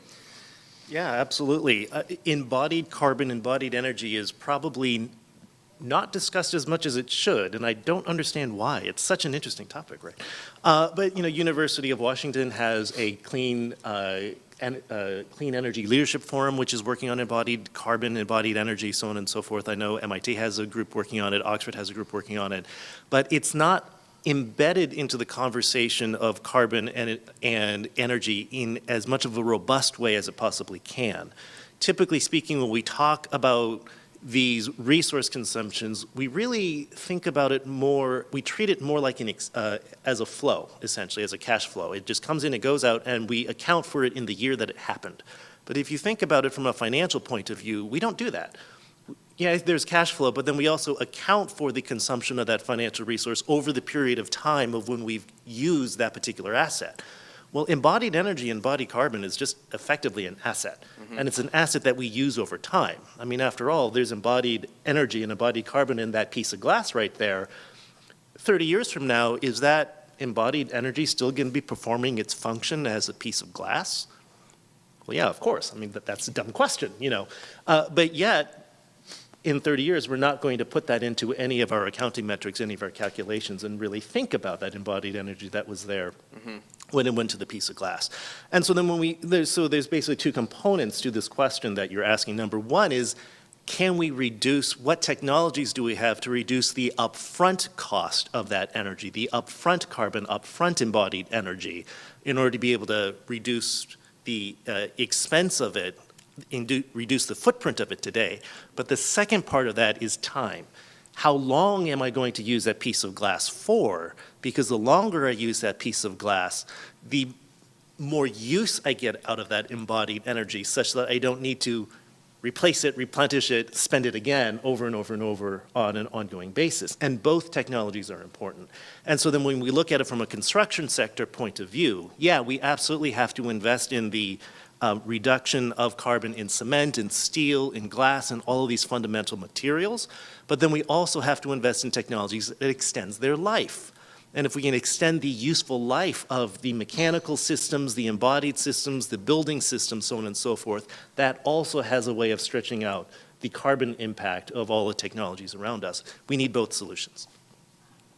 Yeah, thanks, Jimmy. I think that's an important point, and it actually is one where I have seen a lot of growth over the past 2 years alone in terms of level of focus on calculating what is Scope 3 emissions and what is involved in understanding how much carbon is in any given product that we might buy, and that can be of extreme value. Graham, if you could talk a little bit, I think the electric power sector is what first comes to people's mind in terms of where we're seeing innovation, where there are some good wins. There's a remarkable transformation that's happened here in Scotland, where 2 decades ago it was over 80% of power was coal power, and now it's 0. That's a pretty remarkable shift. It's required a lot of changes. I don't know if you can talk about the electric power sector, what you're seeing that's a particular encouragement that makes you feel good about where we're headed. Yeah, when you mentioned pace earlier, things don't happen overnight. It was exactly that, the decarbonisation of some of the more rapidly changing power grids around the world. That is a cause for some optimism, because I think going back a decade or two, most engineers looking in would have thought that would be very hard to run a system that was dominated by wind power or solar power, and of course natural gas has been one of the substitutes for coal power as well. So we shouldn't step over that. So that change has happened fast. So wind power, first of all, between 2000 and 2010, an enormous surge to the extent that the contracts for differences, which Adam Bruce mentioned this morning in the UK. The contract for difference for the new nuclear fleet at large scale, not small modular, the large scale nuclear fleet is £95 per megawatt hour, so unit price of electricity. The latest rounds of the offshore wind contracts for differences are now 50 to 40, and maybe perhaps even below that. So the actual deployed cost of those technologies is more than half, for the renewable technologies now. So wind, first of all, then coming past 2010, on the back of the cost that, as we heard in the last session, the cost that the German consumer paid to accelerate the development of photovoltaic technology. All the other countries in the world now benefit from that, and the manufacturers in other countries from Germany benefit from that as well, of course. But in the UK, we had an enormous amount of solar deployment as well, so that's now an incredibly cheap source of power. To the extent that, we do work with Avangrid, one of the wires utilities in New York State, and all of the projects that are using our software to connect to the Avangrid power system are photovoltaics. It's as if it's the only show in town. They've achieved grid parity. I think the cheapest photovoltaic is somewhere in the Middle East. It's 1 point something cent per kilowatt hour unit of energy. Incredibly low prices now being bid and won for energy tenders in different parts of the world. So wind, then photovoltaics, and I suppose the new kid on the block to an extent, although it's not even new anymore, lithium-ion batteries, to go along with the intermittency and the variability of wind and solar. Lithium-ion batteries come along, provide a fantastic way of storing the peak solar in the middle of the day or the peak wind whenever it's windy, making that available and delivering lots of other possibilities and lots of other value to the grid as well.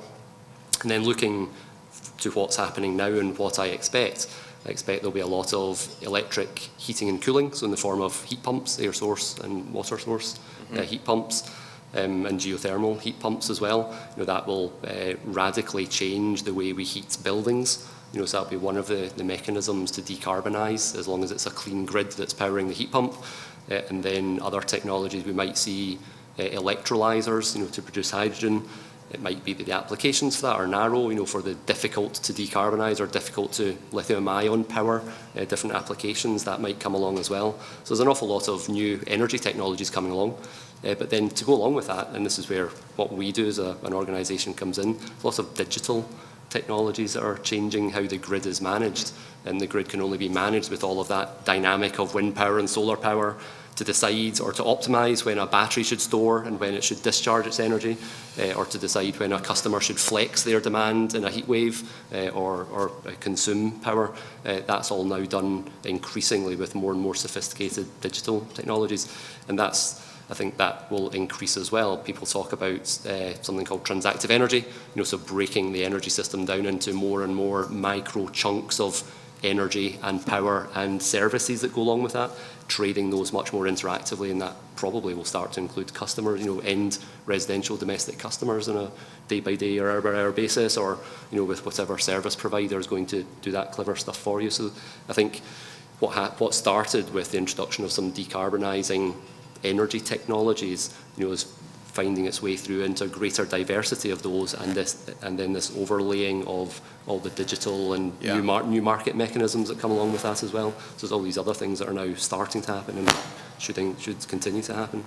Yeah, I think that's a very important point. I think you made two important points there. Number one, the digital control part is hard to see, but I think that the impacts of more digitization and the use of technology in the electricity sector to maximize energy efficiency, maximize the efficiency of generation in the first place, and eliminate waste throughout the processes, really, it's hard to imagine. And if we just look at the advances in cell phone technology from one generation to the next, think about that similar type of move that has been happening in the electric power sector, and you're getting to see similar results and benefits. We were at the Flexitricity headquarters this morning in Edinburgh, and that's a whole business model that is built around using digital technology to help maximize and optimize the grid. You can make money doing that. So moving from that market deployment and actually being able to make that money.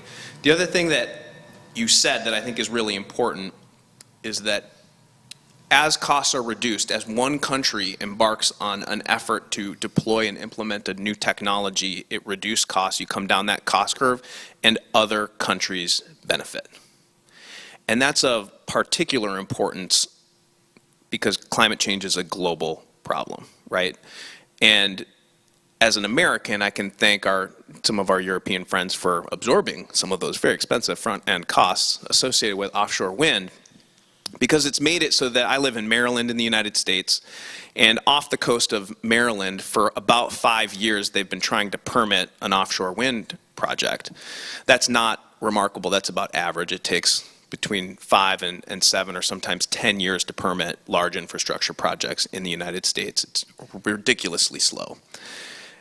But it means that in the 5 years, the company, U.S. Wind, has had to reimagine which turbine blades they were going to use and which generators they were going to use, because the technology has evolved so fast thanks to the large-scale deployment that we've seen here in Northern Europe.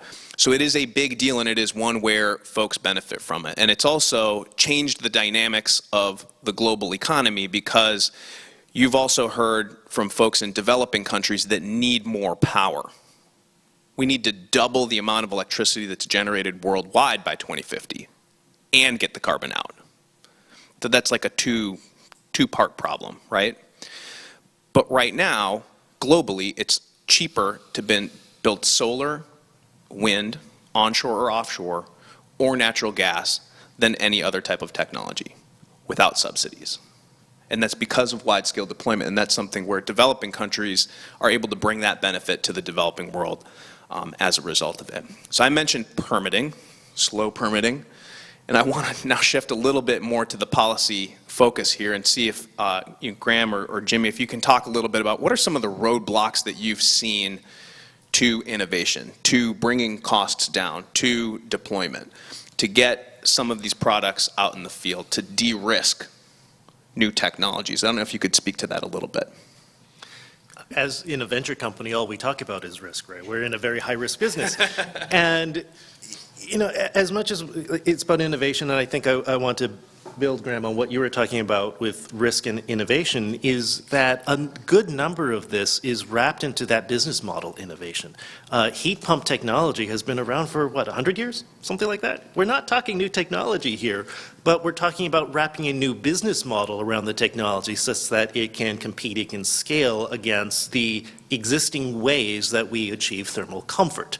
So it's like setting, what's that baseline? If the baseline is we all want to sit in this room and be warm, we can be warm within half a dozen different ways. We can insulate the building, we can put in a heater, we can put in a heat pump, we can put in this. There's dozens and dozens of technologies to be able to achieve that outcome, but each one of those outcomes has a different business case.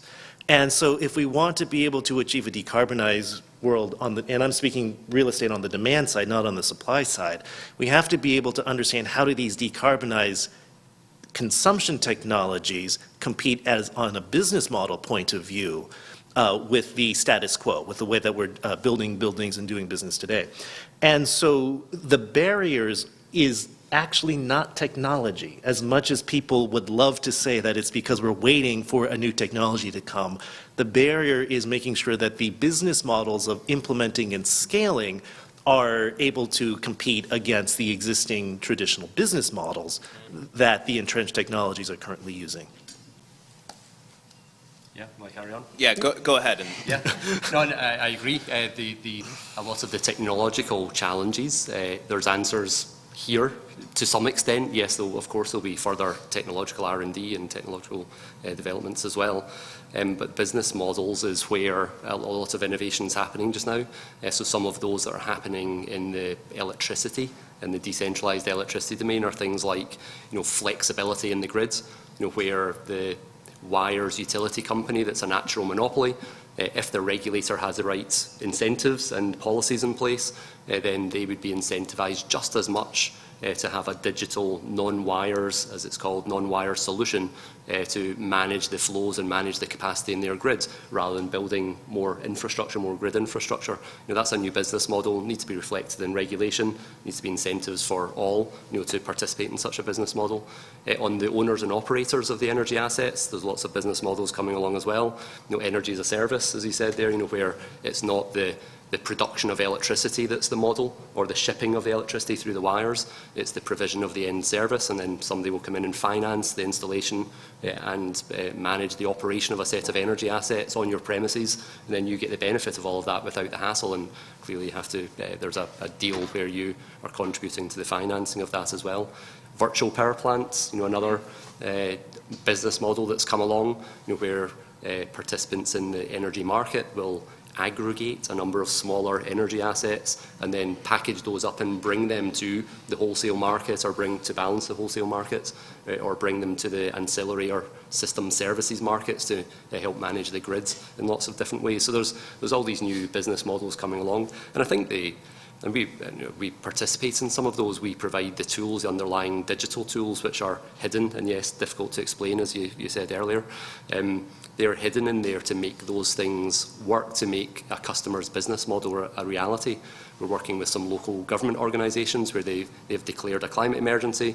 They have a net zero carbon plan with a timeline on it, and now they're looking to us not just to manage their energy assets, but also to tap into the right source of half-hour by half-hour carbon information, so that they can optimise, to achieve a 24/7, hour by hour net zero carbon. Not now, but that might be 5 or 8 or 10 years away. That's the pathway they're on, is using digital technologies to make the energy assets financeable, to run a new, it's not exactly business, it's local government, but run a new business model and use that as a mechanism to get to a true net zero as well. So that's all the business model innovation, those sorts of examples that I've quoted there.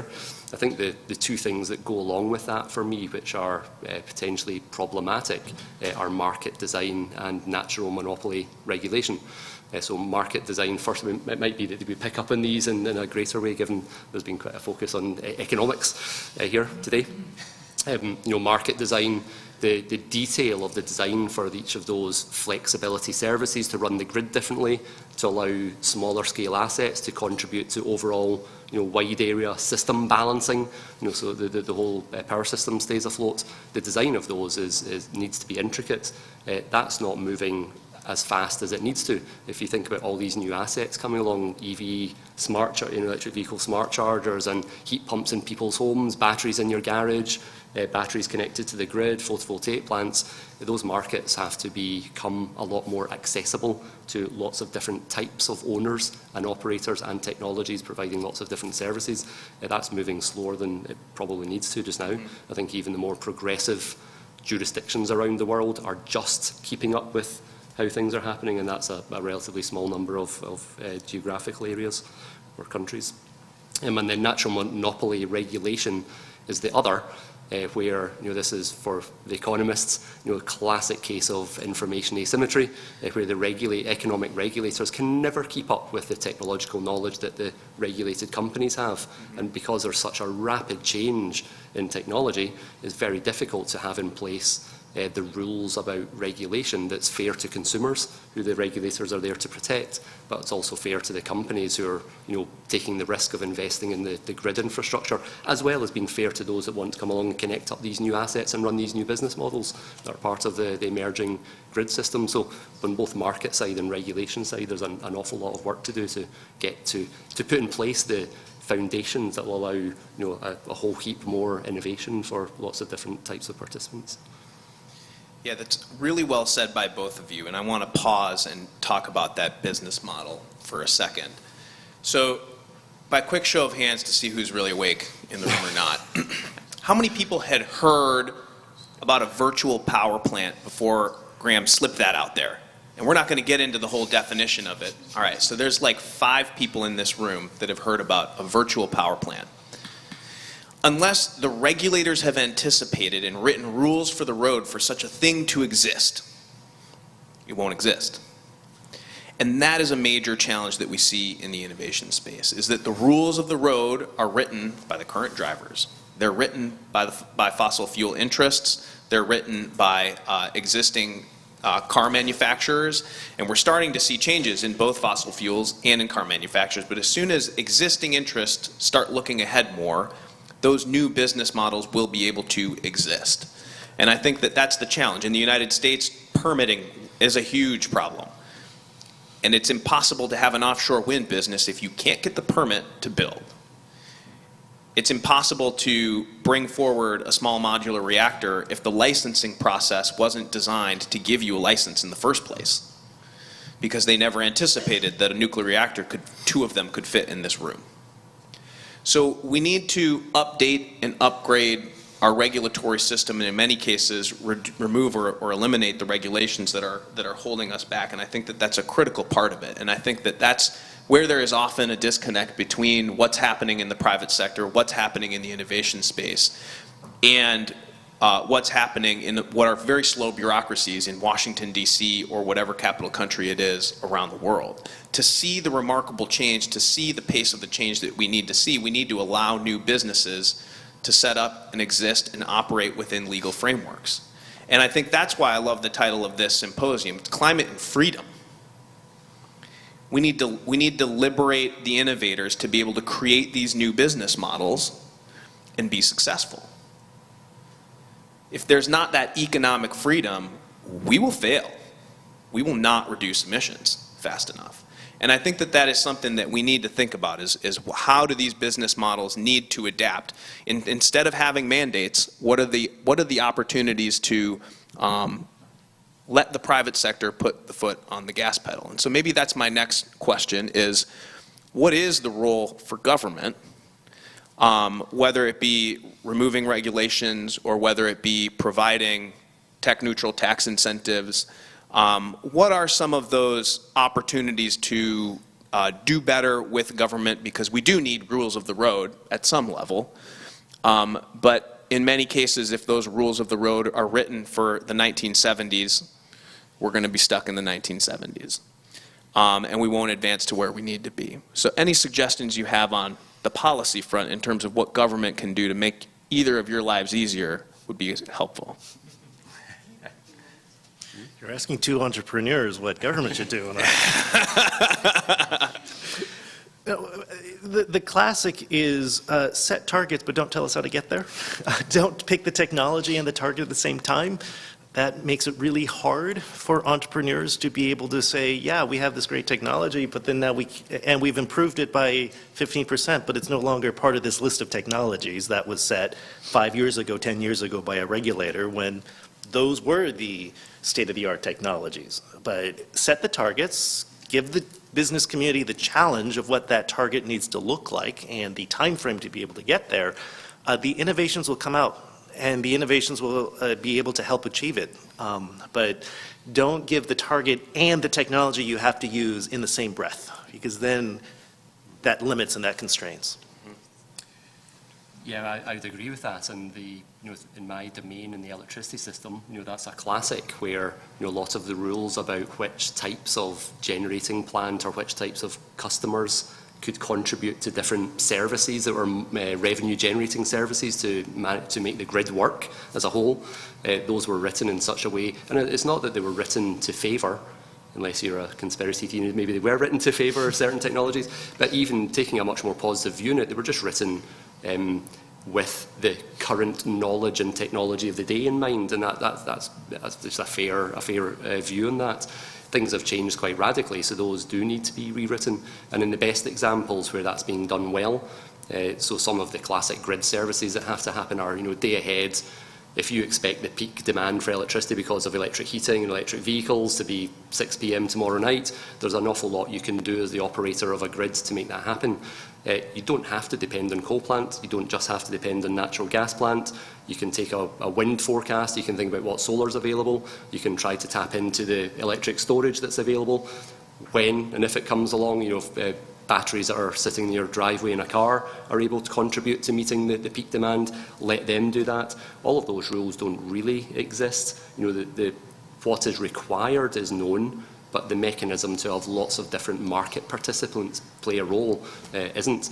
In actual fact, the opening up the market to be completely technology and scale neutral would have a dramatic effect, because there's lots of people with energy assets, there's lots of individuals with some flexibility in when they need their electricity. We could all contribute if the mechanism was there for us to participate. And the benefits of that are, more liquid markets, greater competition and choice for lots of different participants in the markets. Those are all good things, but the markets have tended to favour larger scale and slightly different, if not old or carbon intensive technologies for the time being. The other side of innovation that maybe we wouldn't talk about too much is the earlier stages in the innovation chain. As a company, we came out of university research, that was government grant funded. Then we had a knowledge transfer project with an industrial utility supporter and sponsor, so we got our first field trial out of that. Then the local economic development agency in Scotland were invested in us from day one, along with a venture capital firm, so we had venture finance as well as state finance. We then had a regulator who provided an incentive to the power companies in the UK to innovate and to try new things. And so that came along at a good time, and we were able to deploy solutions in trial environments. And then after that, the journey became a little bit trickier, because to go from, even with all that nice, good quality, helpful stuff along the path, the full horror of rules that were written that didn't favour a new technology, you then hit that at some stage along the track. And so you're then looking to innovate your business model, pivot, work out what the technology can do, work out what other customers you can solve a problem for. So there's all of that innovation at the tail end of that journey. But the state certainly has a role to play, as I described there, in supporting innovation and having regulations that support innovation as well, and risk-taking. Yeah, if I can just add to that a little bit. The setting the target, it's also the making sure there's accountability after the target is set over time. These systems that we're talking about are really infrastructure-based systems, and they all take an incredibly long amount of time to be able to go through for implement. So inside of the real estate sector, from a bare earth to a fully leased out development, we're looking at anywhere from 7 to 9 years. And if we think about it, right now we're in 2021, and there's all of these 2030 goals within the real estate sector, within all these different sectors to be net zero. What that means is buildings that are planned to be built today have to be designed net zero if they want to be net zero by 2030. We can't just build these buildings and assume that by 2030 it's going to be all okay. But some of those technologies we have today, some of those business models we have today, but some of them will be invented along the way in the next 9 years. And so if we bake in today's best practices and today's best technologies for 2030, we're doing ourselves a disservice when new technologies come on the books in 6 to 8 months, because that's the technology innovation cycle. So there's this disconnect between practicality of building infrastructure and the technology innovation cycle, that when we create these regulations, we have to be able to somehow merge and give the flexibility and leeway that, yeah, we got to set the targets, we got to be accountable for it to make sure we get there, but the freedom of that technology to to achieve it is incredibly important, and the flexibility for that is incredibly important.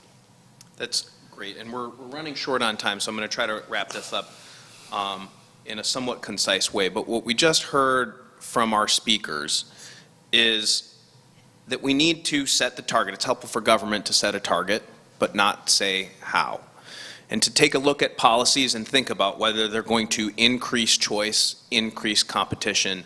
And I think that one that's safe for us to look at is, does it increase freedom for individuals, for states, for provinces, and provide more local control? And I want to provide an example of why that's important.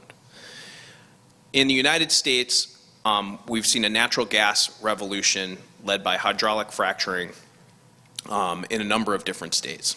It has led the United States to become the #1 reducer of greenhouse gas emissions in the world over the past 2 decades. #1, we've reduced more emissions than anybody else.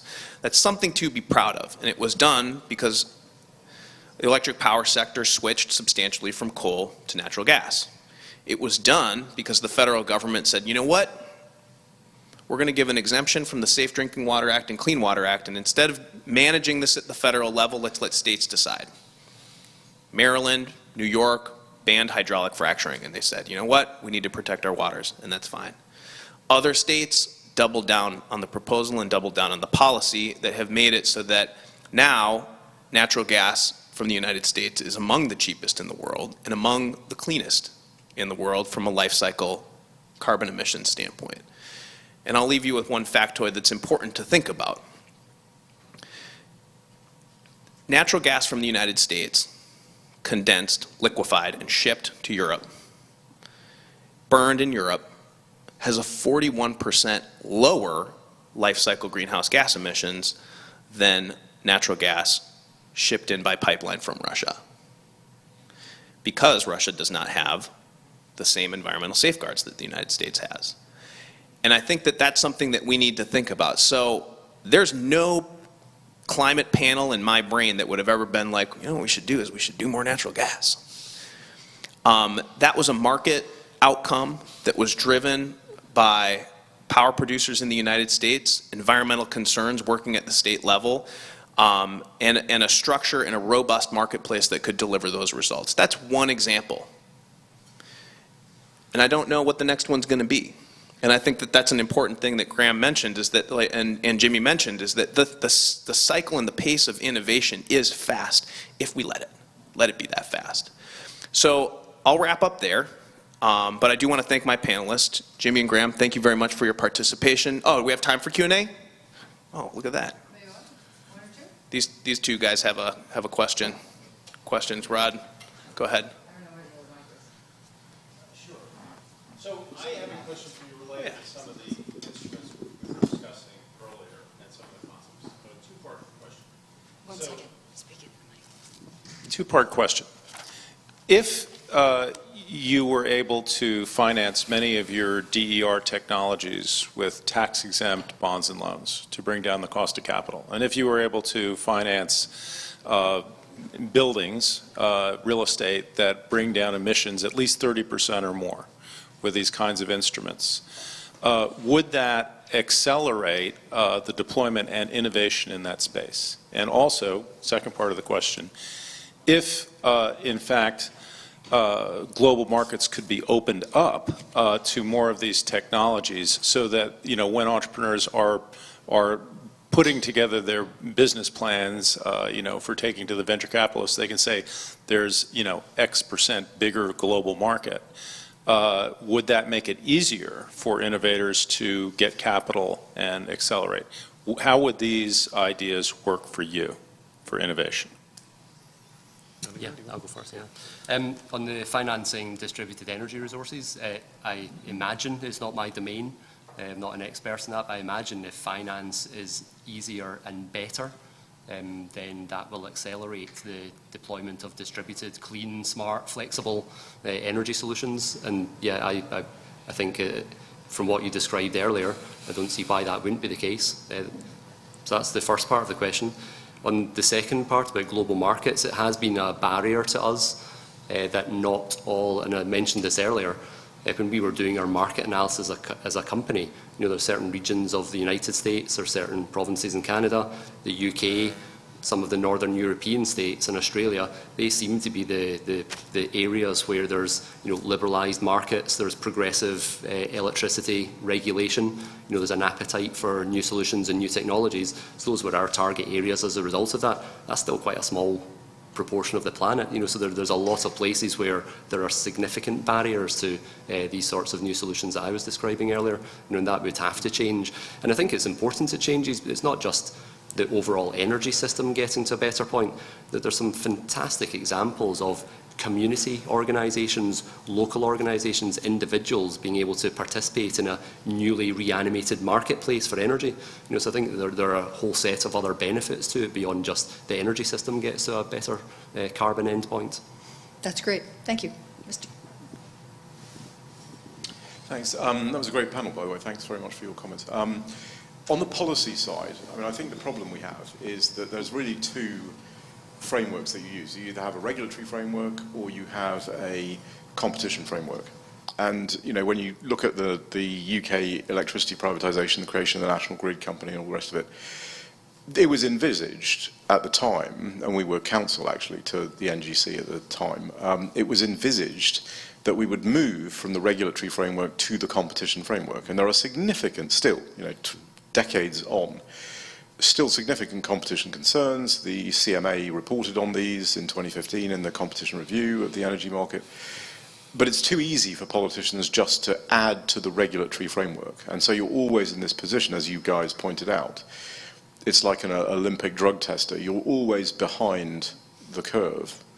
There's the new thing has already been discovered. You can't catch up with it, so you have to actually move to a competition framework, which is much more adaptable, much more flexible, and it doesn't need to be rebuilt all the time. You simply say, and you need to understand what you really mean by competition policy, which is a whole different set of questions. But too often it's the incumbents that are essentially writing the regulatory framework without a view to competition. So if you can get the CMA in the UK, in the US the FTC or DOJ or whatever, but in the UK, if you can get the CMA to be more involved, it's not enough that they do a quick review and then leave. There have to actually be real teeth to this. So you actually start unbundling the regulatory framework and replacing it systematically with a competition framework, because then you can always say, well, this new technology, you don't have to have a crystal ball. You don't have to predict the future. You can allow the competition framework to deliver, and that's what will deliver the economic freedom that you rightly talked about. Yeah, no, thank you very much for saying that. I think what it brings me to think of is that when we go back to why the electric regulatory framework was created the way that it was back in 1911 or something like that, it was for the purpose of improving economic development from the point of view of delivering energy to rural places that did not have energy infrastructure, and finding a way to be able to fund that specific scaling of the infrastructure. Well, fast forward to today. That was 100 years ago. Is that the same goal that we have? Well, I would say that the goal of economic development is no longer building the grid, at least in the U.S. and developed nations, to rural communities that don't have access to it. It's more of how do we continue with economic development to build on top of that. And so the purpose of that regulation is now different. It's no longer to be able to build new grids in places that didn't exist, but rather it's to be able to create competition within the places where the grid does exist. And so we do need a new regulatory mind frame for the exact same outcome of creating economic development. That's great. Gentlemen, I believe we're going to have to end it there. But that is terrific. Thank you, Charles. Sorry for taking your mic. I'd like to thank our panelists, Jimmy Gia, Graham. I know, Charles Hernick. I'll let him say a few words to wrap it up as we transition to our next panel. No. That's good. That's good. Thanks, everyone. Thank you, Graham. Thank you. We're good. Great conversation. Yeah, absolutely. Thanks for leading it. Yeah, absolutely. Absolutely. No, it was good. Yeah, well done. Well Glad played. that I got that moderator to tell the story and what's happening. It's a win. It's a win-win. Yes. That was good though. Really, I mean, I find it always fascinating, the number of topics that we surfaced there, and they're never really, all of them are big topics, and they're important big topics. They really are. Yeah, and I think it's great discussion. Thank you. You got come here? I met Alan Golding. Oh, yeah. Quite a few years ago. Who you with there? I used to be Got you. Otherwise, you'll be on my case. Yeah, I mean, had him come to some of our events and we talked about stuff. So, yeah, it's good to see you guys doing really well. Yeah, no, absolutely. I will definitely ping him. I mean, I don't know if he still remembers me. Yeah, I'm sure. I'm sure he mentioned that recently. Actually, we were talking about it because we were acquired by Mitsubishi in the summer. Yeah. And we were doing various things about how the journey gone. Okay, here we go. Who was talking to? I know, that was such a stimulating conversation. Everyone wants to keep talking. I understand completely. I think it's also, or me, and I'll pass it on. Yeah.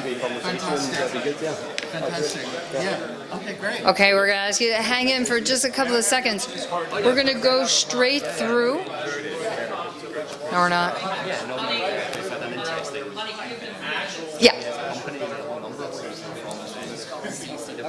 Where are you guys based here?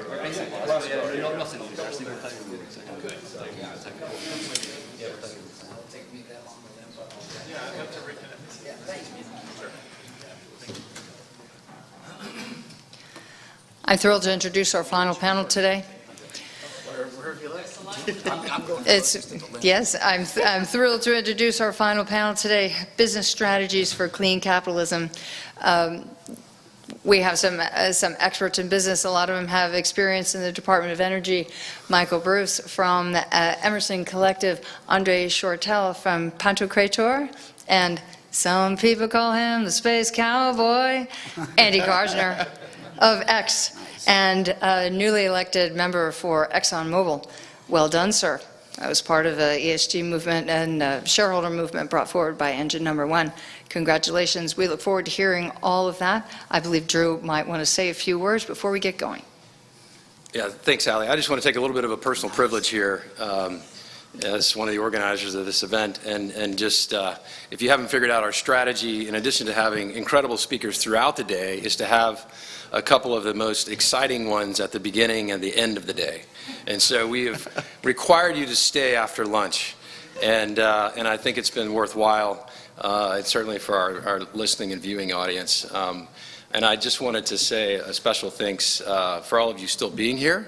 And I think you're in for a real treat with these gentlemen, Michael Bruce and Andy Karsner in particular, and Andre and I just got to know each other, so we're long friends, a day old. But Andy Karsner and Michael Bruce and I worked together at the Department of Energy, the U.S. Department of Energy, back in 07 and 08. And I'll say both of them attracted me to that organization, to the effort of clean energy, having no background whatsoever in clean energy prior to that, but very much focused on energy security and recognizing that we were in a place that we shouldn't be at that point in time, where we were importing all of our energy and beholden to our enemies. And since then, things have changed because of innovation. And I would give a lot of credit to the innovators out there, certainly a lot of credit to people like Andy and Michael, who are smart enough and motivated enough and passionate enough about these issues to really help drive markets in a way that we need in terms of free markets. So I just want to say thank you for being here. They're excited to have you on the panel, and I just felt like you deserve a special introduction, so thank you. Thanks, Drew.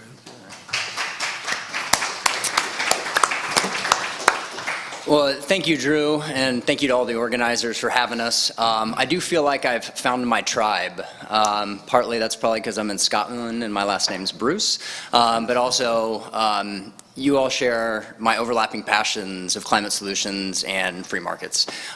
Sadly, that has not been the loudest voice in the room recently, but I love the work you're doing to try and elevate the volume there. I'm going to say a few things that are not a part of the current zeitgeist of conversations. For one, I think we've got to flip the script. Clean can no longer be defined as expensive or painful. It's now profitable. It's now better. It's now accelerating, and it's won the race. And so I think rather than framing all the policy debates on, there's externalities and we need to eliminate them, and we should be mindful of that. We also need to be looking at how do we get the innovators in the game going faster than they're able to go on their own. How do we remove the bottlenecks, and how do we listen to them, get them in the room in these negotiations, because they're the ones who are making the decisions. The policy work is great, the conversations need to happen, but ultimately someone's got to do it. Someone's got to get on the ground and actually implement these solutions, and that's what business is here for. I believe that markets are the most powerful tool humanity's yet devised for scaling innovation and for deploying solutions. Why would we not pull that tool off the shelf to solve this big problem? And I find it a compliment to markets that they've scaled this big and been this persistent to have this problem. 100 years ago, we never would have imagined that. I mean, it's really quite the compliment to markets to get that big. But we need to take the edge off of it. Fortunately, clean is fundamentally better at a physical level. Electricity can move energy without mass. Think about that for a second. It's one of the problems that we have. Electricity is invisible, so most people don't understand how big it is in the system that we've got to get moving. Also, for those of us who are free marketeers, fossil fuels are not a free market, and we don't do our cause any help by trying to defend fossil fuel markets. They've got a long way to come, and clean certainly provides what we called, 15 years ago, a credible threat to substitution for OPEC. And then, real quick, I want to kind of dive into what I do as a day job. I'm a venture capitalist in Silicon Valley. And so I have the privilege of partnering with entrepreneurs who are passionate about an idea and help them breathe life into it. Many of them have really innovative ideas that the market hasn't yet proven out. It's called product market fit. Sometimes it's technology, sometimes it's business model innovations. Some of the technologies we've backed have included vertical takeoff and landing aircraft, fusion reactors, new ways of thinking about the battery material supply chain, and also business model innovations of how do you rethink underwriting for solar for low and moderate income households rather than it just being the domain of people with strong FICO scores. We also, and something Andy helped stitch together, and Andrew, 15 years ago, is the Hawaiian Clean Energy Initiative, and my organization has the privilege of partnering with the Elemental Accelerator that Hawaii's got the most expensive energy in the United States. First place we should be deploying these innovations. And so they have built great relationships with the Hawaiian community to have technological innovators come in and supply new products. So day to day, I get to live with these dynamic entrepreneurs. They aren't always the ones who are most visible at big forums like this. But ultimately, we got to pass the torch to the folks who are going to be on the ground doing it. So to get Andy and Andre engaged here. Andy, historically I would be the one backstage helping you write the speech and your remarks, so it's kind of fun to be up here and throwing you the baton. But one thing that you really had dialed in when we were colleagues at the Department of Energy was talking about the three legs of the stool and how important it is to get policy, markets, and technology working together. Since you've stepped out of the policy arena, you've really dove into technology and markets, and I would love it if you'd speak a little bit to how you have seen the corporates and the innovators transition and embrace clean as an opportunity since we left government. Yeah, good, thank you. And yeah, thanks for the generous introductions and especially the generous song. That was really beautiful. I've never been introduced with a song before, so I appreciate that. And let me make clear, since I've got monikers of title there, that I'm only speaking for myself today. I'm not speaking on behalf of any large corporate, and particularly not those large corporates. But I'm free to share thoughts, and we often do. And Michael, I said, Michael, how do we prepare for this? And he said, just like we were going to a pub, just have a conversation. So you never really leave the domain of policy once you're an alumni. Obviously, Steve Yule's here, who was with us in Bali at COP13 and created the Asia Pacific Partnership. And you know, policy is not a temporary static sort of thing. It's a dynamic, evolving thing. And even if its evolution is only by drift rather than by design, it still functionally creates the parameters by which the market can operate and capital can scale or get stunted. So we never really leave keeping the pulse on on policies, even if we're just trying to not let them drift into foolishness, which unfortunately over the last decade we've had some of. But your question was about the other legs of the stool, and you know I believe that stool, the reason I used to say three-legged stool was not to point out that there's three prongs to it, but that if any one of them was imbalanced or not present or not accounted for, the stool was not functional.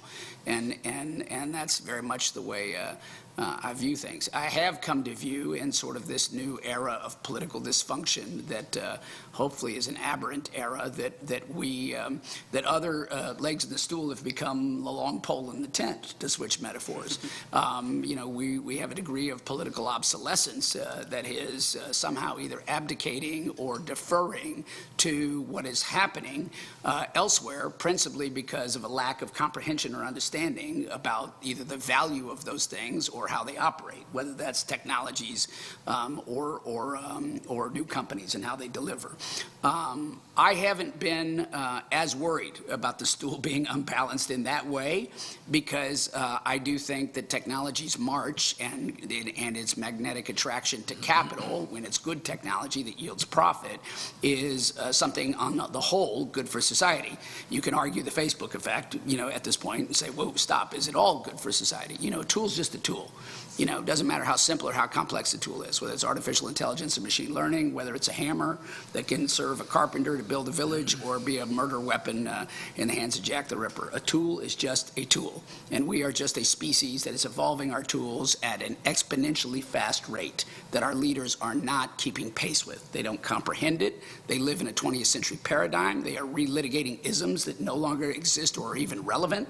So it's really up to the tool makers who, of their own accord, have some modicum of goodness to inform that process as rapidly as possible, because in a world where you still have you know, jurisdictional competition, we have other people who are better at designing policies and better at designing strategy that we in liberal Western democracies have been. And we're going to find ourselves with tools of artificial intelligence, machine learning, cloud, sensors, all the things that we have innovated that have come from our market-based system are going to be employed with a strategy that is not what we would have liked. And so the good news is all our kids get to read about Orwell in middle school and high school, and so you've got a preview, you know, of what that looks like.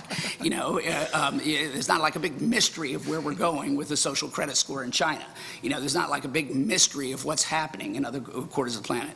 So I'm hopeful that if we sustain the pace without waiting for permission to ask our leaders in Washington or other capitals that may be deficient, that we can, again, reconverge and have that stool be rebalanced, I guess is what I'd say. But I'd also end with a note of optimism that, you know, Michael, you're out there doing the finance and investment piece. You know, I'm kind of more on the technological side now that we're no longer in the same tent. But I'm confident that positive iteration of learning curves is happening with as much rapidity as the world could hope, and that necessity is going to be the mother of invention, and that innovators and entrepreneurs are going to take us to where we need to go. The only question is whether policymakers will let us go there faster. Thanks, Andy. Andre, you get a chance to see the world from this side of the Atlantic. We can speak to the American experience, and you work day in, day out with 400 entrepreneurs who are on the front lines of making this dream become reality.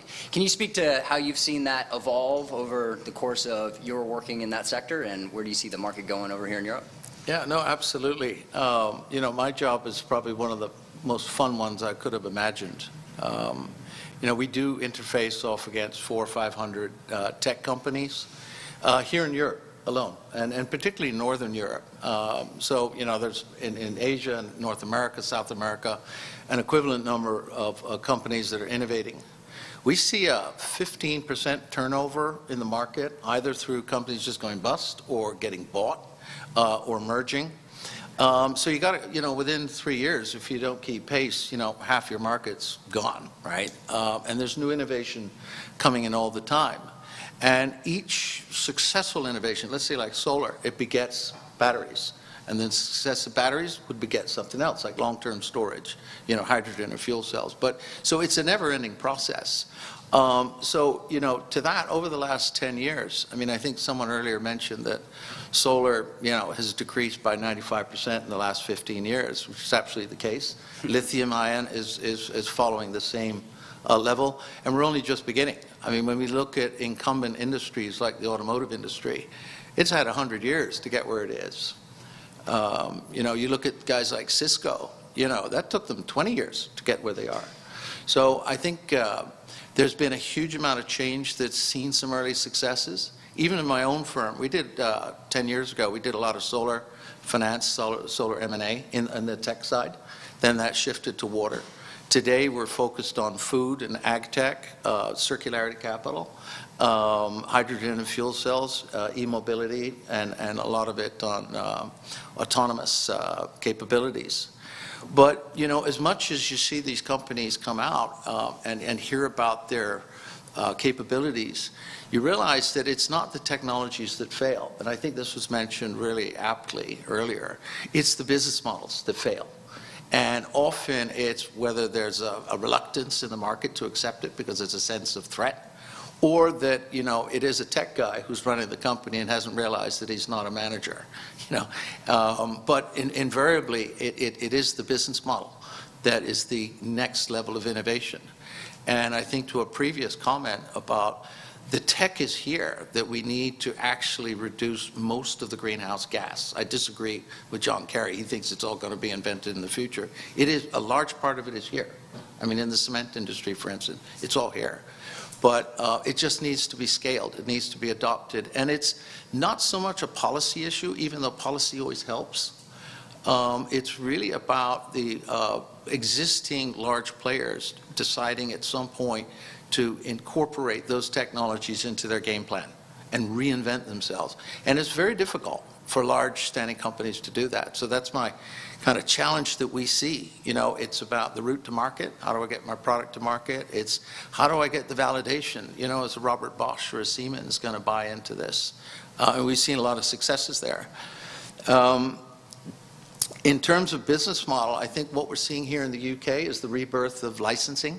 ARM was one of the great companies of the UK, but most recently, Ceres Power has used licensing to massive effect. Its stock market, its valuation has gone up by a factor of 30-fold in the last 4 years. So it's one of the darlings of the UK, and it's a pure licensing model, which we don't really see very much of in this sector, but I think we will a lot more. I think also one of the things that the companies are trying to address is really what you call the UX, the user experience. Because outside of policy, if your product works, and it's proven, it'll sell. And the question is then how do you, if that's the case, how do you get the distribution? How do you get the scale manufacturing? I liken it a little bit to the music industry. When I grew up, at least, we had record players, and then you had tape recorders, then you had CDs, then you had MP3s, and now you got Spotify. So is that a greener footprint? Yeah, but it's fundamentally the reason why it's sold is because it had a better UX, right? Give a kid today a Walkman, he'll throw it away. Right, because it just doesn't work. It eats tapes and it's really short, right? So it has to have that end piece. I think lastly on investors, we talked about this idea of this is going to be expensive. It's going to cost 3, maybe 4, maybe 5 trillion or whatever the number. I look at it a little differently. In that 4 or 5 trillion, that's an opportunity to create current income. That's an opportunity, which we don't have today. Interest rates are very low. I think they're probably going to stay low for a long time. They have been low for 12 years. But investment portfolios are all lopsided. They're all geared towards equity. They're all geared towards real estate and incumbent technologies. So with all the infrastructure that needs to get built, that's a huge cash flow that can go into fixed income investments and pension funds that would really solve a lot of problems. So I think, we talk about, the problems and how much, who's got to pay this and who's got to pay that. We're actually at the edge of, I think, what is the greatest transfer of wealth that the world will have seen. We saw it in the tech industry in the last 20 years. But that's just one vertical. When you talk about what you eat, how you move, how you live, what you wear, that's so much bigger. So I think we're going to see a rerun of that. Now, it carries a lot more hard assets to it, which is harder to finance. But that's what's looking, and that's what our entrepreneurs are targeting. Yeah.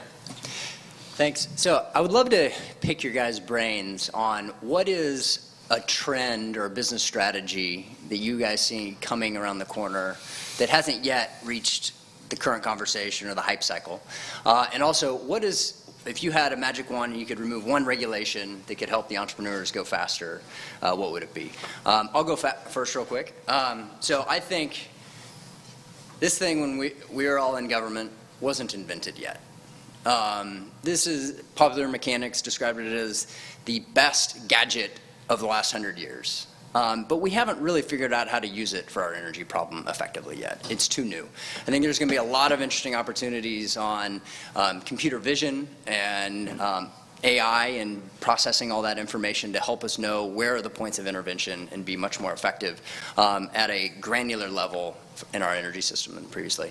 And if I had one thing I could change, in the United States, we have a very balkanized electricity system, and our regulators have not yet realized that the technology sand has shifted underneath their feet. They're still designing regulations for a bygone era, and so how do you help demand-side management, distributed energy resources, or other digital technologies help deliver energy more efficiently than we currently could? So that one would be a really big one because there's a lot of nuance to it, but I do think if we could make that big change in the United States, it would really catalyze a lot more entrepreneurial activity. So I don't know who wants to go first over there, but I think you mentioned the good one. But I think actually it's not a thing, right? I think Elon Musk has got a lot of admirers and detractors. But what I think he did is he set an example if you can break the mold. I mean, because most innovative companies ultimately get bought by somebody else and very rarely break through because the journey from tech to manufacturing is harder than inventing the tech, actually. And admitting you can't do the manufacturing is a big hill you got to climb. But I think that the fact that he actually was able to break the mold, now he got lucky in many instances. There was some timing issues there that kind of saved him. But I think it's showing that we can change. That was the, he took a very unsexy kind of gee whiz car, I forget what they had in the States, maybe the golf cart or the milk cart, but turned EV into something desirable, something that actually performs better. But it's breaking that mold of saying, look, the day of tomorrow is, by being green and by being boring. No, actually by being green, you're actually going to have something that works a lot better, you're going to do more with less. Mm-hmm. So it's more of a mindset rather than an actual product. I think it's a can-do attitude. Well, Michael will recall the day that we were invited to test drive the very first Tesla Roadster on its very first drive, and this was a great perk of being assistant secretary to go out with the CEO and the Roadster, and the media was all waiting back at the Tesla factory where there was one Lotus. It was a licensed Lotus, British car, actually, Shell, with just basically tethered together batteries that I would characterize as a computer array. I mean, it wasn't rocket science. It was let's make an electric car sexy was the thesis, and it was all of sexy for about 2 blocks before it crapped out, and I'm looking at the CEO saying, look, I'm the assistant secretary. There's a lot of media back there. I'm just going to walk from here, and you go explain it to them. And that's, my first, interface with Tesla. But of course, before we left office, we had built the loan guarantee program, the auto transformation program, that there would be no Tesla without the Energy Independent Security Act of 2007, signed by a Republican president, that said you are going to need money to transform from internal combustion engines to alternative forms of propulsion. And by the way, we didn't say what prescriptively that alternative form of propulsion should be. We simply said what we don't want to have, energy insecurity and environmental degradation. If an innovator is bringing us something new to harvest the fruits of 50 years of American taxpayer investment, we will enable its commercialization through transformation. In the case of Elon, thank you very much. In the case of Elon, that actually saved the company because he was bankrupt in the fall of 2008. So you can thank President Bush for Tesla, but the amongst all the others that then followed. But certainly nothing would have happened if we hadn't gone through that. So there's a case where policy parameters guiding and assisting innovation. That's an empirical case. And by the way, to Tesla's credit, they were the first to pay back those loan guarantees with interest, so Treasury made money on the trade, in addition to an industry that was laughed at in 2008 and now has a larger market cap than all of the big three car companies in the United States combined. In fact, somebody had tweeted to me that actually Elon's balance sheet has a larger market cap than Exxon. And I don't know if that's true. I don't, but that was tweeted. And so there's a case for, again, the three-legged stool and how it all comes together.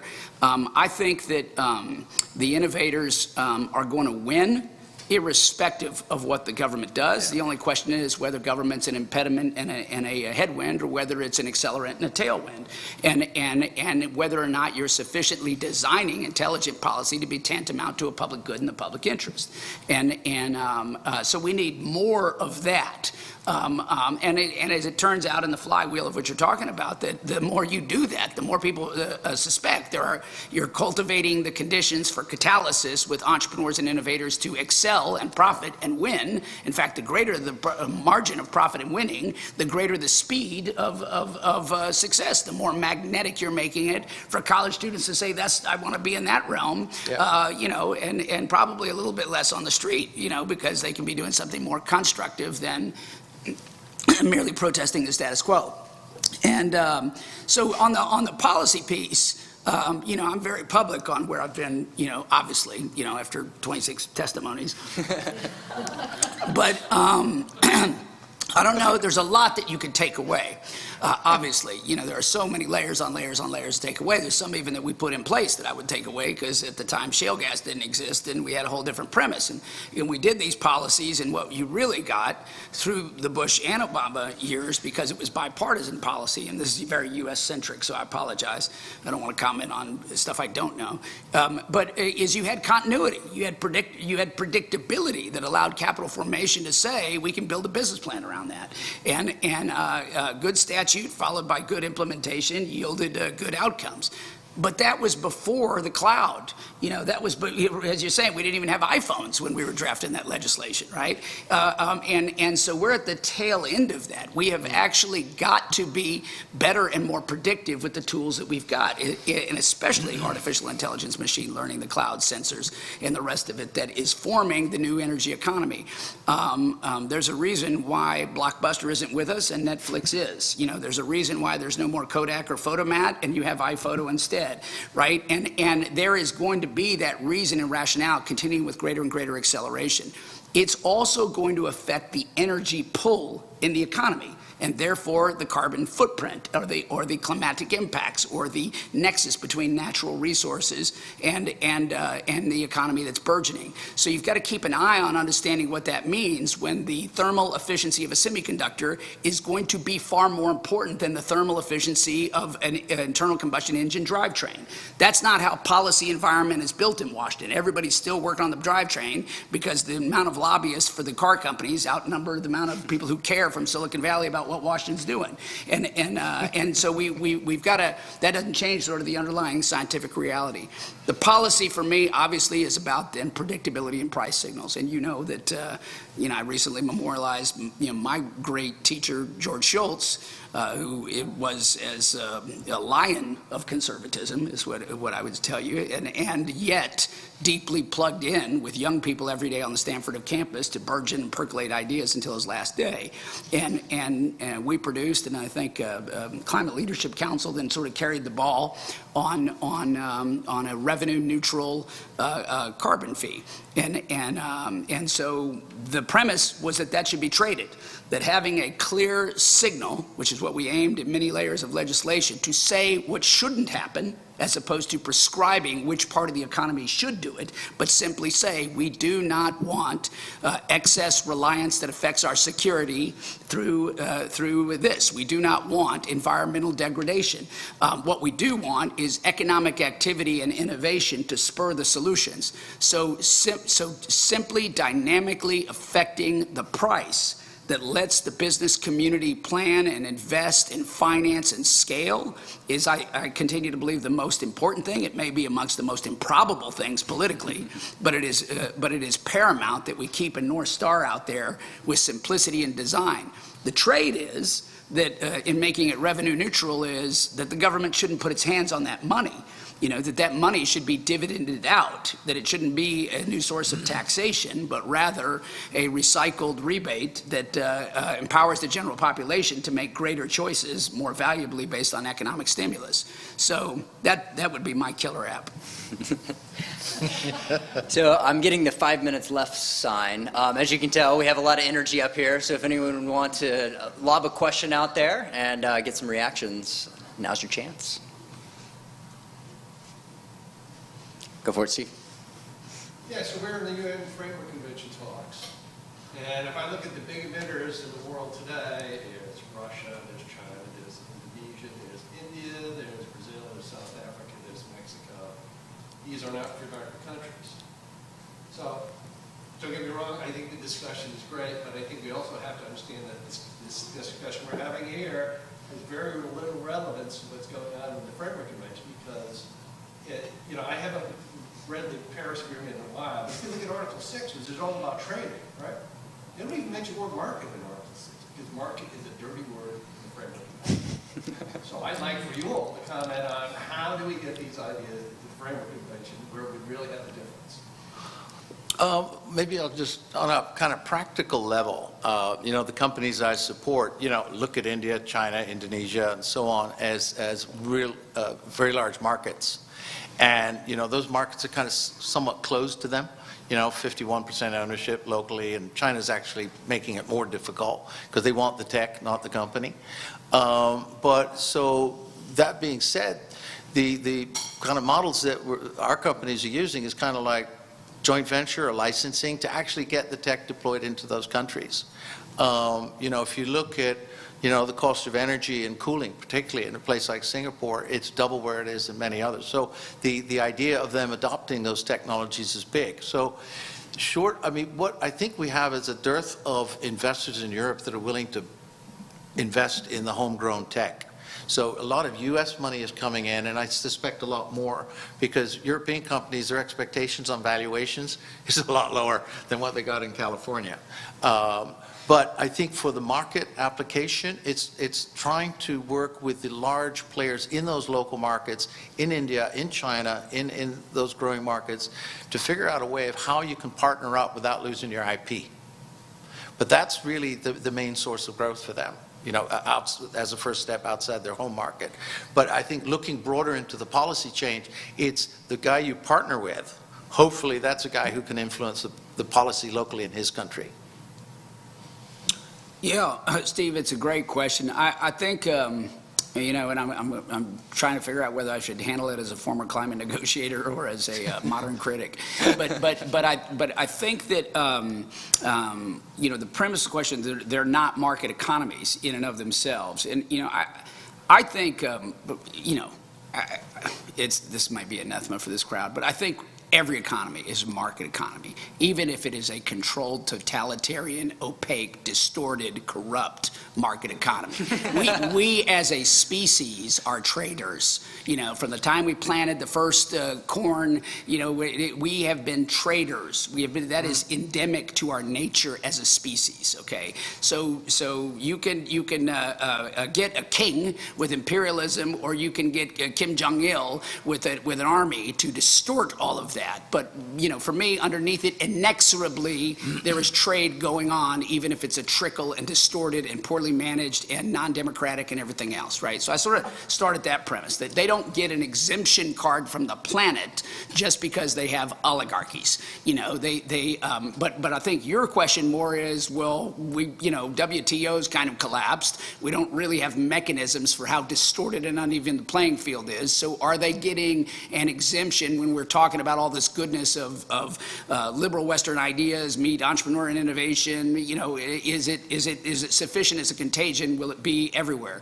And then each of those jurisdictions represents something different, and you know, hence the challenge that you can have a kumbaya moment and have a global diagnostic that says, you know, yes, this is a problem, and yes, we need 1.5, but the differentiated solutions for the common problem is the permanent conundrum, as you know, and it's going to be different for a resource-intensive, controlled, autocratic place like Russia than it is going to be for China. That, you know, you could argue there's similarities there, but the truth is China also has successfully migrated a great deal of competition, and we are in an unbelievable competition for AI superiority with China that will determine the next 100 years, and it'll determine every product we use, from toasters to cars to airplanes, etc. So those are, you know, different, and I think what you're saying is there's a nexus to the global market economy, and is there leverage in that, whether it is through our private sector connections or whether it's through policy and diplomacy,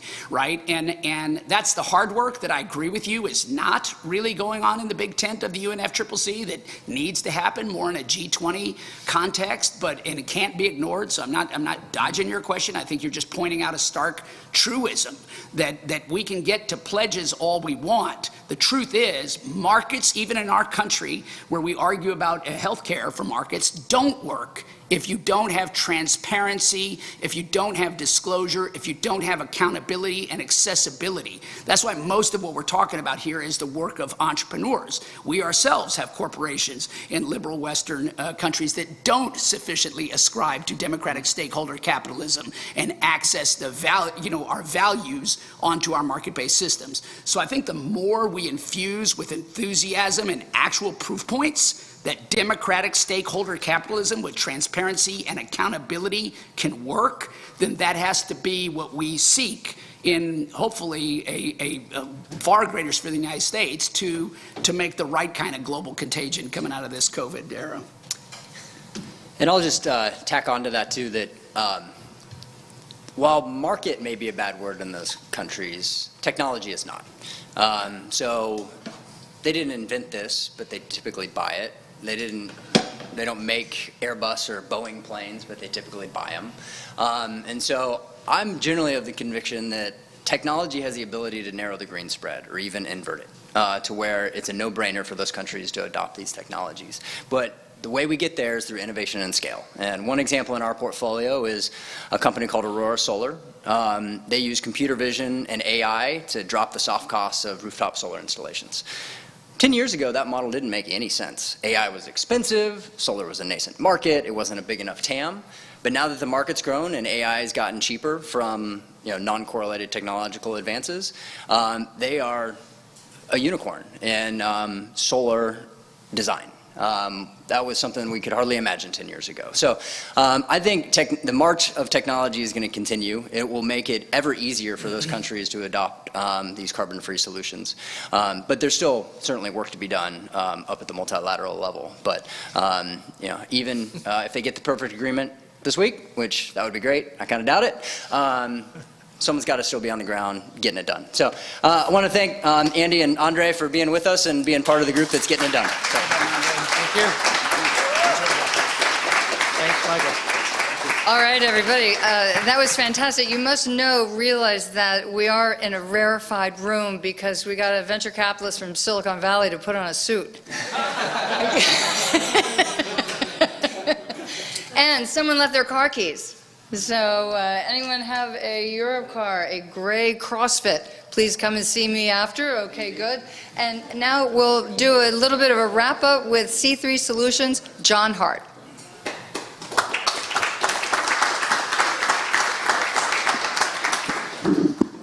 So Elizabeth, thank you so much. And thanks again. Let's have a round of applause for all of our panelists and speakers. So that was a great way to end it. So we've got about 15 minutes, and we want to talk a little bit about takeaways and open it up to you all to have some dialogue. So, and I want to do this with my friend Danielle Butcher. Danielle is the VP of ACC. Benji was here a little bit ago, a lot of their team. Let me hand you another microphone. She can take this one, and I'll go to the back. There you go. Yep. You bet. So, Danielle, I think as I reflect on today, I'm thinking a lot about first principles. Going back to what Liam Fox talked about, is that we have a challenge with the degrowth movement. And there's a culture right now in the United States and around the world of political tribalism, where one side, we want to own the libs. And so my response is, well, once we own them, what do we do with them? What's the next step? So when you think about classical liberalism, we've talked about the free market dimension of that, but there's also a civil society and a civility aspect to it, where I think our responsibility and what we want to transmit today is an understanding of what the free enterprise system means, is that free economies are twice as clean as less free economies, and that innovation isn't just a tool in the toolbox, it's the engine. And it's the engine because if you respect human dignity and creativity, you're going to get a lot of good outcomes from that. So as you think about your generation, are we dealing with a lost cause? Is there hope for the younger generation to persuade them to think about our ideas so that there can be, a conflict of ideas so that the best policies will prevail, or is it just a lost cause of socialism? No, I mean, I think you're exactly right, and I want to go back to something you said, which is that we want to own the libs, but then what? And the answer is we want to own them, but then we want to convert them, and we want to show them that our answers actually are better, and they can support them. And so I think that for young people, climate change consistently ranks as a top 3 issue for them. 68% of young Republicans said that climate change is an issue that influences their vote. Not that they care about the issue and that, they're mildly concerned, but that it impacts the way they vote and the way they elect their legislators. And so to me, that says, this is an important issue and we need to be messaging on it. The mainstream environmental movement, despite being a top 3 issue for young people, is incredibly demoralizing. Young people, regardless of political affiliation, are demoralized by the issue of climate change. They don't feel hopeful. In fact, you have young people today saying that they're not going to have children because of climate change. And so I think whether they know it or not, the solutions that we are offering through markets and innovation and competition are the markets that are going to inspire, or are the solutions that are going to inspire them, and the solutions that we need to be champions of so that they can hear these messages and be inspired and be hopeful once again. That's great. And one point I'd make on the cause for optimism and hope, at least from the American perspective, is just a few days ago in Virginia, Governor Youngkin was elected, and he won by running on a traditional free enterprise message, and he was more of a results conservative. And so what that shows you is, typically, not to get too far in the weeds on elections, but there's a very good chance in 2022 Republicans will be in charge of Congress. And the ideas that we were talking about today in Liam Fox's speech, which I encourage everyone to read, it's on our website, C3 News Mag, it was a time for choosing caliber of speech, where he laid out, this is how we should be thinking about this issue. So we have not just the opportunity, but the responsibility to help drive an agenda that's going to persuade Americans of all ages. So with that, why don't we open it up? And if anybody has any comments or questions or different thoughts on what your takeaways are from today, we'd welcome your input.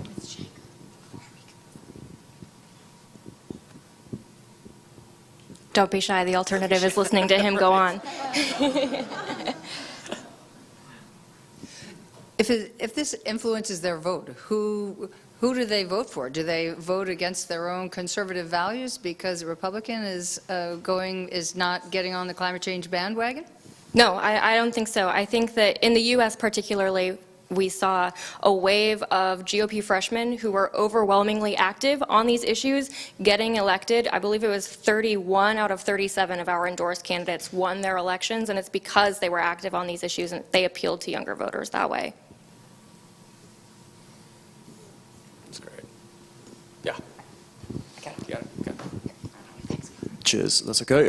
Yeah, I can actually speak to that a little bit in the UK side, because the 2019 Conservative frenzy that got them elected on such a large libertarian mandate was a lot about get Brexit done, a lot of national sovereignty. As soon as they came in, 2015 net zero commitments were a footnote, and obviously energy independence is great, but the question is how are we going to get there? And it's definitely not with socialist spending, and unfortunately we've elected blue, they've tried to go green, and we've got a lot of red. And so for me, I did not renew my Conservative Party membership at all. And it's not just that you're going to vote against your interests, but you're going to get so much voter apathy for people that are very amenable to environmental issues or conservatism or both, but they just don't think you're heading in the right direction. And they don't think, hey, if you're going to stand on a market standpoint, and that's the principles of your party, and you're going to betray that because you've got an ideological commitment, that's just going to put you off. So I think this summit's very important. The conversation is very much, as the last question was on the last panel, how do we get those ideas to cross over the other side, and suddenly they start listening to us. Hopefully their big spending ideas run aground on the rocks of reality, and they might come to us. Let's hope it's not too late. Yeah, actually, Daniel and I, we did a column on fiscal responsibility. And one of our points is, why don't we recycle government waste instead of creating more? And it's good to be not just good on the quotes, on the science, but also math. So we need to understand that what the other side's proposing are policies that will have very adverse consequences for future generations.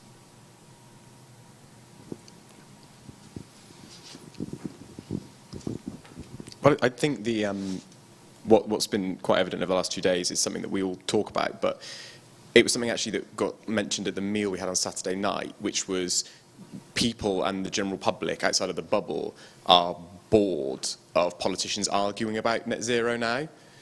They just want to know what they need to do. Okay, you want me to install this type of boiler? Fine.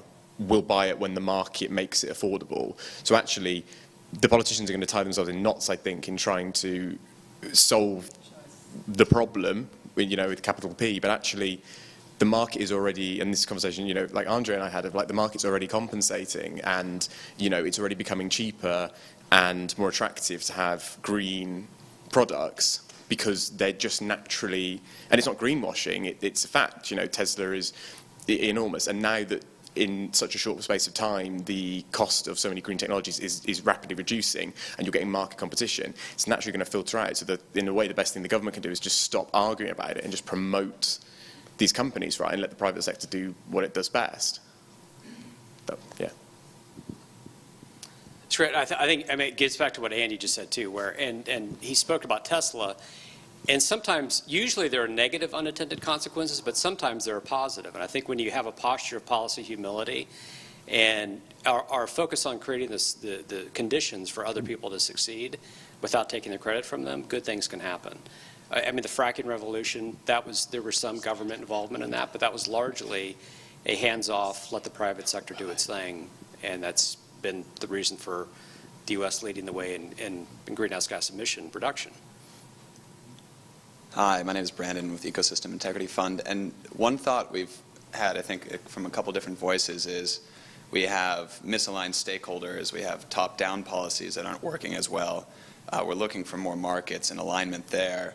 What are some policies that eventually government will have to put forward and find consensus around? And if you two up here would have to predict, what are your favorites? Well, actually, I would open that up to the crowd. I mean, I can answer that, but who else has an idea of what the top policies are? Easier permitting. Yeah, easier permitting, deregulation, NEPA reform. Shout out, always the same thing. It's all the same. We're better vocabulary. Yeah. Rod? Yeah. Sure. I can. Thanks. Yeah, I think one of the key takeaways that I have from this conversation today is, I think that many of the speakers were open to the premise that there is a completely new way of doing policy that, focuses on removing the barriers to clean technologies, the tax barriers, the trade barriers, the anti-competitive barriers, and there are strategies that you can do together that work just or well as or better than the traditional, old style policies such as, carbon pricing and regulation and things like that. Those things may be out of date and that there may be a new way to do it. But that's not a universal consensus, I don't think. I mean, Andy likes a carbon tax, and Liam Fox was in favor of a carbon border adjustment. So there's within the free market community, there's a substantial debate about what really is the first best policy option. Is it going to be free market policies, or is it going to be the more market-based approach where you're maybe relying on markets, but you're putting in a barrier, or setting a directive of some sort, and then hoping that the market jumps through your hoop. So, I think that it would be, it's my takeaway that the free market movement is not completely, coherent on what the proper answer should be. I think that there is consensus that there should be some policy innovation, and that we need to figure that out. I think there's consensus on lower barriers. Right. I think there is consensus on lower barriers, but there isn't consensus on whether the lowering barriers is the first best policy response. And before we bounce it to Charles, I will say there is it's extremely having worked in a lot of conservative movement battles over the years, the tendency for conservatives is to degenerate into a let's purge the least conservative person in the room. And we don't have enough people on the island to start worrying about who we're going to purge. So, I don't think we should purge anybody, but I agree with you. I do think we should have a smackdown debate-a-thon. Absolutely. And I commend you. Well, yeah, that's great. And that's the essence of classical liberalism. Yeah. Nothing like a good smackdown. Is that we model tolerance. Loosen the tie and let's go. So first of all, I said a fee, not a tax, because a tax implies that it's going to fill Treasury, and I don't believe monies collected should go to Treasury. I believe that they should be rebated. That's called intelligent design. Okay, now, if you're against it, not you in particular, but you'll say it's tax because that's the best way to fight it. Instead of stopping to think and say, what are we really talking about? Are we talking about ideologies between conservatives and liberals? Or are we talking about economic realities between externalities that are unaccounted for and internalities that are on the balance sheet of our economy, our companies, our federal balance sheet, et cetera? The economy of the atmosphere is an externality, period. Whether you believe on climate change or not, it is the world's greatest free sewer system with no tipping fee applied. Okay, so we are basically saying there is no cost to what we do. But there is a cost. We know there's a cost. There's a collective cost, and we have not brought it integrated into our capitalism to solve for the cost. So that's a challenge. Now, as conservatives, we can do what other people do is say, well, let's just control everything. Not as conservatives. As we can accede, we can abdicate the field and say it's not an externality, blah, blah, blah. The market will solve for it. The market absolutely will solve for this problem. But we, humanity, will not like the solution the market delivers, because it will be about diminishing us, and it will be about bankrupting the National Flood Program, and it'll be about hurting communities and the rest of it. So we need to be more clever. And the way we get more clever is using market-based principles to architect for the externalities.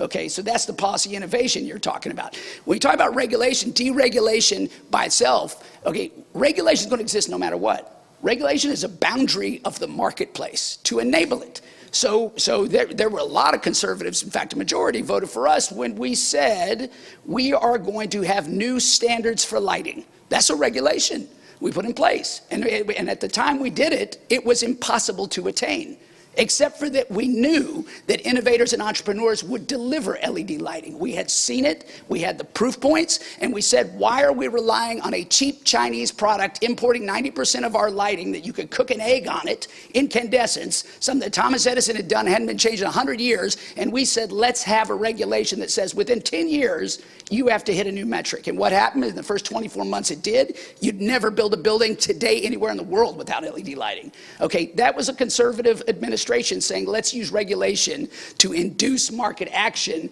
to create new flows of capitalism. So I think we've got to be careful about black and white, when what we're talking about is a very difficult conundrum of a tragedy of the commons that needs a remedy of the commons, and our old ideological things are not commensurate with the flow of technology available or the inspiration of entrepreneurs to apply those things. We've got to go, what do you need, and tailor to it in new methods, right? So I just caution you, get rid of the old speak, deregulate, not re-regulate. Yeah. It's not about that. It's about doing things smarter that enable capitalism to deliver for humanity. And so humanity's not serving capitalism, capitalism's serving our humanity. So Great response. Okay, let's take it to Andy, Charles. I'll build on that. Because I think we'll get back to you in a minute. Well, Let's the go to Charles. SmackDown thing, Okay. I'll make one brief statement. Yeah. And then I think we're headed to a pub next, right? Right. This is. I think the most important externality that we need to correct for is not a cost externality, because that's the old Pigouvian tax that you need to adjust for something that the market's not taking into account. But I think the market is taking climate change into account. I don't know anybody. Danielle's polling indicates that there's nobody that doesn't know about climate change. In fact, people are prioritizing and want to vote on it. The externality we need to correct for is an information externality. How much carbon are in the products that we're utilizing? How much carbon is in the trade mix that we're looking at? Because businesses are lined up and they have monetized, they have put it into their SEC reports, what their goals are. They have put it into their plans that they're aiming to deliver to shareholders. And now, if there is the information available for them to deliver on those commitments, that will be a powerful market mechanism. And so focusing more on the accounting, focusing more on the transparency, focusing more on that data is going to be an important and big win. And it is one where democracies and freedom-loving countries that are willing to have an auditor report my books will have a leg up on countries like China and Russia that will never allow that. So I'll stop there. That's Continue great. at the pub. Thanks. I don't know if you want to No, I answer think we Mr. need to- Singham, and then Dan has a And then couple we of need to wrap comments. it up and head it to Marston for a closing comment. Right. Yeah. Can we do Yeah. these two additional quick comments, sir? Thank you. Yeah, just two comments, and not to engage in the smackdown going on over Bring it. I know, well, I am going to engage. We're in it. modeling civility for the rest of the world. Come on. So what I do think is that these proposals are not mutually exclusive, and the tarification mechanism, for example, that I proposed earlier on, that is being discussed now, I think is a forensic way of doing a border tax that doesn't have the negative effects on the international trade system of a border tax, which is not to say that a fee proposal is not sort of consistent with that. I think you need a lot of different things in the arsenal, but you judge them by, what does this do to trade liberalization? What does this do to competition? What does this do to property rights protection? And I think, let's study these proposals on that basis, and we'll architect a suite of proposals that I think will make more sense. But the point I wanted to make, though, is what's very interesting here is this discussion amongst young people is very, very interesting, because I live 2 weeks a month in the US, in Virginia. I live 2 weeks a month in London. And what you see in the US, this discussion is very different. You have two different conversations going on here. And it would be quite interesting to get these young people from both sides of the Atlantic to actually interact on this conversation. Because in the US, the conversation is, our leadership, and I hesitate to say this because I'm obviously not a young person, but our leadership is not doing anything. There's a perception is the Republican leadership is not doing anything, and therefore why can't they do more? Hence this discussion about market-based solutions, can we get ahead of it, all of that. That is not the conversation in the UK. The conversation in the UK, which you alluded to, is our leadership is doing way too much. Our leadership has gone completely off the reservation here. I mean, a lot of things that this administration is doing in the UK would make Bernie Sanders blush. I mean, that's what is going on. And there is a concern, I believe, amongst young conservatives in the UK, that this is not market-based at all. This is not conservative at all. So these are radically different conversations going on either side of the Atlantic. And what we need to do, and maybe the way to do it, is to come with proposals like the ones that have been discussed today, to get people around those proposals so that we can advocate them on both sides of the Atlantic. I mean, I mentioned it this morning, the Atlantic Charter, it's empty. It could be filled with a lot of things. It could be filled with a lot of this, frankly, and get young people from both sides of the Atlantic to actually have a discussion about this. Because right now it's two ships passing in the night. They've got very different issues that they're concerned about. So I think that would be a useful conversation to hear about. Well, thank you so much. And we also have one final comment from Dan Byers. Hey, thanks very much. It's been a great discussion. I'll be very quick, but I just wanted to kind of build on this point, and I agree very much with the optimism that we generally as conservatives have towards solutions and the ability of markets to deliver. I think the one thing we have to keep in mind and be a little bit cautious about is just how difficult the challenge is, and that it will take some time. I mean, we have this tendency to think we just need to choose, like we've got the tech revolution, we've been spoiled by innovation, but the difficulty and the challenge of actually doing this when you have a world that's completely hungry for energy. We've got an energy crisis that's going on at the same time in this conference where you've got record high natural gas prices in Europe and Asia. China's in an energy crunch trying to find enough coal. And there is a risk of public blowback if we're not honest with ourselves that this will take time, both on the left and the right, in sort of a populist movement, and people care a lot about energy affordability and security. And so I guess I just make that point that while we want to be optimistic about it, we also have to be realistic about sort of the scope and scale of the challenge and the time that it might actually take to deliver. So thank you. That's great. Yeah, let's move. Marcia, why don't you come up and offer some closing? And thank you, Danielle, and thanks everybody for their dialogue. Thank you, Danielle, and thank you, John.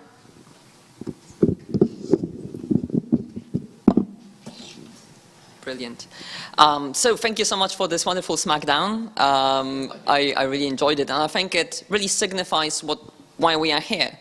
Because yes, we've been talking for 2 days now about innovations, solutions, policies, various ways that we can achieve our shared goal of combating climate change and making sure that the next generations have not only a better economic life, but especially a better environmental life that they can flourish in. And I think what really summarizes this event is how what we are all doing in the past 10 minutes was working through the solutions and discussing them through what is actually going to work, not what is going to be the moral right way to do something, or what we believe would be nice to do, like, oh, we finally get this done. No, we are not looking at empty pledges. We are trying to get things done. And I think that if we do put our forces together, as we did in the past 48 hours, we can really show that this is what we actually want, that this is what both the youth, as the Youth Environment Summit, and the political and philosophical elite in this for can and want to achieve. And I think that with the wonderful partners that we managed to get here, for which I'm incredibly thankful, especially to our two main C3 Solutions and CCLC, Holly and Drew, Rod. Thank you so much.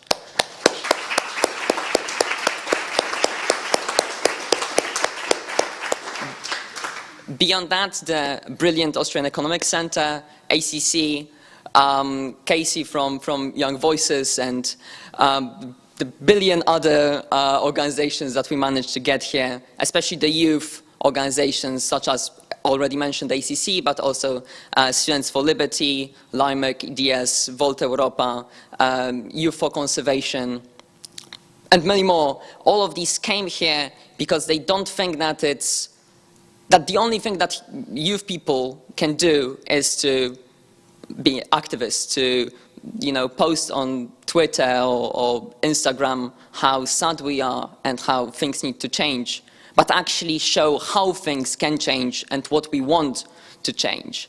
And I think that we are often underestimated in what we can do, because we have a lot of voice, but we only really use it to show that we exist and that, hey, listen to us, please, let's do something. We don't really know what, but do something, anything. Because that's how low our expectations are at this point, that we just want to do something. And the government is the one that we can reach the easiest, so let's go with government, just do anything, and that's going to be already great. But instead, if we really think about the capacity that we have, the incredible forces that we can pull together as we did, we can do so much more. We can have so much more influence, and we are, I think, showing it now. And hopefully, only with each and every year, every next COP, although I hope that in 50 years we won't have to do it, and this is going to be resolved. But hopefully, with each next time, we are only going to make this platform bigger. We are only going to have more influence, rather than just being able to retweet a protest by Greta Thunberg. So, all in all, I'm once again incredibly thankful for all of you to come here, going through various layovers, changes of itineraries, getting to a hotel where there is no Wi-Fi, or living 50 miles from when the venue was. But either way, you got here, and without you, this wouldn't have happened. So I'm once again incredibly thankful to all of you. And yeah, let's make this event worthwhile, and let's only make the next year and the next COP even more useful for the best of our planet. So thank you all.